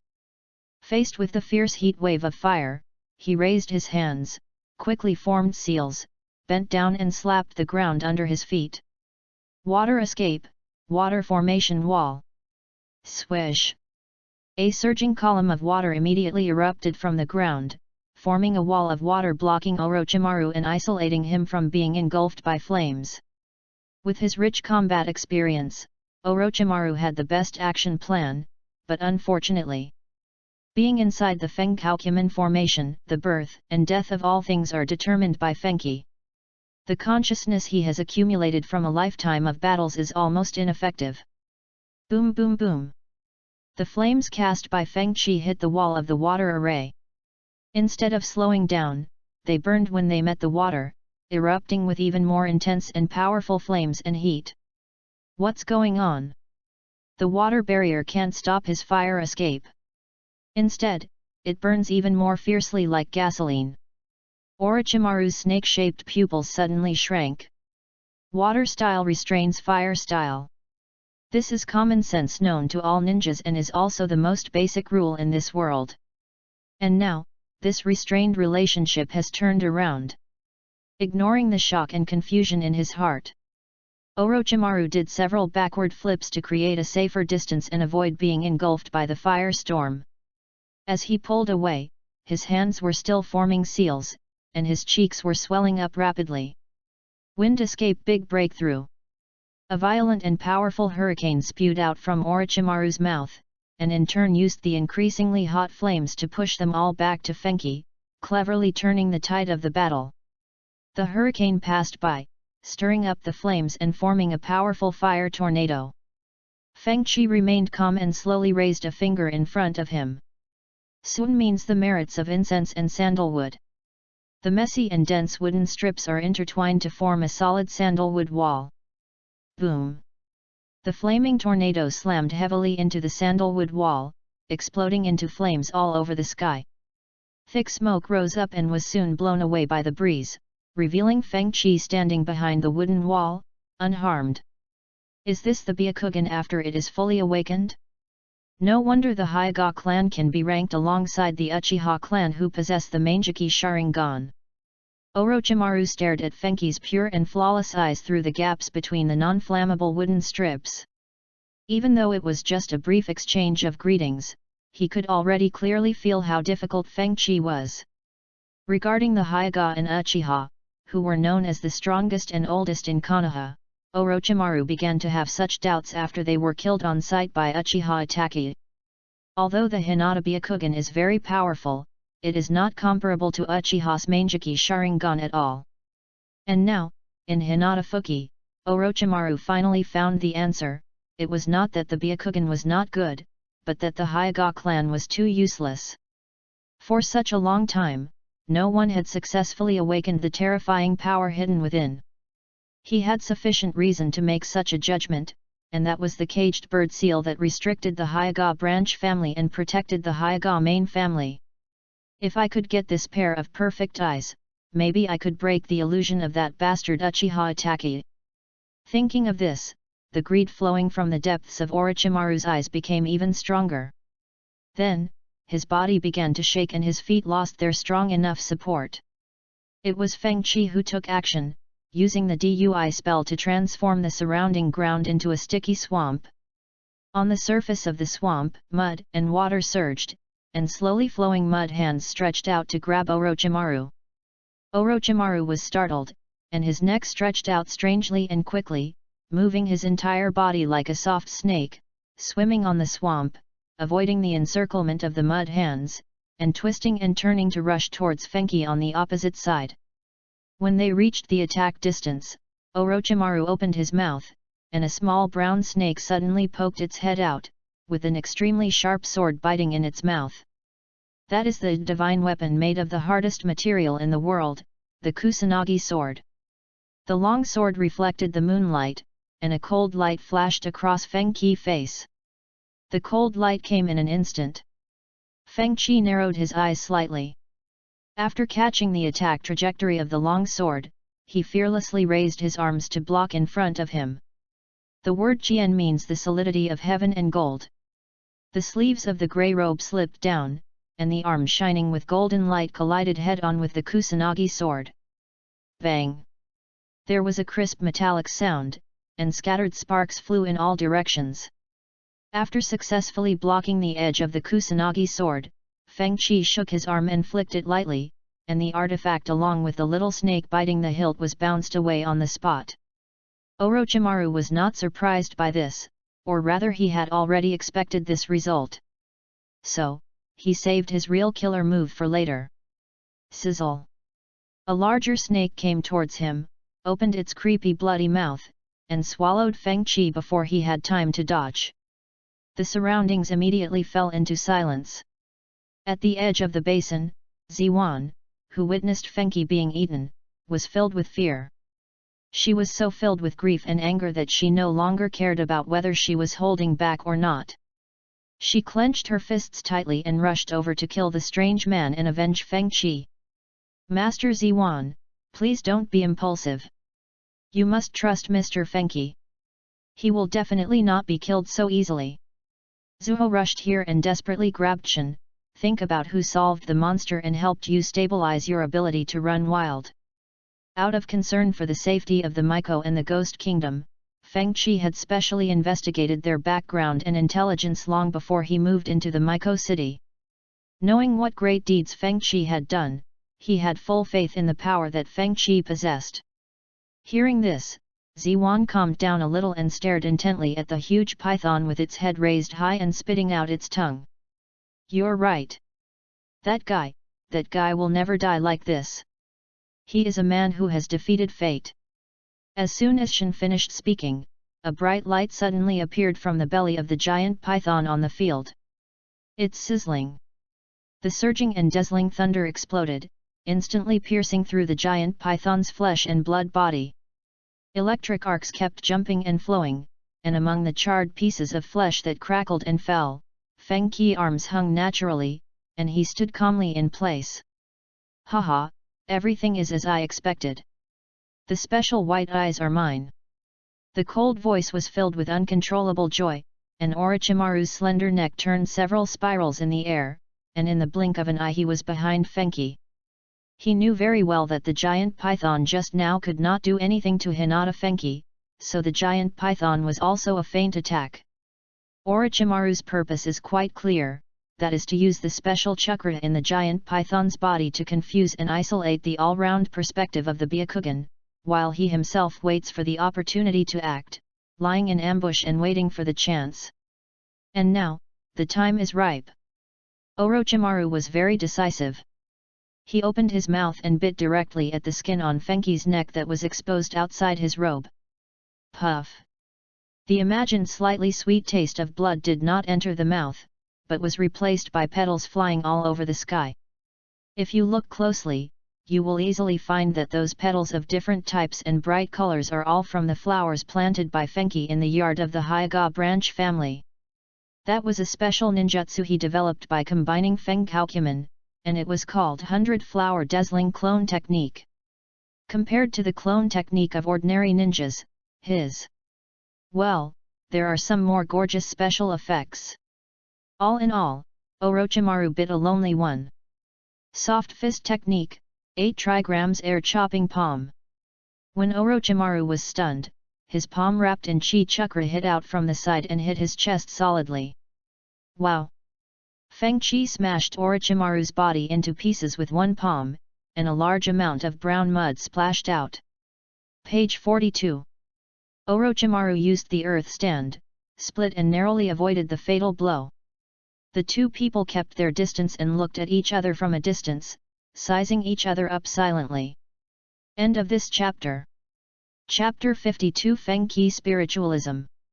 Feng Qi glanced at the broken soil on the ground, his expression slightly moved. As one of the three ninjas, Orochimaru is obviously much more difficult to deal with than Tsunade, who is straightforward and relies on her supernatural strength to cause destruction. Orochimaru learned the comprehensive ninjutsu from Sarutobi Hiruzen, who was known as the ninja professor. In addition, this guy himself was a genius with a strong talent for research and possessed several forbidden techniques of his own, making it quite difficult to deal with him. If it weren't for the slight increase in his own chi chakra after sealing the monster, today's situation might be difficult to deal with. What makes Feng Qi even more headache is that Orochimaru has too many ways to save his life, and there is basically no possibility of killing him at the moment. After going through so much trouble to kill this nasty snake, it popped out from some unknown mountain corner the next second. It's really troublesome. While Fenghi was looking at Orochimaru, Orochimaru was also analyzing the special abilities of the 8 trigrams Byakugan. Whether it was the ability to release various attribute ninjutsu including would release without forming hand seals, or the magical means of forcibly changing the relationship between attributes, it made his previously quiet nerves jump with excitement.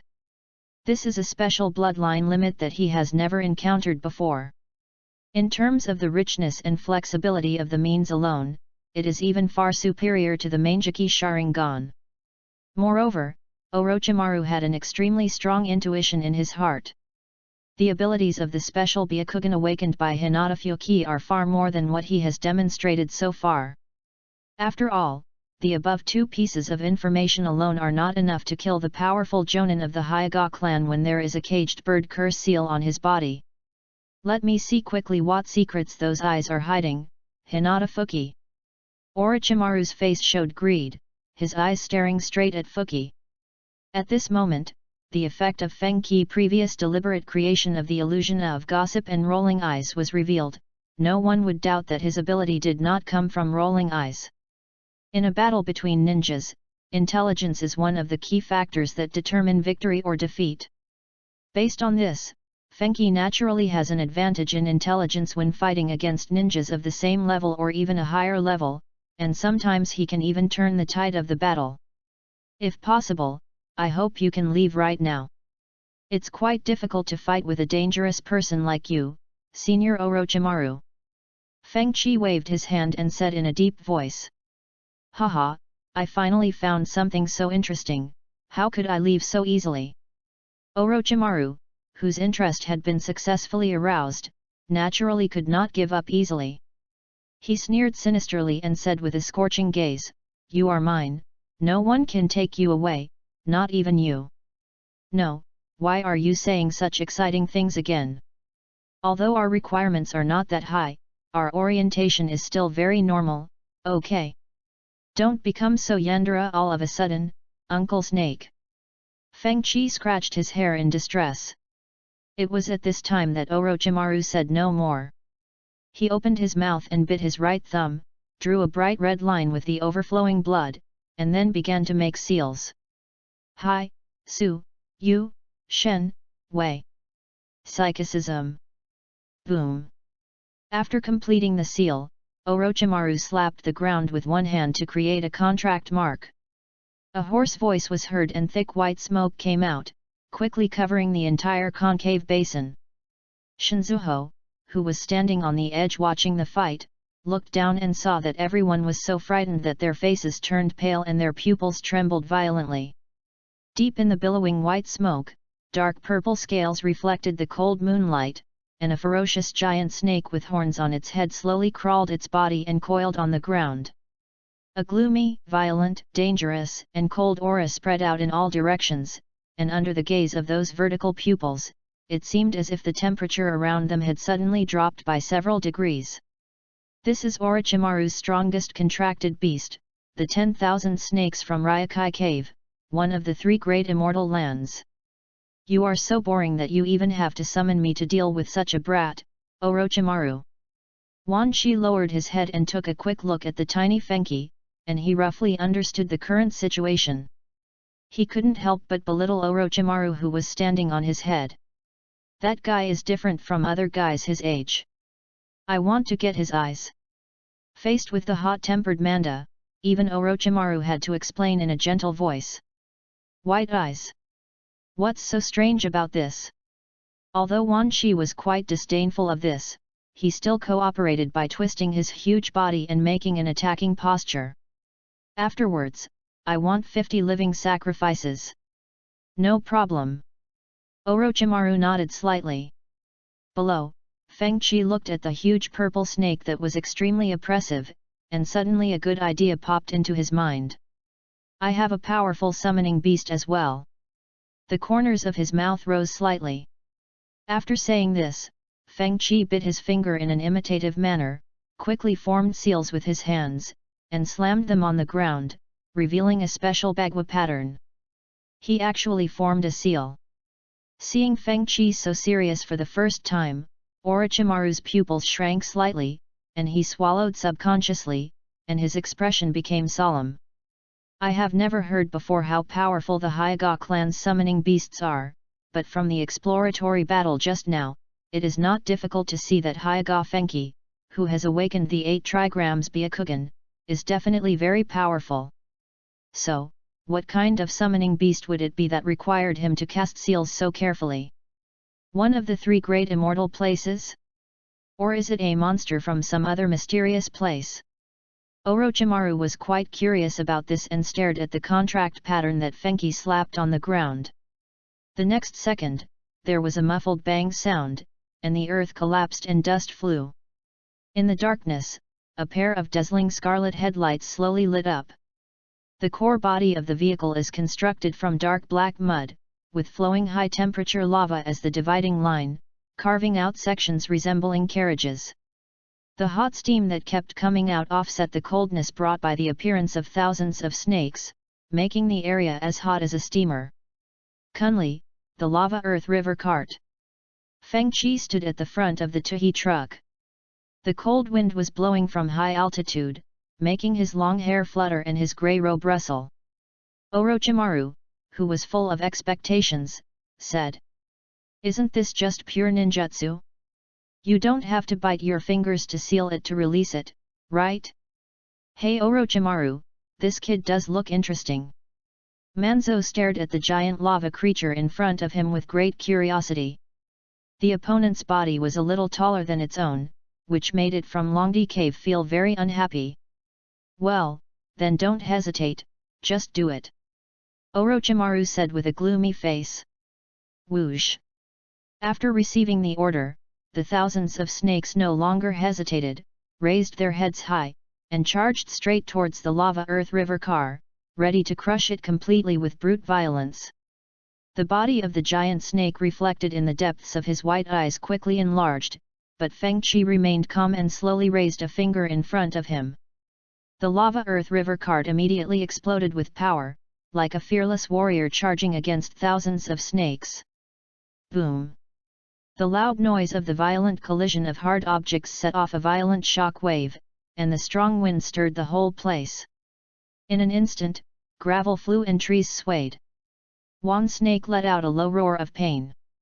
The opponent's hardness was beyond its expectations. The high-temperature lava flowing on its surface burned it so much that it was in great pain. Even the snakeskin on the surface shed a lot. Looking at the dead object opposite him that had no emotion at all, Wan Shi felt a surge of regret in his heart.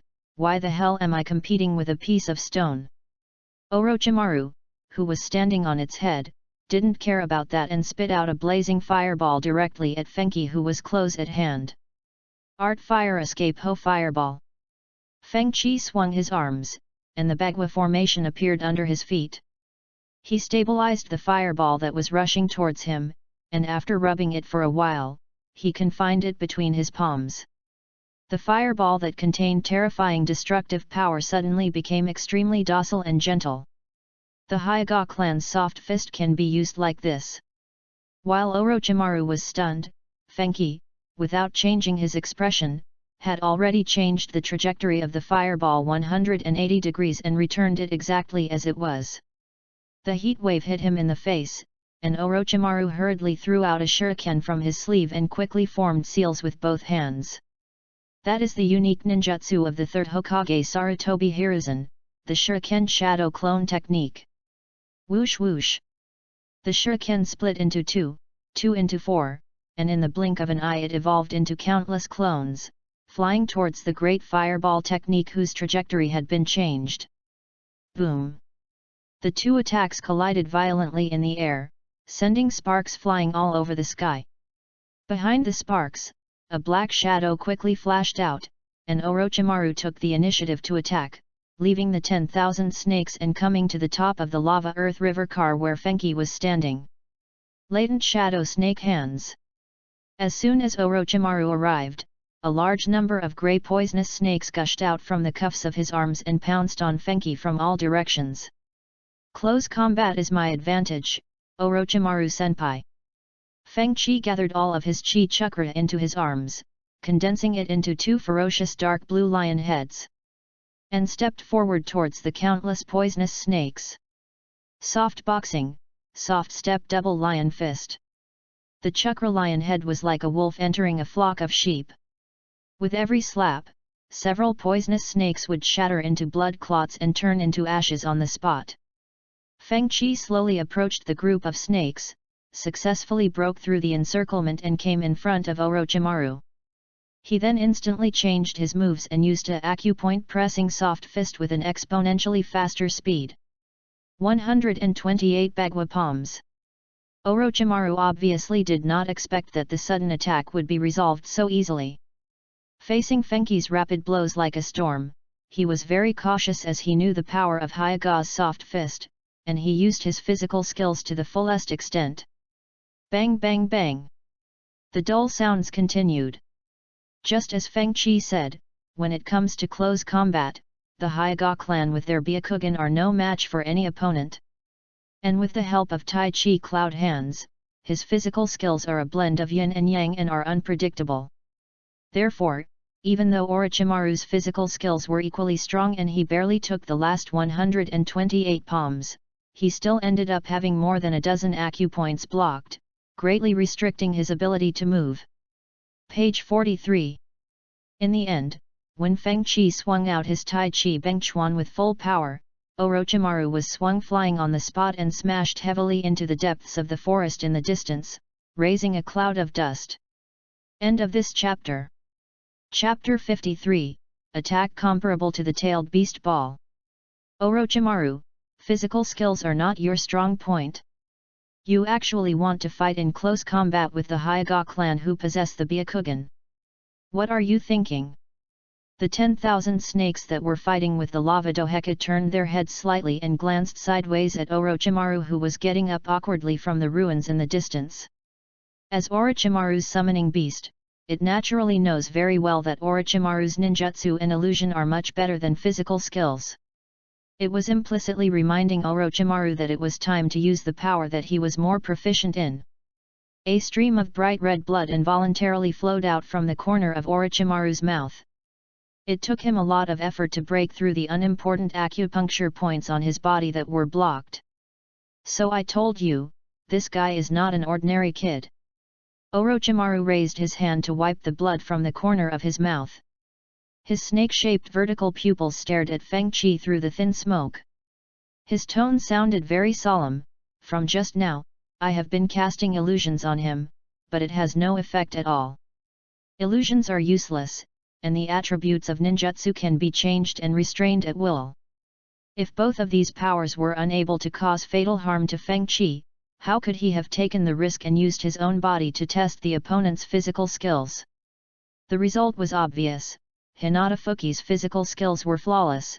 His combination of hardness and softness, mysterious and unpredictable skill, even surpassing all the Byakugan ninjas he had ever fought against. There were no obvious weaknesses in ninja, tai, and genjin. After several battles, Orochimaru successfully realized that Hinata Fuki was much more difficult than he had expected. Looking into that pair of indifferent, gossipy eyes, I felt a sense of powerlessness from the bottom of my heart. This feeling is just like facing Uchiha Itachi back then. But the look in Orochimaru's eyes gradually became gloomy, like a poisonous snake ready to pounce. I am no longer the person I was back then. 10,000 snakes. Just by exchanging glances, Manda understood Orochimaru's thoughts. He responded with a look that said, "I need more sacrifices," and then opened his bloody mouth and let out a brutal roar. The already huge body expanded again, and the purple snake scales flashed with creepy spots of light. With a full-strength burst, the 10,000 snakes actually forcibly broke the entangled lava and earth wheels, stirring them into countless gravel and magma. Zhen word, Thor's spear. As soon as the 10,000 snakes broke free from their restraints, the word Zhen on the Kimen formation diagram appeared almost simultaneously under their bodies. It's sizzling. Before Wan Shi could react, a spear made of high-voltage lightning fell from the sky, piercing straight through its horned snake head and nailing it to the ground. Bright and dense tiny electric arcs continuously burst out from the penetration point, and the resulting paralysis flowed through Wan Snake's body, making it unable to move. "Damn you little brat, how dare you treat me like this? Do you think you've lived too long?" Wan Shi's tone was sinister and terrifying, but the sight of him lying on the ground without moving was really not frightening. Feng Qi fell to the ground along with the shattered lava debris, his sleeves gently swaying without a speck of dust on him. He didn't even pay attention to the impotent and furious 10,000 snakes. After turning on his Byakugan to maximum power, his consciousness gradually sank into his inner world. Just as thousands of snakes were crushing the lava earth river cart, a very interesting idea suddenly popped up in his mind. A hazy Taoist temple emerged, and a giant white eye hidden deep in the mountain gate was suspended in the air. Purple lines inside were crisscrossing and hovering, vaguely showing the twisted face of the monster soul full of unwillingness and resentment. As if aware of Feng Qi thoughts, the ghost soul angrily questioned, "Little ghost, what do you want to do? Haven't you already guessed it?" Feng Qi had a blank expression on his face, and slowly raised a finger, "I'll borrow your power for a while, just consider it as rent for living in my body." Upon hearing this, the ghost soul instantly flew into a rage and cursed, "Fuck you! Did I move in here voluntarily?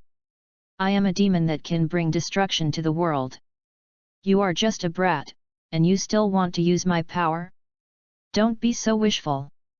Facing the curses of the ghost, Feng Qi remained calm and whispered, "Everything is possible in the Kimen Bureau. I'm not asking for your opinion. I'm just letting you know. You." Purple mist was surging violently inside the giant white eyes. The monster, having smelled a hint of something bad from the pair of pure white eyes, was trying to break the seal.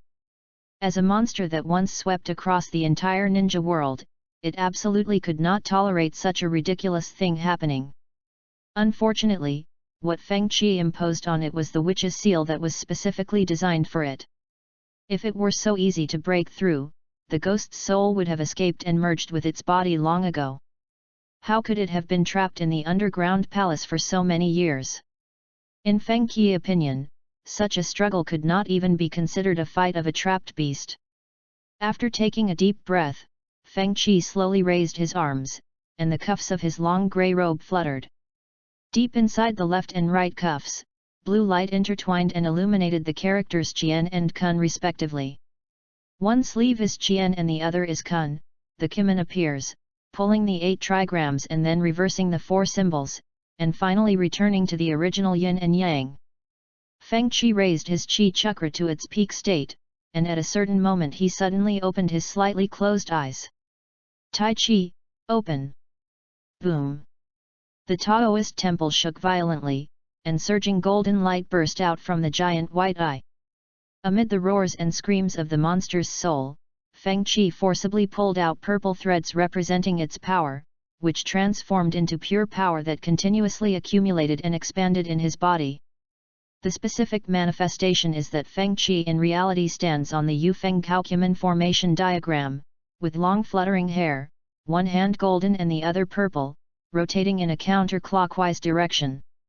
Under the guidance of Tai Chi cloud hands, 2 completely different forces are constantly reconciled, adapted, and blended.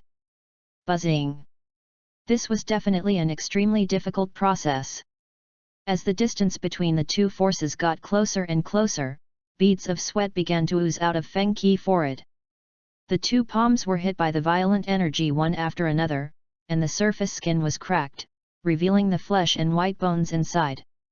Damn it, what kind of ninjutsu is this? Actually, it feels like I'm facing a tailed beast. Orochimaru, who was standing far away, felt his scalp tingling, his nerves tense, and all his cells were frantically releasing extremely dangerous signals. Orochimaru! What the hell kind of monster did you provoke? Even the 10,000 snakes saw the unusualness of FENGHOU's move. After leaving this sentence, they quickly turned into a puff of white smoke and disappeared on the spot, slipping back to Longdi Cave at the speed of light. On the opposite side, FENGHOU, whose arms were bloody, gritted his teeth and finally successfully merged the chi chakra with the power of the monster's soul. In the slowly opened tattered palm, a high-density sphere with golden and purple colors quietly emerged. There was no grand scene of raging winds, nor gorgeous special effects of electric sparks. The atmosphere around became quiet at this moment. A strange and dangerous silence. Although it is far from perfect, please try this, Orochimaru-senpai. FENGHOU's chest heaved violently, but the corners of his mouth rose slightly, and he aimed the high-density sphere in his palm at Orochimaru. Wangling Universe! Orochimaru's heart was pounding as he was locked in the aura of death. He didn't even bother to curse the injustice of the 10,000 snakes. He hurriedly bit the fingers of both hands and slammed them on the ground. Triple Rashomon! Boom boom boom! 3 giant portals with the appearance of Shura demons rose from the ground, forming an indestructible defense in front of Orochimaru. At the same time, a bright light burst out, illuminating the entire forest. FENGHOU released all the energy of the high-density sphere. Recently the company has received a big order. I am so busy that I can only update once. I am really sorry. I will update more for everyone when I have free time. Sorry. End of this chapter. Chapter 54, Heavy Injury to Orochimaru.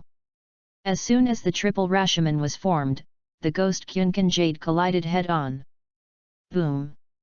Along with a deafening explosion, the terrifying force that had been accumulated and compressed to the extreme suddenly exploded, turning into flames all over the sky that illuminated the entire area.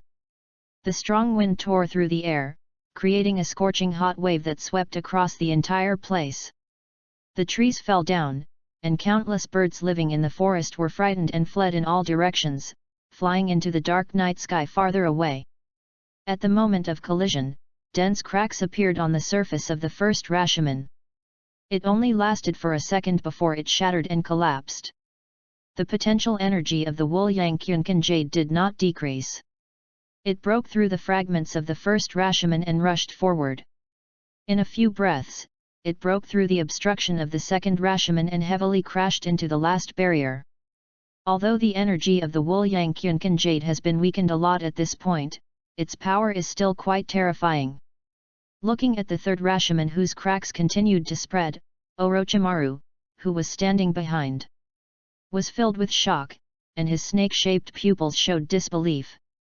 Even the triple Rashomon, which is considered to be the top defensive ninjutsu, can't completely block Hinata Fuki's move? This level of destructive power is even more terrifying than some of the tailed beasts. In other words, Hinata Fuki, who has awakened the 8 trigrams Byakugan, possesses a powerful chakra capacity that is comparable to that of a perfect Jinchura ki. The speed at which the Wool-Yang Kyunkan Jade broke through the triple Rashomon far exceeded Orochimaru's expectations. So much so that just when he realized something was wrong and wanted to evacuate, his entire vision was filled with raging flames. FENGHOU attack is approaching. Damn it, damn that little Hinata brat. The violent energy shockwave drowned out Orochimaru's hoarse cry full of unwillingness, and a small mushroom cloud bloomed in the area where it was. Page 44. Explosion is art. Boom. In an instant, the earth shook and flames shot up into the sky. Even the residents of the ghost country, who lived far away from this forbidden area, felt the violent turmoil brought about by this blow. After the terrifying noise, the cold wind blew away the dust in the sky. I saw that the forest within a radius of hundreds of meters had been razed to the ground, and the concave basin collapsed downward, revealing the entire underground palace that originally imprisoned the souls of monsters. Even though most of it was buried by dust and rubble, the sense of oppression emanating from the army of hideous and ferocious terracotta warriors was still there, making Shin, Zuho and the others tremble with fear. When the Wool-Yang Kyunkan Jade exploded, Feng Chi used the 8 gates transportation involving the power of space to protect them from the aftermath of the explosion. Of course, what stunned them even more was the huge deep pit before their eyes and the grey-robed figure standing calmly on the pit. Is it really possible for humans to carry out such an unimaginable terrorist attack? Perhaps it was because Fenghou had behaved too casually before, so that they only now deeply realized the true value of the S-rank rebel ninja wanted by Konoha of the Land of Fire. In the flying dust, Fenghou's long hair was disheveled, his chest heaving up and down, and he was gasping for breath. The power of the monster's soul is too violent. Even for him now, it is difficult to fully control it and perfectly integrate it with his own chi chakra. Being able to barely complete it and successfully launch it is already quite an easy task. However, it has been proven that one can extract the power of the spirits of the monsters and use it for oneself, just like the tailed beast Jinchuriki did, and Feng Chi kept adjusting his breathing, his eyes swept over his bloody arms, and analyzed the feasibility of the Wool-Yang Kyunkan Jade just now. Compared to Jinchuriki, this price and risk is not unacceptable. The cracked skin and flesh on both arms would definitely be considered a serious injury for an ordinary person. But for Feng Chi, who mastered the FENGHOU, it was no big deal, he had many ways to recover in the shortest time. It's just that this guy Wool-Yang is a little weak. As his consciousness sank into the inner scene, he saw the spirit entity of the monster, whose power had been drained, limp inside the giant white eye. It was so weak that it didn't even have the strength to flap its wings a few times or utter a few harsh words. One can only use an extremely resentful look to express the extreme rage of impotence deep in one's heart. Feng Chi was not too disappointed about this. After all, this was his first attempt and the power conversion rate was really not high. After the ghost's soul recovers, there will be plenty of time and energy to study it carefully. Thinking of this, Feng Qi's consciousness withdrew from the inner scene. When he returned to reality, he rolled his eyes and his gaze pierced through the smoke and dust to a charred corpse opposite him. The small piece of rope that remained clearly revealed the identity of the charred corpse. It was Orochimaru, who had no time to dodge. In the eyes of Shin and others, Orochimaru in this state was definitely deader than dead, having lost all signs of human life. But Feng Qi's expression remained unchanged. And he continued to remain solemn and alert.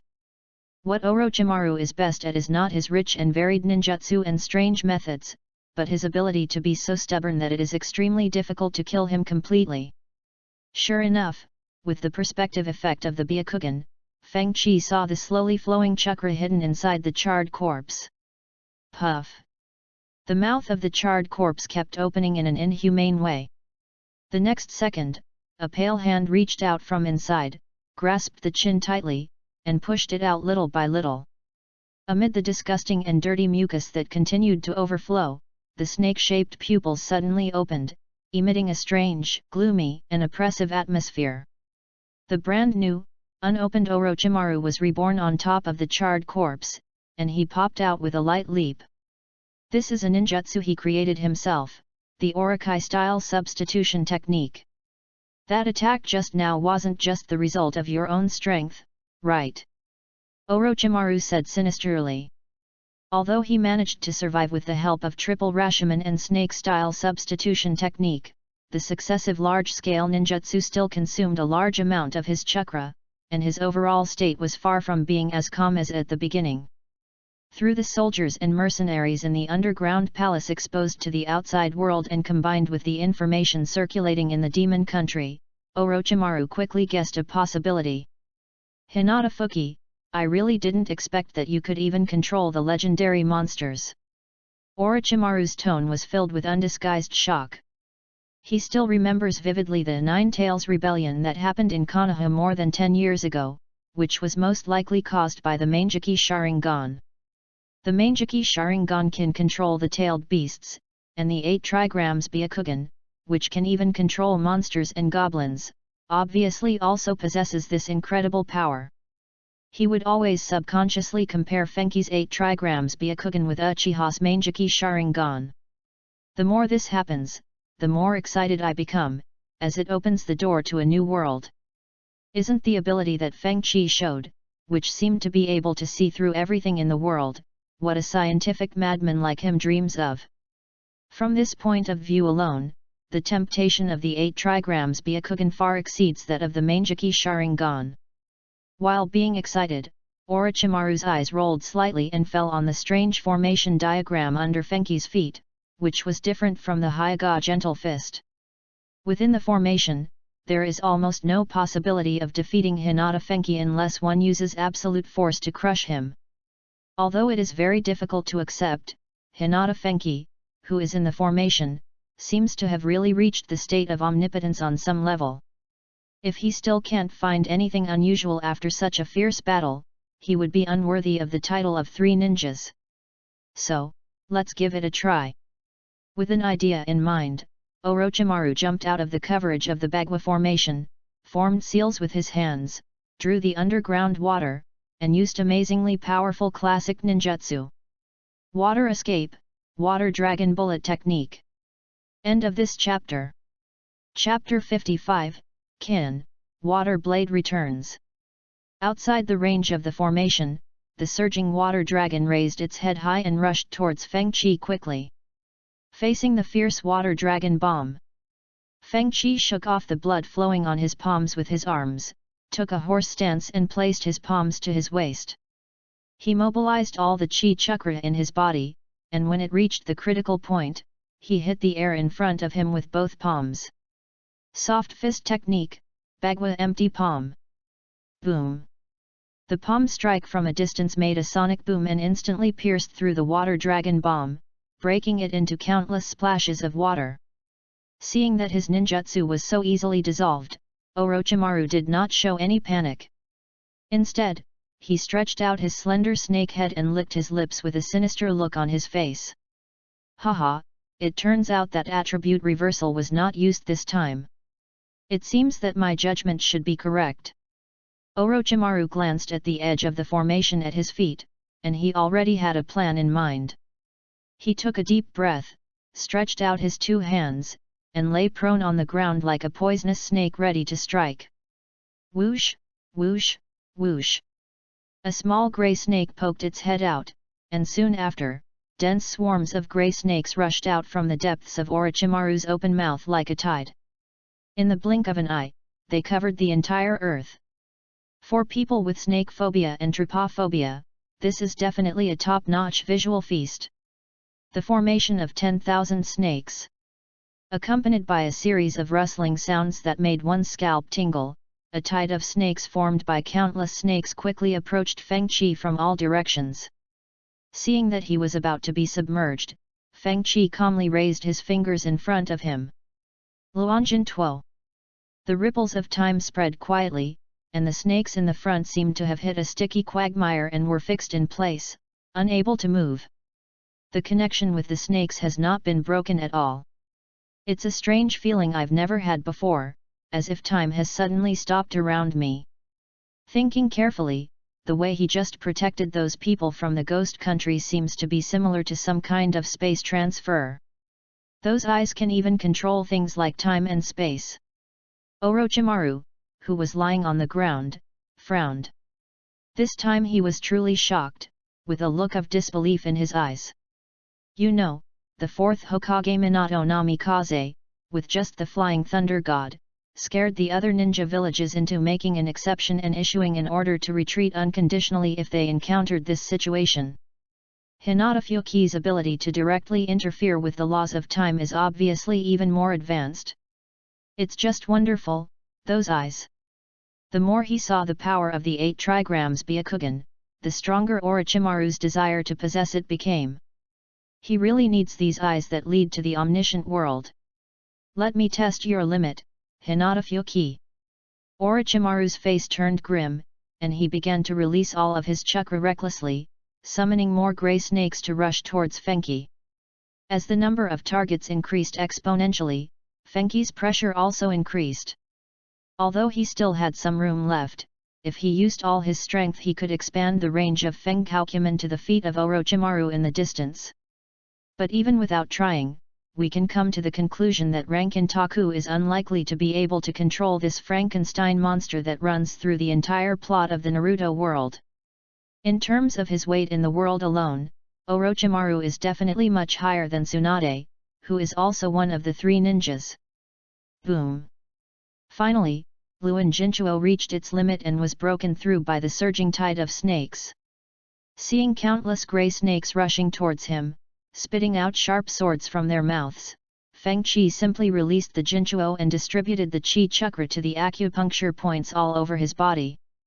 Then he took a step forward, swung his arms and drove his whole body to rotate at high speed. At the same time, high-pressure water compressed to the limit spurted out from the depths of the wide cuffs of the grey robe.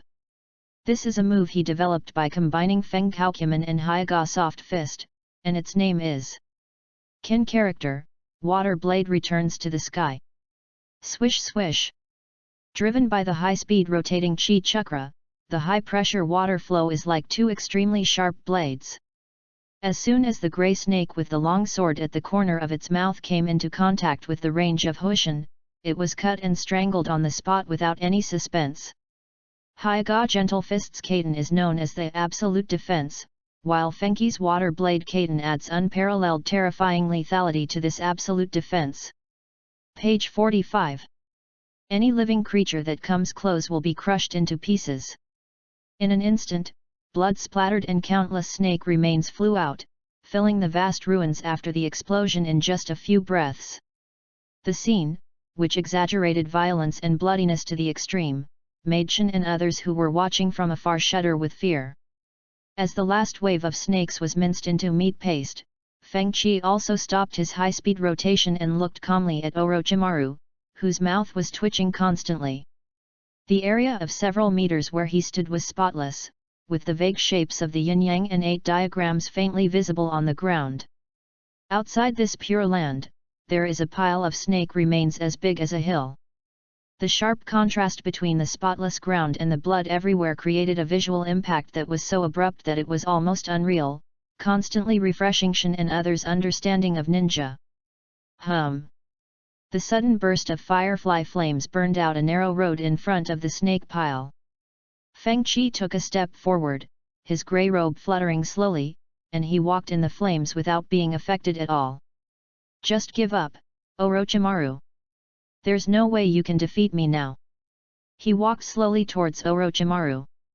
Orochimaru was extremely alert and quickly retreated, keeping a safe distance from Fenghou by sticking to the edge of the formation. He said in a cold voice, "Haha, isn't it too arrogant to make such a declaration of victory before the battle is over?" He has already found out the important information that Hinata Fyoki's ability is limited by range. The opportunity to seize the Bagua Byakugan is right in front of him. How could he give up easily?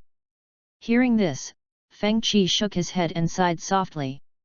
Although there is currently no way to completely eliminate this invincible snake, if Orochimaru insists on seeking death, then he, who has made plans in advance, can only fulfill the other party's wish and kill him once. Take it, Hinata Fyoki.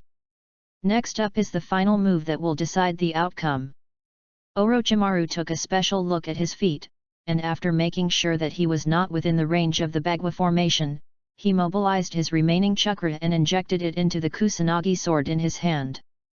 Whoosh! The Kusanagi sword extended at an extremely fast speed, breaking through the long distance in the blink of an eye and arriving in front of Fenghou. Feng Qi reacted quickly and made evasive action in time, avoiding the piercing sword with a light jump.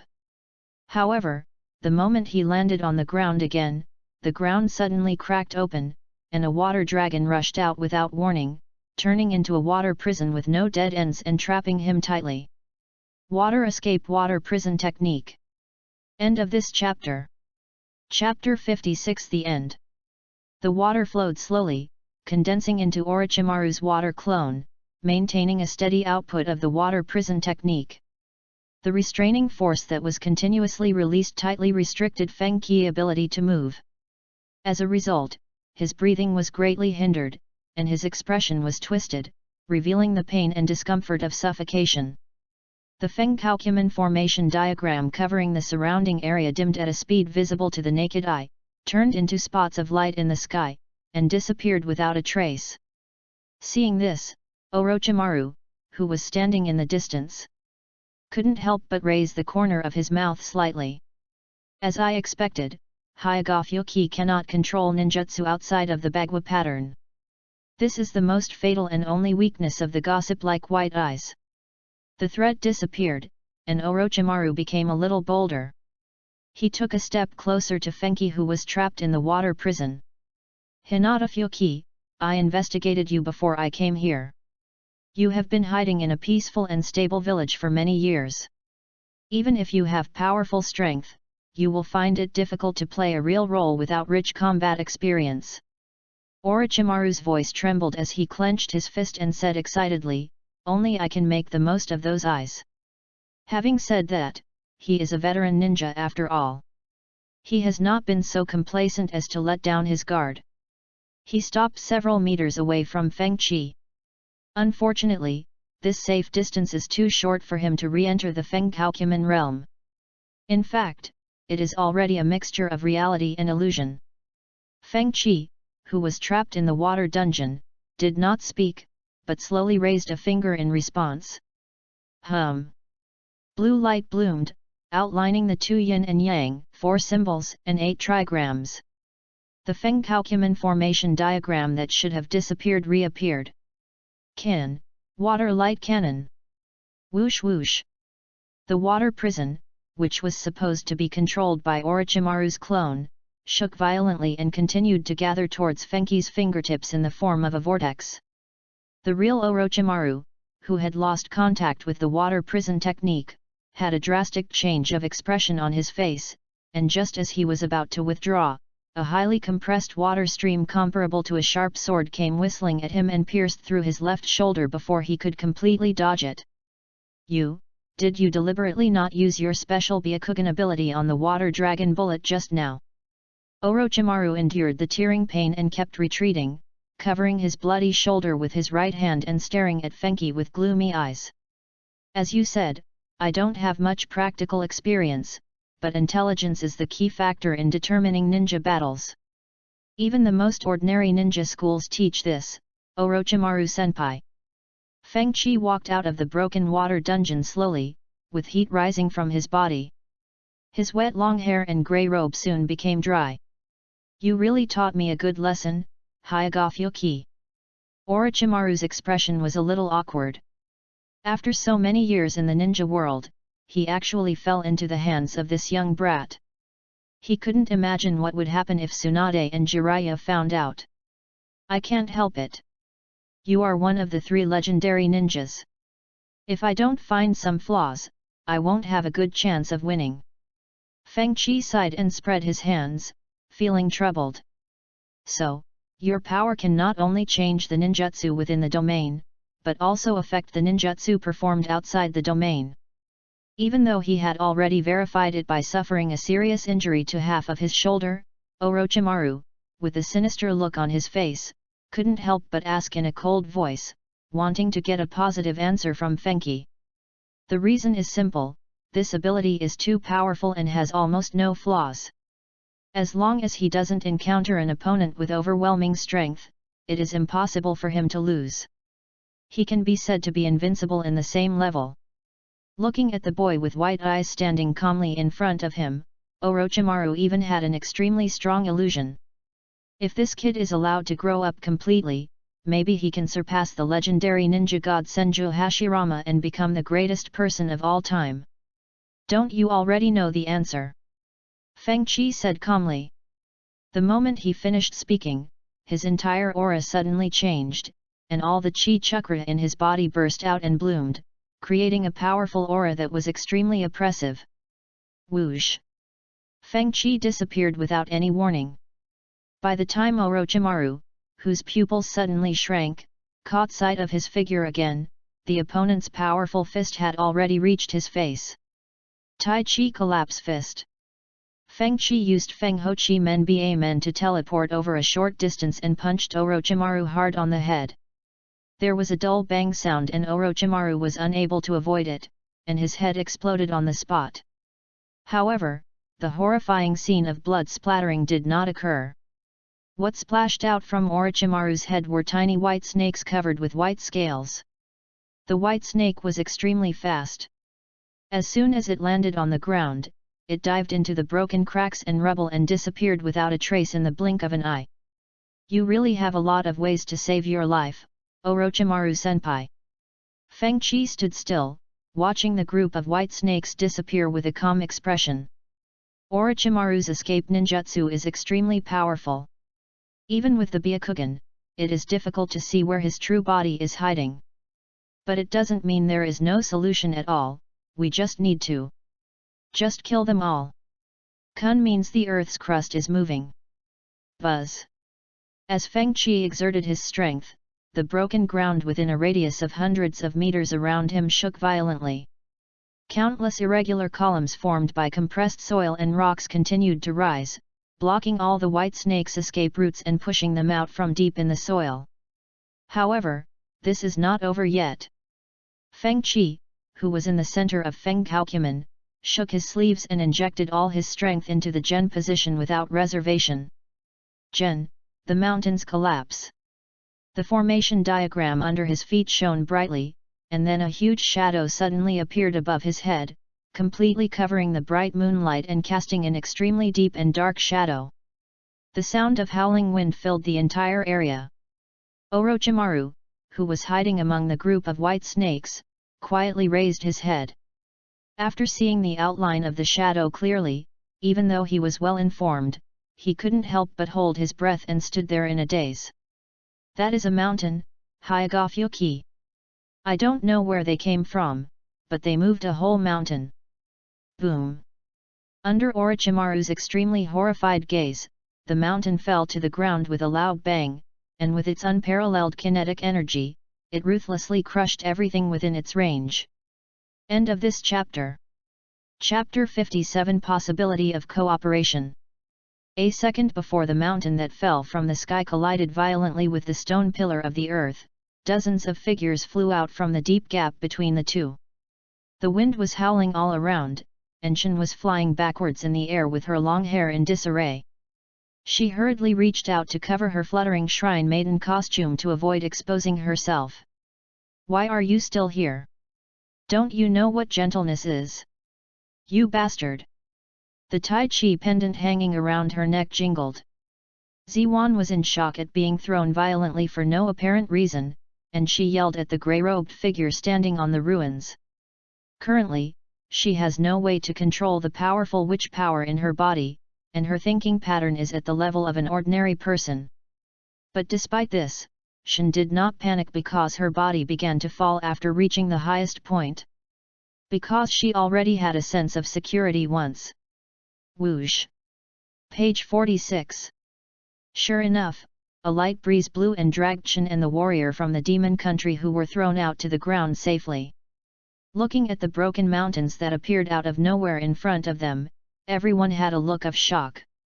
This shocking night is destined to become an unforgettable memory in their lifetime. The moonlight fell on the land that had become a ruin, giving it a cold and quiet tone. In the center of the ruins, Feng Qi, with his hands behind his back and a pair of calm eyes, silently watched Orochimaru, who had revealed his true form, kneeling on one knee on the rubble and gasping for breath. After that powerful attack just now, his internal organs were crushed, and the chakra in his body was intermittent, and it was possible for it to dry up and dissipate at any time. "You lost, Orochimaru," Feng Qi said in a low voice, looking a little tired. Even though his reserves of chi chakra were very high, far exceeding those of ordinary ninjas, and he could perform multiple large-scale techniques in succession, he was more or less overwhelmed. That is to say, after sealing the soul of the monster, one's own desires are suppressed to a certain extent and the upper limit of power is increased. If he had just defected from Konoha, he would have been in the same situation. It's hard to say what would happen if he had an encounter with Orochimaru. Cough cough. Orochimaru was about to speak when he suddenly felt a heat in his chest and coughed up several mouthfuls of bright red blood. No matter how advanced his research is, he can never break through the category of ninja. As the flow of chakra was abruptly cut off, he naturally could not use life-saving ninjutsu such as Orokai-style substitution technique. Your eyes are really perfect. Think about it again, Hinata Fenki. I am the only one in this world who can develop your eyes to the limit and reach the pinnacle of the ninja world. Raising his hand to wipe the blood from the corner of his mouth, Orochimaru raised his head and stared gloomily at Fenki's white eyes, which had returned to normal. His tone was calm, and he did not sound afraid of his impending death at all. Instead, it was filled with obsession and madness for perfect power. You and I are not the same kind of people. Feng Qi shook his head slightly and reminded in a deep voice, also, it may be hard to say for others, but a guy like you will never be able to master the abilities that I have. He had no way of imagining what it would be like if Orochimaru, who had an extremely strong desire for knowledge, practiced FENGHOU. Maybe, he will become a crazy weirdo who talks nonsense? Haha, turning the impossible into the possible through experiments, exploring the secrets of the world and the truth of immortality, this is exactly what I have been studying and am extremely passionate about. Orochimaru said excitedly. If you were as pure as you say, you wouldn't be secretly planning to destroy Konoha. Feng Qi directly told Orochimaru's next action plan. Although he didn't particularly like Orochimaru, a complex character full of contradictions, he had to admit that returning to Konoha to completely free the bird in the cage and increase the strength of the Byakugan would be much easier if Orochimaru was there to interfere. After all, no matter how weak Sarutobi Hiruzen is, his cage-level strength is there. Add to that a large number of elite ninjas and the Anbu led by Danzo Shimura, and the risk and unpredictability of going alone are extremely high.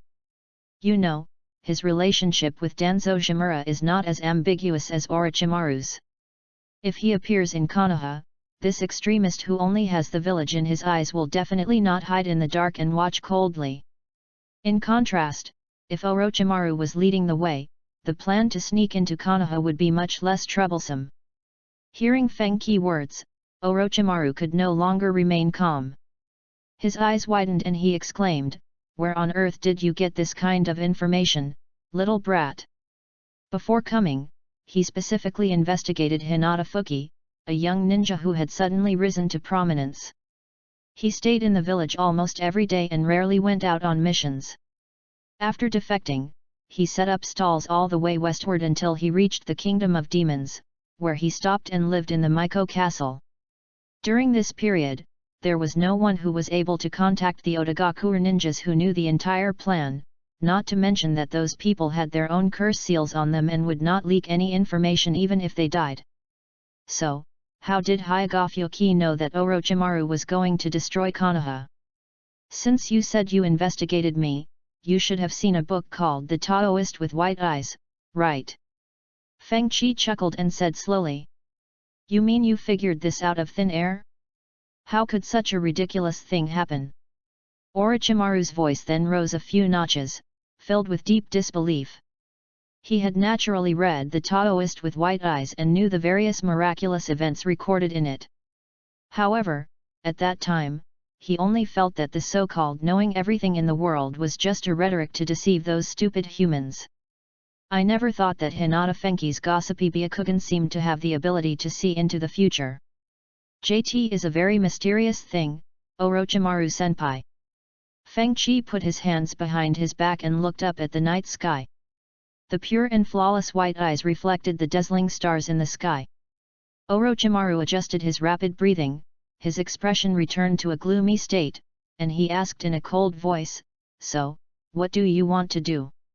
The prior investigation combined with the battle just now gave Orochimaru a general understanding of Fyoki's character. Rather than saying that this guy would attack Konoha out of revenge, he would rather think that the other party would not care about Konoha's life or death at all. So, at this time, the intention behind exposing his actions to destroy Konoha cannot but make people think deeply. It's comfortable to talk to smart people. Feng Chi retracted his gaze from the starry sky, raised the corners of his mouth slightly, looked at Orochimaru in front of him and said with a smile, Perhaps, we really do have a chance to cooperate, Orochimaru-senpai. End of this chapter. Chapter 58 Target, Hyaga Hinata. Otogakuer, a dark and damp basement. A ninja with 3 black Megatama marks branded on his neck suddenly widened his eyes. The 2 bloodshot eyeballs bulged out of their sockets, as if they would burst on the spot with a slight poke, splashing out a large amount of pus. As a painful roar came out of his mouth, a white hand suddenly stretched out from the depths of the curse seal that emitted a creepy red light. A sticky yellow liquid flowed along the corners of the sound ninja's mouth, and the next second, Orochimaru crawled out of the curse seal and fell to the ground with a thud. Hinata Fyoki, that damn bastard brat, he cooperated with me and even said with enthusiasm that he would send me back quickly. How can a partner give away 128 soft fists and 8 trigrams? Orochimaru gasped for breath with a weak look on his face. Recalling Hinata Fenki's deadly Bagua palm strikes just now, his face was gloomy and he was so angry that his front teeth were about to break. He had almost forgotten the last time he was so angry. After his rage, Orochimaru calmed down and felt his scalp tingling and a strong sense of fear spread throughout his body. Through a brief conversation, he reached a strategic consensus with Hinata Fyoki. That is to return to Konoha as a rebel ninja, to take revenge and destroy what needs to be avenged and destroyed, to eliminate the caged bird where necessary, and both sides share the pressure for each other. However, under such circumstances, Hinata Fyoki still killed himself without hesitation. Obviously, the other party already knows that he has the ability to revive. This was one of his greatest secrets and research, and no one else would ever know about it. He was also certain that he had not been subjected to any illusion in the battle just now. So, where did Hinata Fyoki get this information? Orochimaru frowned, puzzled. Deep in my mind, the pair of white eyes engraved with the Bagua patterns, which exuded an aura of mystery and wonder, emerged involuntarily. Can the final form of the awakened Byakugan really see through and control everything in the world? Orochimaru muttered to himself. At this point, he no longer had any doubts about the contents recorded in the White-Eyed Taoist.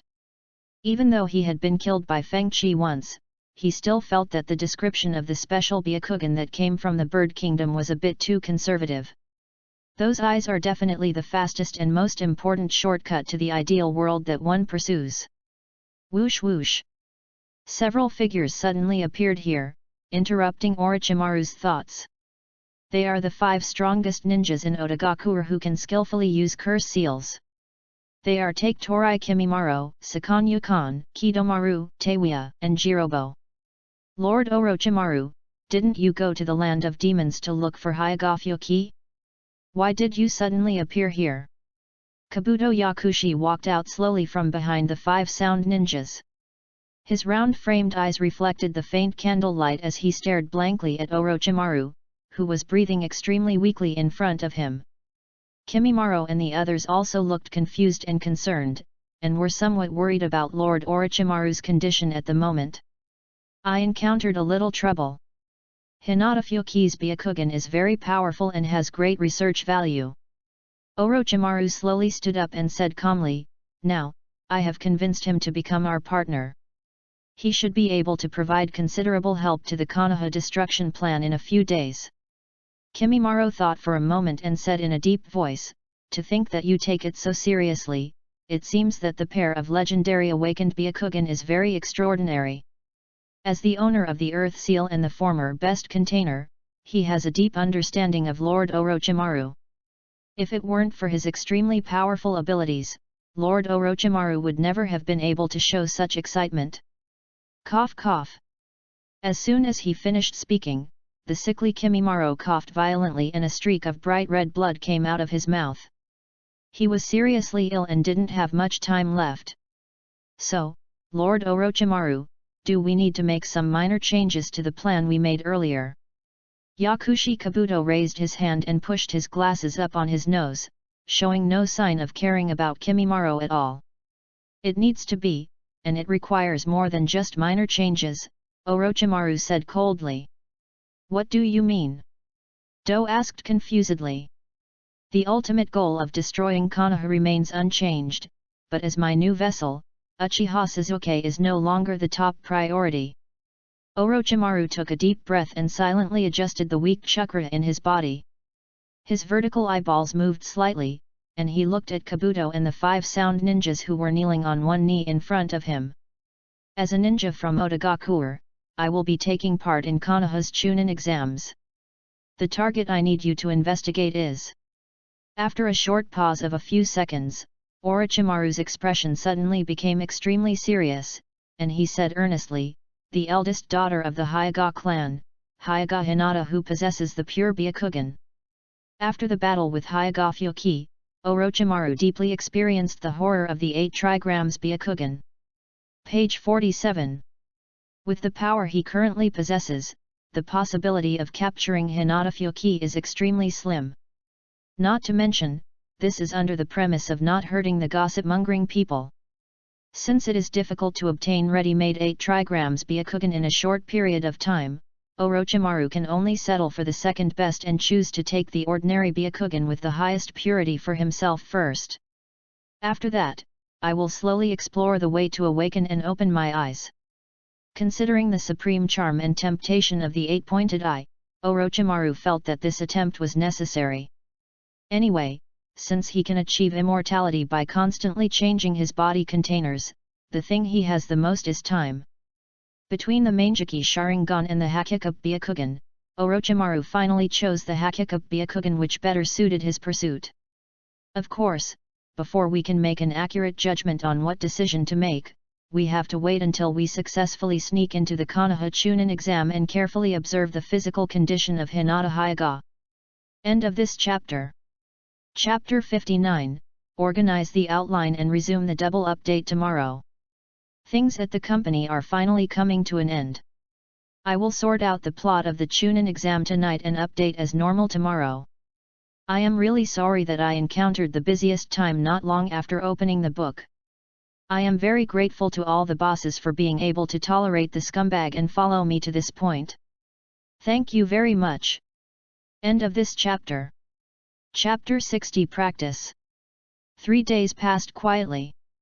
The land of demons, the mountain behind the Miko castle. The sunlight is soft, and the breeze in the forest blows through the flowers, plants, and trees. The faint floral fragrance diffuses, bringing a refreshing and comfortable atmosphere. The mountain spring water flows down the stone wall that has been washed smooth, forming a small lake with clear water at the bottom. On a rock exposed above the water in the center of the lake, a figure in a grey robe sat cross-legged, surrounded by a faint blue air current with a certain vitality, attracting countless small fish to gather here. That is Chi Chakra, which is different from ordinary chakra. At a certain moment, Feng Qi suddenly opened his eyes, and a faint light flickered in the depths of his pupils, deep and steady. The FENGHOU formation diagram spread out in all directions with him as the center, covering the entire pond and its surrounding areas. The Qi Chakra in my body is finally tending to stabilize. The current state should be the critical point of the limit. It feels pretty good. After briefly checking his own condition, Feng Qi let out a long sigh and slowly stood up from the rock. And Feng Qi lowered his eyes and looked at his slightly clenched fist. The FENGHOU formation diagram dissipated with the wind, and was replaced by a slightly gloomy purple mist. From the depths of the fog, terracotta warriors nearly 3 meters tall stepped out. The solid stone armor reflected a chilling cold light, the long blades in their hands were sharp, and they were lined up in an orderly manner, exuding a cold, majestic, and dangerous aura.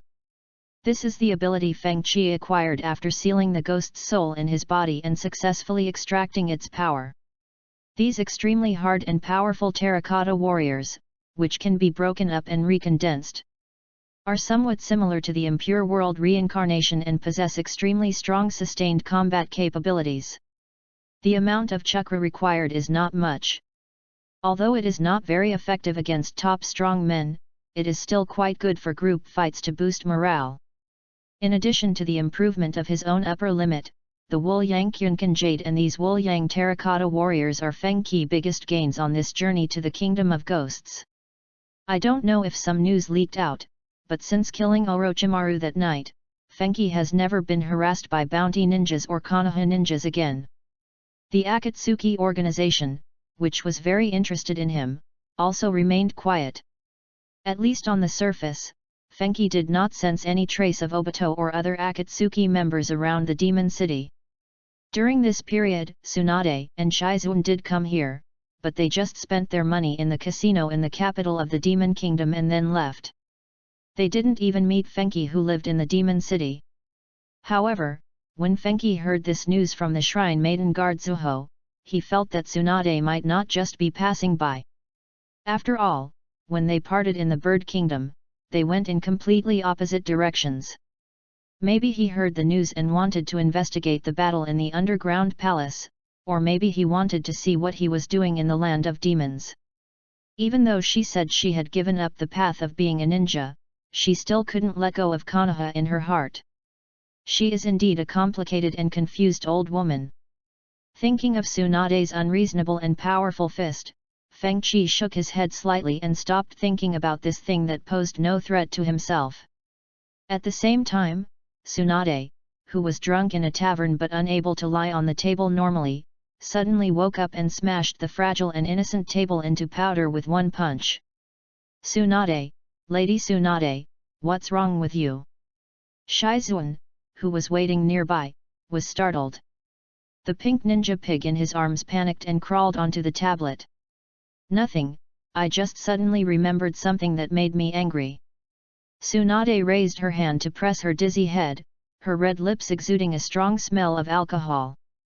She glanced at the panicked tavern owner and said, "Boss, change the table and bring 2 more jugs of wine." "Okay, okay." By the time the drinks were brought to the changed table, Tsunade had already slumped in her chair and fallen into a deep sleep. In the land of ghosts, Feng Qi put away his messy thoughts and walked on the water, leaving the pond and coming to a big tree. At the bottom of the tree, a pair of white feet are clearly visible, and above them are the witch's costume and flowing long hair swaying gently in the wind. Ziwan grabbed the bark with both hands and poked her head out from behind. The moment she saw Feng Qi, she lowered her head sharply, and her eyes shifted away with a hint of shyness. "Does this tree have the effect of increasing strength? You have been here for almost an hour, right?" Feng Qi asked calmly. "No, no. Shin immediately jumped out from behind the tree, thought for a moment and said, "It's about the training of ninjutsu. There are some things I don't quite understand, so I want to ask you for advice." Shin's Miko power is firmly suppressed by the Bagua Bell pendant, and she will basically not go out of control anymore. Feng Qi deliberately left a gap in the seal of the pendant, so that Ziwan can now gradually master that powerful power through practice. The road has been paved, and for Shin, it is only a matter of time before she fully adapts to the power in her body. If you have any questions, just ask directly. No need to wait. Speaking of cultivation, Feng Qi suddenly became interested. After all, Shin's hidden power is even stronger than the monsters and goblins that can bring huge crisis to the ninja world. He really wanted to see how far this girl, who was once bound by fate, could go in the end. Moreover, at this time, he really needs a strong enough helper, or a trustworthy partner. In that case, I could comfortably hide behind the scenes, drinking tea, growing flowers, and listening to coughing in brothels. But that's going a bit too far. All in all, Shin is still very worthy of cultivation and guidance. When using shadow clones or substitute techniques, the success rate is never 100%, and accidents sometimes occur. Shin frowned and said truthfully. Although the manifestation of the power of the Shrine Maiden is different from that of ordinary ninjas, its essence is still inseparable from chakra, so the practice method that Fuki taught Shin to communicate the power in the body is ninjutsu. And Shin did not disappoint him. In just 2 days, she was able to use the most basic clone and substitute techniques. Compared to a certain loser in Konoha, she was easily defeated in seconds. The reason for this is not only that Shin already possesses the power of a Shrine Maiden, but her own talent and hard work also played a crucial role. This is what ordinary people call a genius.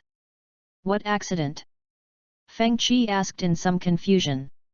Except for the few weak clones at the beginning, nothing went wrong after Shin became proficient in it. It's... Ziwan's face suddenly turned red for no apparent reason, as if there was something that was difficult to talk about.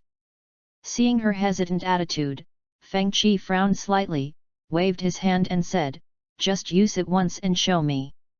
Ah! Shin nodded, and the weirdness on her face became more obvious. After standing there for a few seconds, she took a deep breath, slowly raised her hands, and used her index and middle fingers to make shadow clone seals. Shadow clone technique.